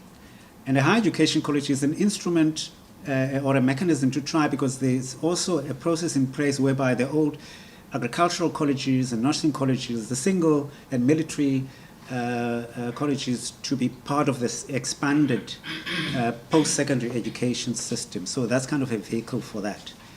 And then the university college would be for a university like this one, where it would be under the kind of stewardship initially of an existing institutions, in the same manner that the two universities were, although it was more informal. Sol Plaatje had a very close relationship, especially in terms of the governance structures, because if it's a university, there's a small number of academics, so it can't make a senate, for example, its own.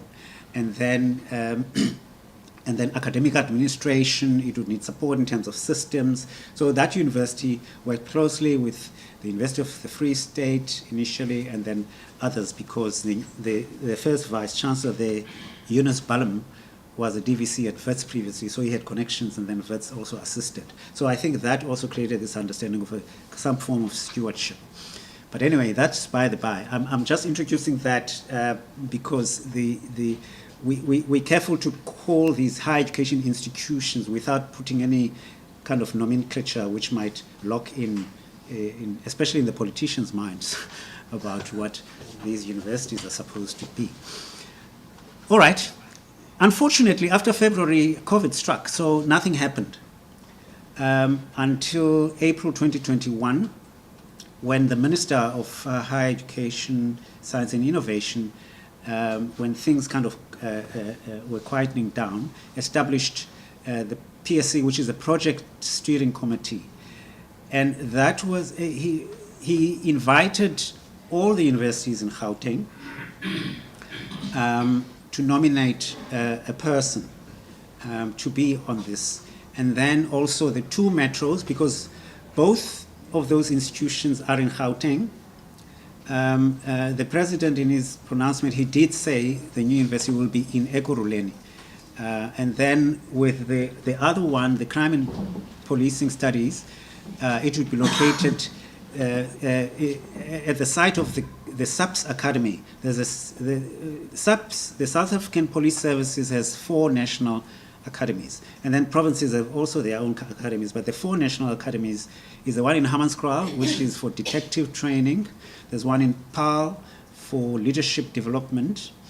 Interestingly, that one also had, in about 2017, a partnership with UNISA for a Bachelor's of Policing Practice degree. And then there's another one in Arcadia in Pretoria, which is more on forensics. And then there's a 4th one in Pretoria Central, which is more on crime intelligence. So those are the 4 national. So this one, the detective campus or location was pronounced as the place, but there was no specific location for the one. Anyway, so then that means that for that project steering committee, the minister also then invited the Minister of Police to nominate somebody, and a body called the Civilian Secretariat for Policing, which is kind of looks after the interests of civilians in policing. And then the 2 metros were also invited, each of which the executive mayors there nominated a person. And then the National Research Foundation, NRF, University South Africa, the body of vice chancellors, also had a representative, and the Department of Science and Innovation. So that was about 15, 16 people who constituted that project steering committee. And then I was appointed in about August 2021. So that project steering committee had already set for about 2 meetings to kind of look at the terms of reference and all that stuff.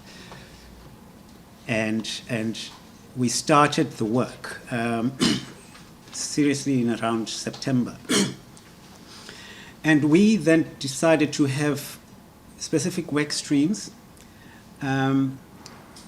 which, I mean, for each institution, which kind of looked at the academic rationale. In fact, it turned out that much of that work in what became known as phase 1 was to make the academic case for both of these institutions.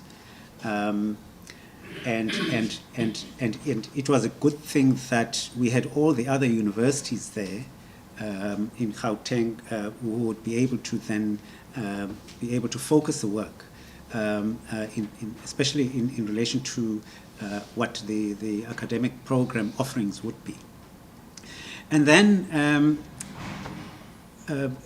we submit, I mean, that took about a year. So in August, we didn't submit the reports at the same time. but the last one was in October of 2022. And basically their broad framework was around that, the principles and fitness for purpose of the new institutions, the proposed academic programs, academic size and shape, HR staffing requirements, modes of delivery, collaboration and partnerships. We did a bit of financial modeling, and in the case of the Ekurhuleni institution, it was initial preliminary work on location and infrastructure. Right, and then we had some underpinning principles and points of departure for these institutions. And that's much of the work that the project steering committee also did. So, I mean, there was a strong sense that it should be a responsiveness to whatever needs are.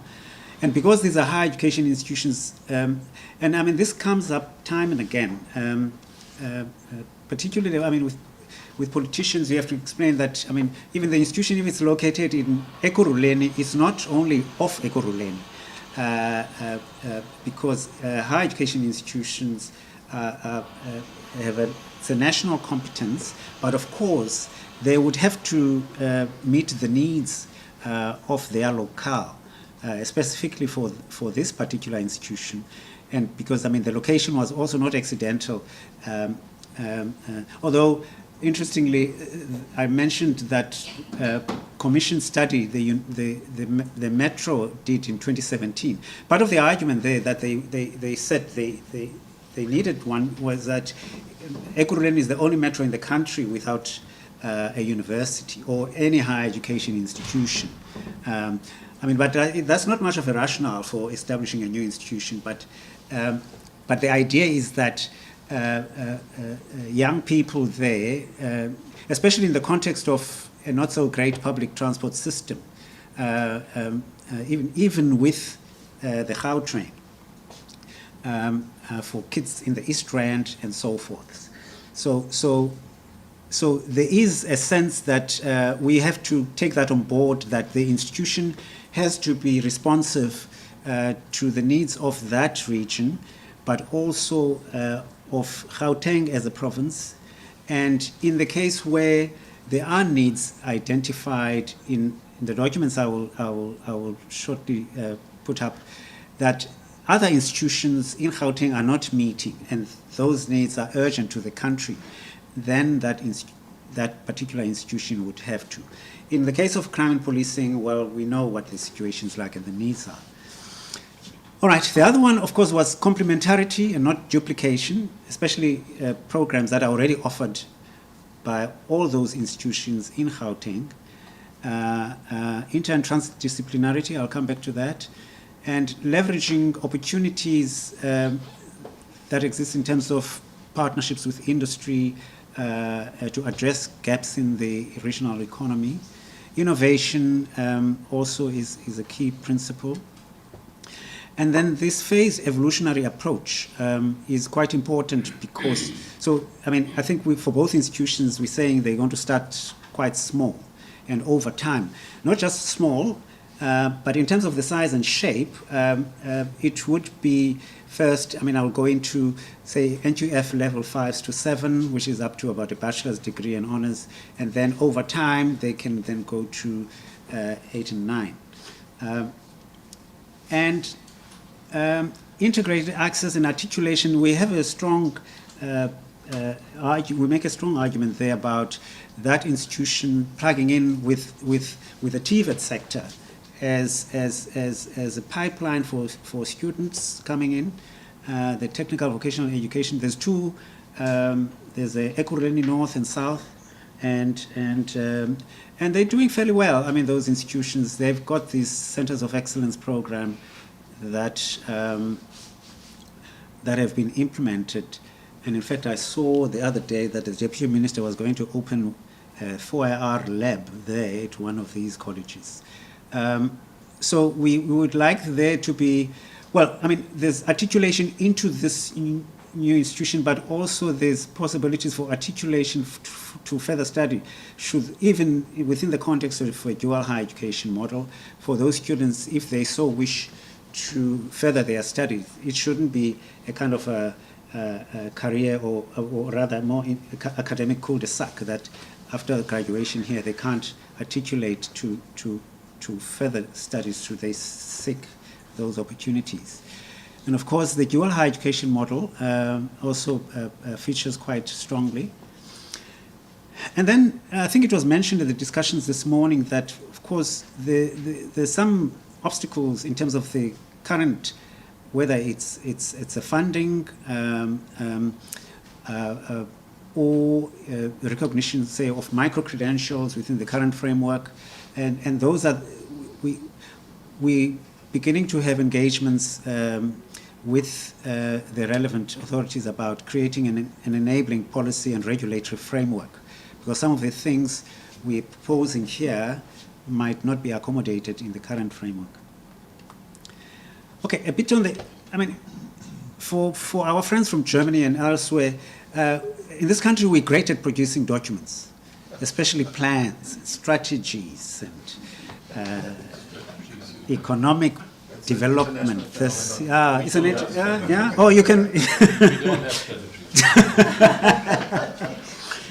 So, I mean, we had to look at that. We spent a lot of time starting from the UN SDGs to the African Agenda 2063 to the National Development Plan. And at that time, the decadal plan, the DSI, had it was still in draft form. I think it's now been approved. And then, of course, the Department of Higher Education and Training also had released a white paper. And then from Gauteng Vision down, those are just in that region, the different plans and whatever. So, I mean, we had to take that into account to see what has happened, how do they see the regional economy and the development plans going forward, and so that our whatever we propose is at least cognizant of that context. And this is the profile of much of this data will have to be updated because by the time we finish, Census 22 had not been published, so we'll now go back to see what has changed in relation to the demographic profile and other stuff. And also the other context, of course, is that we had used the Department of Basic Education had given us figures about the schooling outputs, and interestingly, I mean, Ekurhuleni, the schools there, they've got a lot of very good schools, which outperform the province, even in terms of bachelor passes, and many of those young people are not getting placements at the existing institutions there. So there is, at that level, a great need. And then some of the key economic sectors there. In one of these documents, Ekurhuleni profiles itself as the workshop of Africa. As we know, it is the industrial core of the country. Although manufacturing has been, the sector has been in decline. I mean, it was in the 2000s, it was up to 30%, and I think that's 2018 figures, where it was 18.1. Of course, government services, and especially the financial and insurance and business services have increased. Of course, because of ore tambo transport, logistics, and that is also quite a significant sector, and retail. So anyway, that was kind of the backdrop. And then I'll come to what our proposals are. And before that, I mean, just to say that, of course, we had to take cognizance of the trends internationally about the future of work, and looking at different reports, Deloitte, the World Economic Forum, and others. And Professor Kluge in his presentation did touch on some of these disruptors, and which we also had to take cognizance of. Interestingly, in the Future of Jobs Report 2023, that's the World Economic Forum one, one of the key things they say, I mean, the constant, even in the context of these disruptions, analytical thinking and creative thinking remain the most important skills for young people to develop. And then, oops. I mean, because it's going to be, even if it's in the long term, a university, we have to be cognizant of what are the key elements or the trio of functions of a university. First of all, I mean, especially for this university, learning, teaching, and the curriculum. I would put probably engagements and partnership first before research and innovation, especially in terms of the trajectory of this institution. And then underpinning that are these principles of STEAM. I'm going to come back to that. I mean, we know about the all-pervasive 4IR technology and flexible modes of delivery, innovation and entrepreneurship, the dual higher education model. And then, of course, in fact, the inter and transdisciplinarity is linked to the STEAM one. And we are a bit, I mean, on the STEAM, we're focusing this at a higher education institution, but actually it should be done in schools, because that's where young people have to be open up to the intersectionality, if you like, of science, technology, engineering. Arts is broadly defined, but I mean, it wouldn't make a sexy acronym if you said social science and humanities, you know. So arts, but it's not just arts; it's broader than that. And mathematics. Interestingly, Professor Kluge, I don't know whether you cycle a bit. A little bit in the gym. A little bit. You haven't done the Argus. No. Well, I did the Argus 2 weeks ago. And then if you cycle up Wynberg Hill, on the top there, if you drive, you'll miss it. On the left is the International School of Cape Town, on top of Wynberg Hill. And there, if you go to their website, they actually have a STEAM model as part of their curriculum. And there's some schools in New York City as well that do that. But I mean, we would have to, we're proposing that this should be part of the pedagogical model. And then the design thinking part is, I used to work at CUT some years ago, and we are in partnership with a Finnish university of JAMK, J-A-M-K, University of Applied Sciences. And this is about a particular way of resolving or promoting innovative thinking. And I think there's also a kind of design thinking lab at MIT. UCT has also started one, I'm told. So we want to, because this is part of that approach to enabling students to think creatively out of the box in trying to come to solve solutions. Now, in terms of the programs, we're focusing, having done all that background work, we then identified what we call core knowledge areas that this institution is going to focus on. Smart manufacturing, aerospace, aeronautical,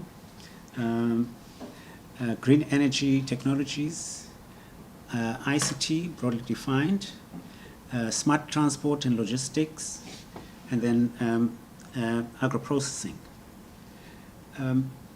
Incidentally, 2 weeks ago, I have a friend who used to work at the CSIR, and then she told me when I was telling her about this that, no, I mean, CSIR is already into this CSIR is the Council for Scientific and Industrial Research. They're one of the science councils of government. We have one in Human Sciences Research Council, the Medical Research Council, the ARC, which is agriculture. CSIR is the one that's kind of, as part of its mandate, forges very close relationships with industry, and is also working. So I was there with a group, some people from my team, and we were taken out for a really interesting tour of what they are doing, and in some of the labs there. Anyway, so they also have expressed interest in partnering with this institution. And then in terms of the focus, as I mentioned, it would be at that NQF 5, which is higher certificate. I'm not sure whether it's clear enough. Well, it would be 5, 6, 7 in the first 5 to 7 years, and then beyond that, looking at post-grad diplomas and advanced diplomas, and then the master's levels. But that's way down the line. And those are the programs we have proposed for that NQF 5 to 11 band, from higher certificates, as I said, to kind of Eng Tech in those areas. And then in the longer term, it would be in focusing in these fields. And the interesting thing that, as I mentioned that, I mean, for example, in artificial intelligence, UJ is quite strong, but they were able to help us in looking at what would be unique about the kind of programming that would be offered here. And at least in terms of those institutions that are currently operating in Gauteng, they were in broad agreement that this would not be duplicating some of those programs that they are in. You'll see. So, I mean, what are the key differentiators, or as the business speak would have it, value proposition? We think that, I mean, there's 4 key areas. One, that from the get-go, this institution seeks to incorporate quite key elements of the dual higher education model, and integrate that with this STEAM pedagogical model that I've talked about. And of course, the flexible modes of education delivery, because we have been also, given that of the industrial heartland nature of that this institution might have to consider. So that is why then it would be attractive to have that those credit-bearing micro-credentials that could lead into smaller units of learning, but which can be accumulated over time towards a complete qualification. And then finally, complementarity with the program offerings of existing institutions, but also with a strong articulation access routes, especially with the TVET sector. And in fact, in that regard, we are now in, there is the UPSET program, I don't know how many you know of you, that the UOTs are involved in, which is basically a program that seeks to facilitate articulation between TVETs. CPUT is quite involved in that, and DUT, with UOTs and TVETs. So we're hoping to learn again from that. In fact, I was talking this morning, which was why I had to go out, with the director of that project, because there's different nodes of the University of Technology, and they're trying different things about how to promote the access route from TVETs to UOTs. Okay, I'll conclude with just a brief on the site. Now, there's another thing we have to learn from the Germans about coalition government. Because when we're doing... I'm not sure. In 2022, we had discussions with 2 metros. In Ekurhuleni, there was a DA and other party, and they were very much supportive. To an extent, they what's the word? Allocated parcels of land around Boksburg. Now, a year and a half later, there's a different coalition of ANC, EFF, although that might also disappear soon because they were throwing bottles at each other just last week. But notwithstanding that, all the political parties are in support of this institution. Even actually, although we already have a location in Swane, again, at that time in 2022, there was one coalition, there's a new one now. But both executive mayors have sent, in the case of Ekurhuleni, it's actually the same person who was there in our phase 1. So this is where it's going to be. There's an old, it's called Cinderella Prison, which was a prison owned by the mining companies in the early 20th century, I think 1909. And it was a prison for the mining companies that operated there. And it's now a vacant site. That's kind of that biggest piece of land there. And then there's a Yuxke club that's also not being used. And then across there's a railway line, then there's the old Prasa station, Boksburg East Railway Station. So there's also other parcels of land that are government owned. So we had a preliminary with these technical experts, bulk service infrastructure and all that stuff to look at. Of course, one of the other issues is about the transport nodes that link. Currently, there are plans that Gautrain has that it would link to this because that's a disused process station, so we'll see. That's part of the phase 2. Anyway, that's actually the last slide. But so that was 2022. What's happened since then? Interestingly, last week, if you Google cabinet statement, 14th of March, you will see that there was a progress report tabled in last week's cabinet meeting about these 2 new institutions. I mean, I didn't get as much information as I thought I would get. There was just 2 paragraphs. So it is already serving at that high level. But meanwhile, the Department of Higher Education and Training, my contract ended end of 2022, and then I did other things. I'm not a full-time DHET official. And then towards the end of last year, then they called me to say the department and the minister have decided to go on a phase 2 because at least they've accepted the academic case for those institutions. Now we have to do the hard work of costing them. And also, in the case of Ekurhuleni, to do some more work. So over the next 10 months, that's what we will be busy working with for both institutions. Thank you.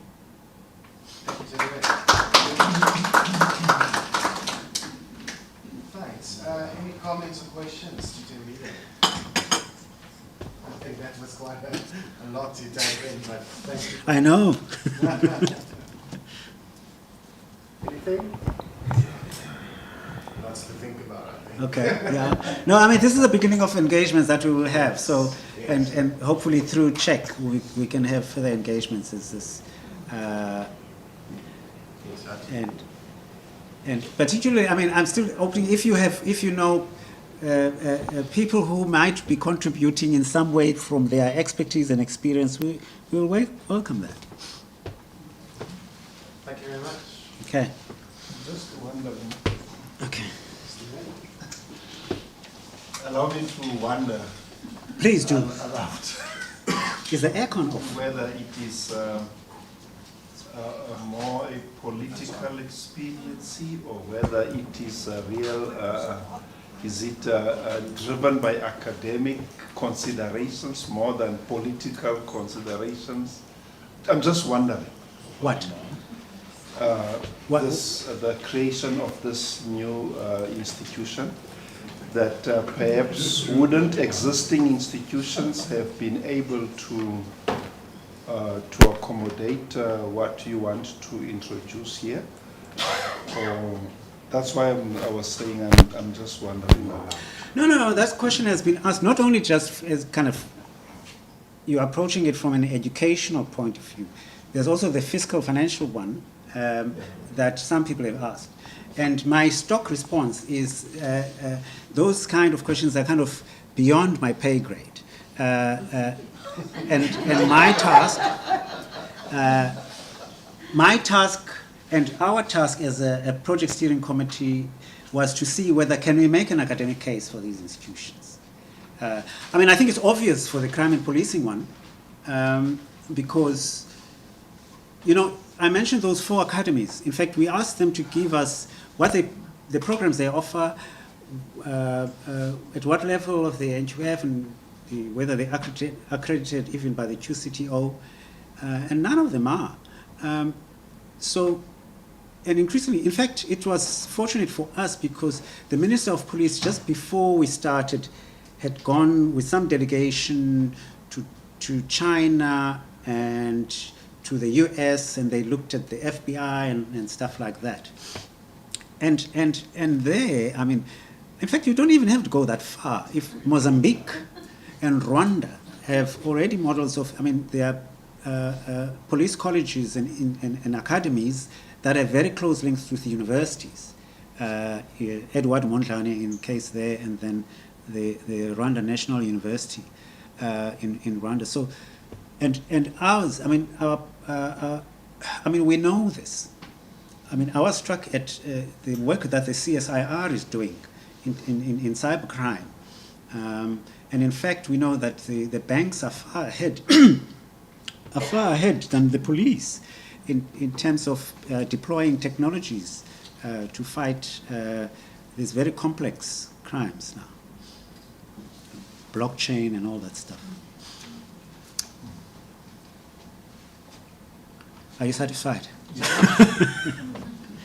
just wanted to find out, wouldn't we be better served opening up institutions where it would concentrate more on training of young people as opposed to traditional universities where we haven't taken a proper look at the feeder schools for these universities, as it were, with regards to the curriculum and basic education as it is right now.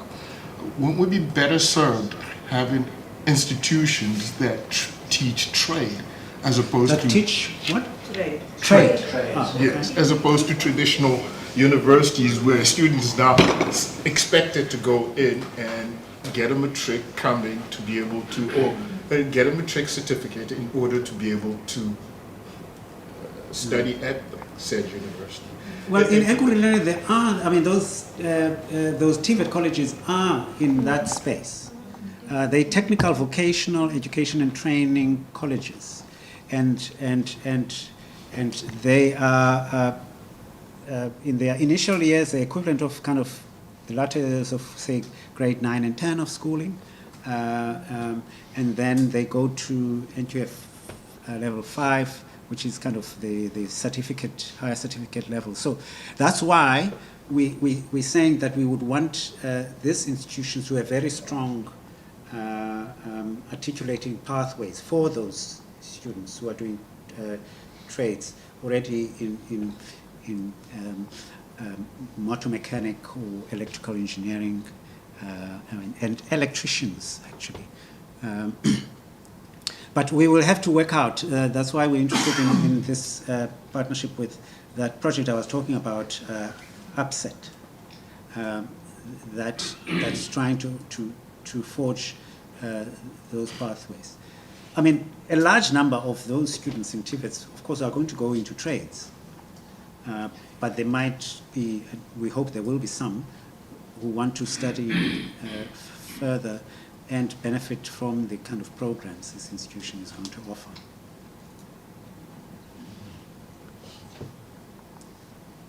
All right. Thank you very much, Olivier. Thank you.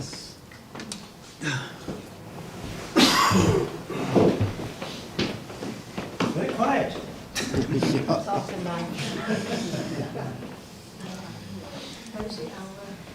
Yes. Thank you. I think I'd like to hand back to Antoinette for our close off and wrap up. Just the last few words. Thank you, Antoinette. Thank you, Estienne. I get the feeling that I'm standing now between you and either having coffee outside or getting home before the traffic starts. So I'm going to really try and make it quick. And I really thought while I was listening to everyone, with Eugene starting off with, I think, putting us in a very active thinking process, and challenging us, with a lot of ideas. And I think what was striking for me is that we are actually in society suppressing intelligence. That really is the first time that I hear it, being expressed like that. And it is so very true. And I think this is what is needed in universities, are academics that is forward thinking and who stops that tradition, of suppressing intelligence. So, and I think also, putting people in a different mindset of asking questions, why are we doing things like we are doing? Because that helps us really, when we get these answers, to realize, but we need to start thinking differently, especially about higher education. And I think the last point that I also thought was very mind-provoking was the whole idea that one must really reinstall the self-directed learning, because that is something that is really lacking in our universities. And then, of course, AI, I must say, I wasn't surprised, Eugene. That is one of the things you always talk about, and I can see that, honestly, it doesn't matter how old we are. We really need to stay on board, or we're going to lose out. So I just want to say from my side, Eugene, thank you for your leadership. Thank you for really a thought-provoking introduction to the seminar. And I'm sure that we will think a lot about what you've said, and also wonder or start thinking on how can I get that into my work. So thank you very much for that. And then Alexander, thank you for your giving us that international perspective, and also helping for, us to see that in other countries it's also happening, and the kind of challenges that people are met with. And then our two colleagues from CPUT, Lelini. I wasn't surprised, because Lelini, for me, is just one of those leaders that makes a difference. And, whenever the CPUT people ask me, what do I do, where do I get support, then I say, go see Lelini. She will, if she doesn't know the answer, she will find the answer. So thank you very much for that input. Very good example of how a university provides support systems to be able to support DHE. What I liked about what you said is that we must follow the giants. And I just want to say that I had a PA who worked for me for almost most of the 20 years I've been at Stellenbosch. And he always used to say, ons moet hardloop met die groot honde. But then one day, I think we were starting to to get over this whole idea of universities must have social impact. And when he said that, I said, no, Howard, we don't want to run with die groot honde. We are now the groot honde. So I want to say, become those giants. And that really struck me. And also the fact that in terms of partnerships that we spoke about today, that individuals are the people who keep partnerships going. And the other one that came out from what Lalini said is, you know, companies are the people who lead them. And I think universities are the people who lead them and the people who do. Not just talk about things and plan, you know, put plans on paper, but people that actually do what needs to be done. Yeah, and then Deirdre, I always smile when I think of Deirdre, because she is really a very passionate educator.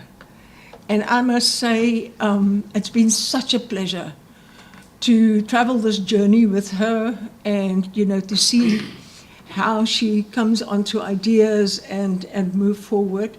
So yeah, and thank you for that presentation as well. So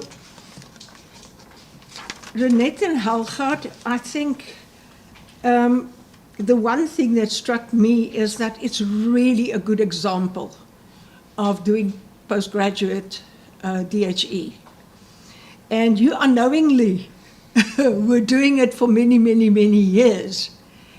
And thank you, you know, for telling us about it and the fact that you could be here today to share that with us, because I think we get the feel of how we can do this further in the postgraduate landscape. And I think you also said quite a bit about your partnerships, and one can see from your presentation you have long-standing partners and it's really working for you.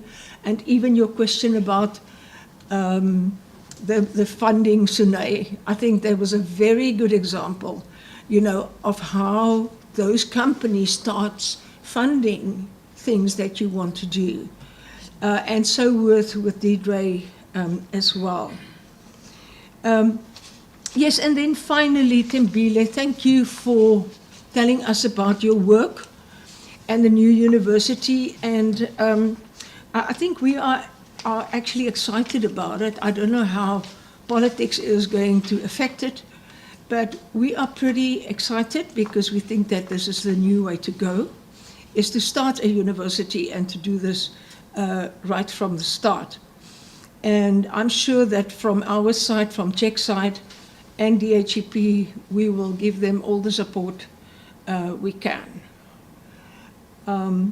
So thank you also for your presentation.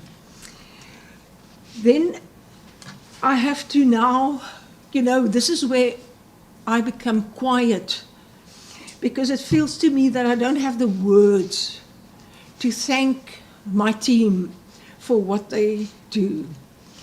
And when I think of Shaman, I think of somebody who always asks questions. And in a way, that is the way she keeps us in check. You know, if she doesn't understand something, she asks a question.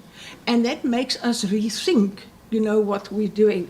So thank you, Shaman, also for the lot of work that you've done and for your contribution in each and every one of our discussions. And Ilam, our external evaluator that keeps us in check. Make sure that we're still on the right path, though we're very agile in our work.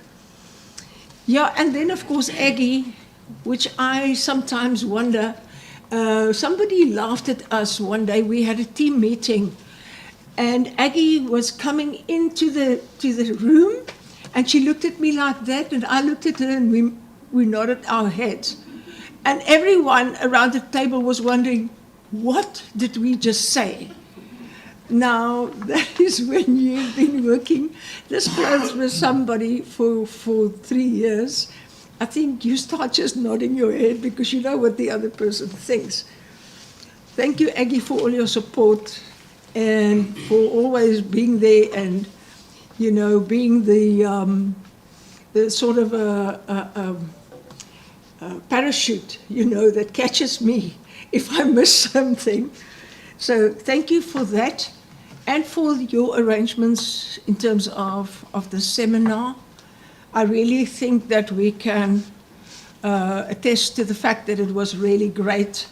Everything, the food, the coffee, etc. So Aggie, thank you very much. And then, of course, finally, my colleague Estienne. And firstly, I think, for facilitating this seminar so well. And I think we can really give him a big round of applause. And I think what people don't know is all the hard work he puts in before this. I was very ill for 3 weeks, and Estienne just seamlessly took over the role and he went ahead with the arrangements. And I think what is really nice is when we have a discussion and the juices start flowing and we make our plans together and, you know, and then it just works. And the same also with Eugene. This is why I said thank you for your leadership, because, you know, in this project we need people who can think innovatively, who can come up with new ideas. And it's really been a privilege for me thus far to work in Czech and with everyone here. So thank you very much. Please be careful when you drive home. And I hope you have a safe trip. And thank you for being here, because if you weren't here, we wouldn't have a seminar. So, yeah, that is what I want to say.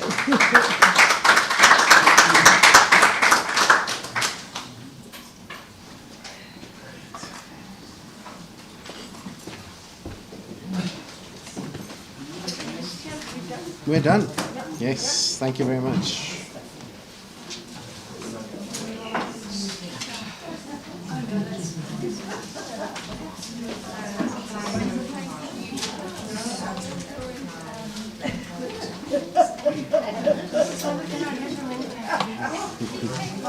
Danny, nice to see you. Thank you for being here. See you tomorrow. Yes. Meeting. Yeah.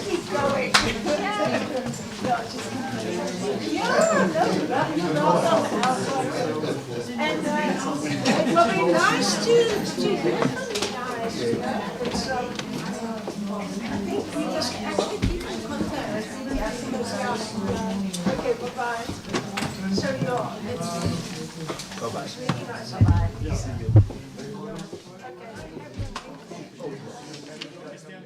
Baie dankie Alfred. Ek waardeer dit. Dankie dat jy hier was. Baie dankie man.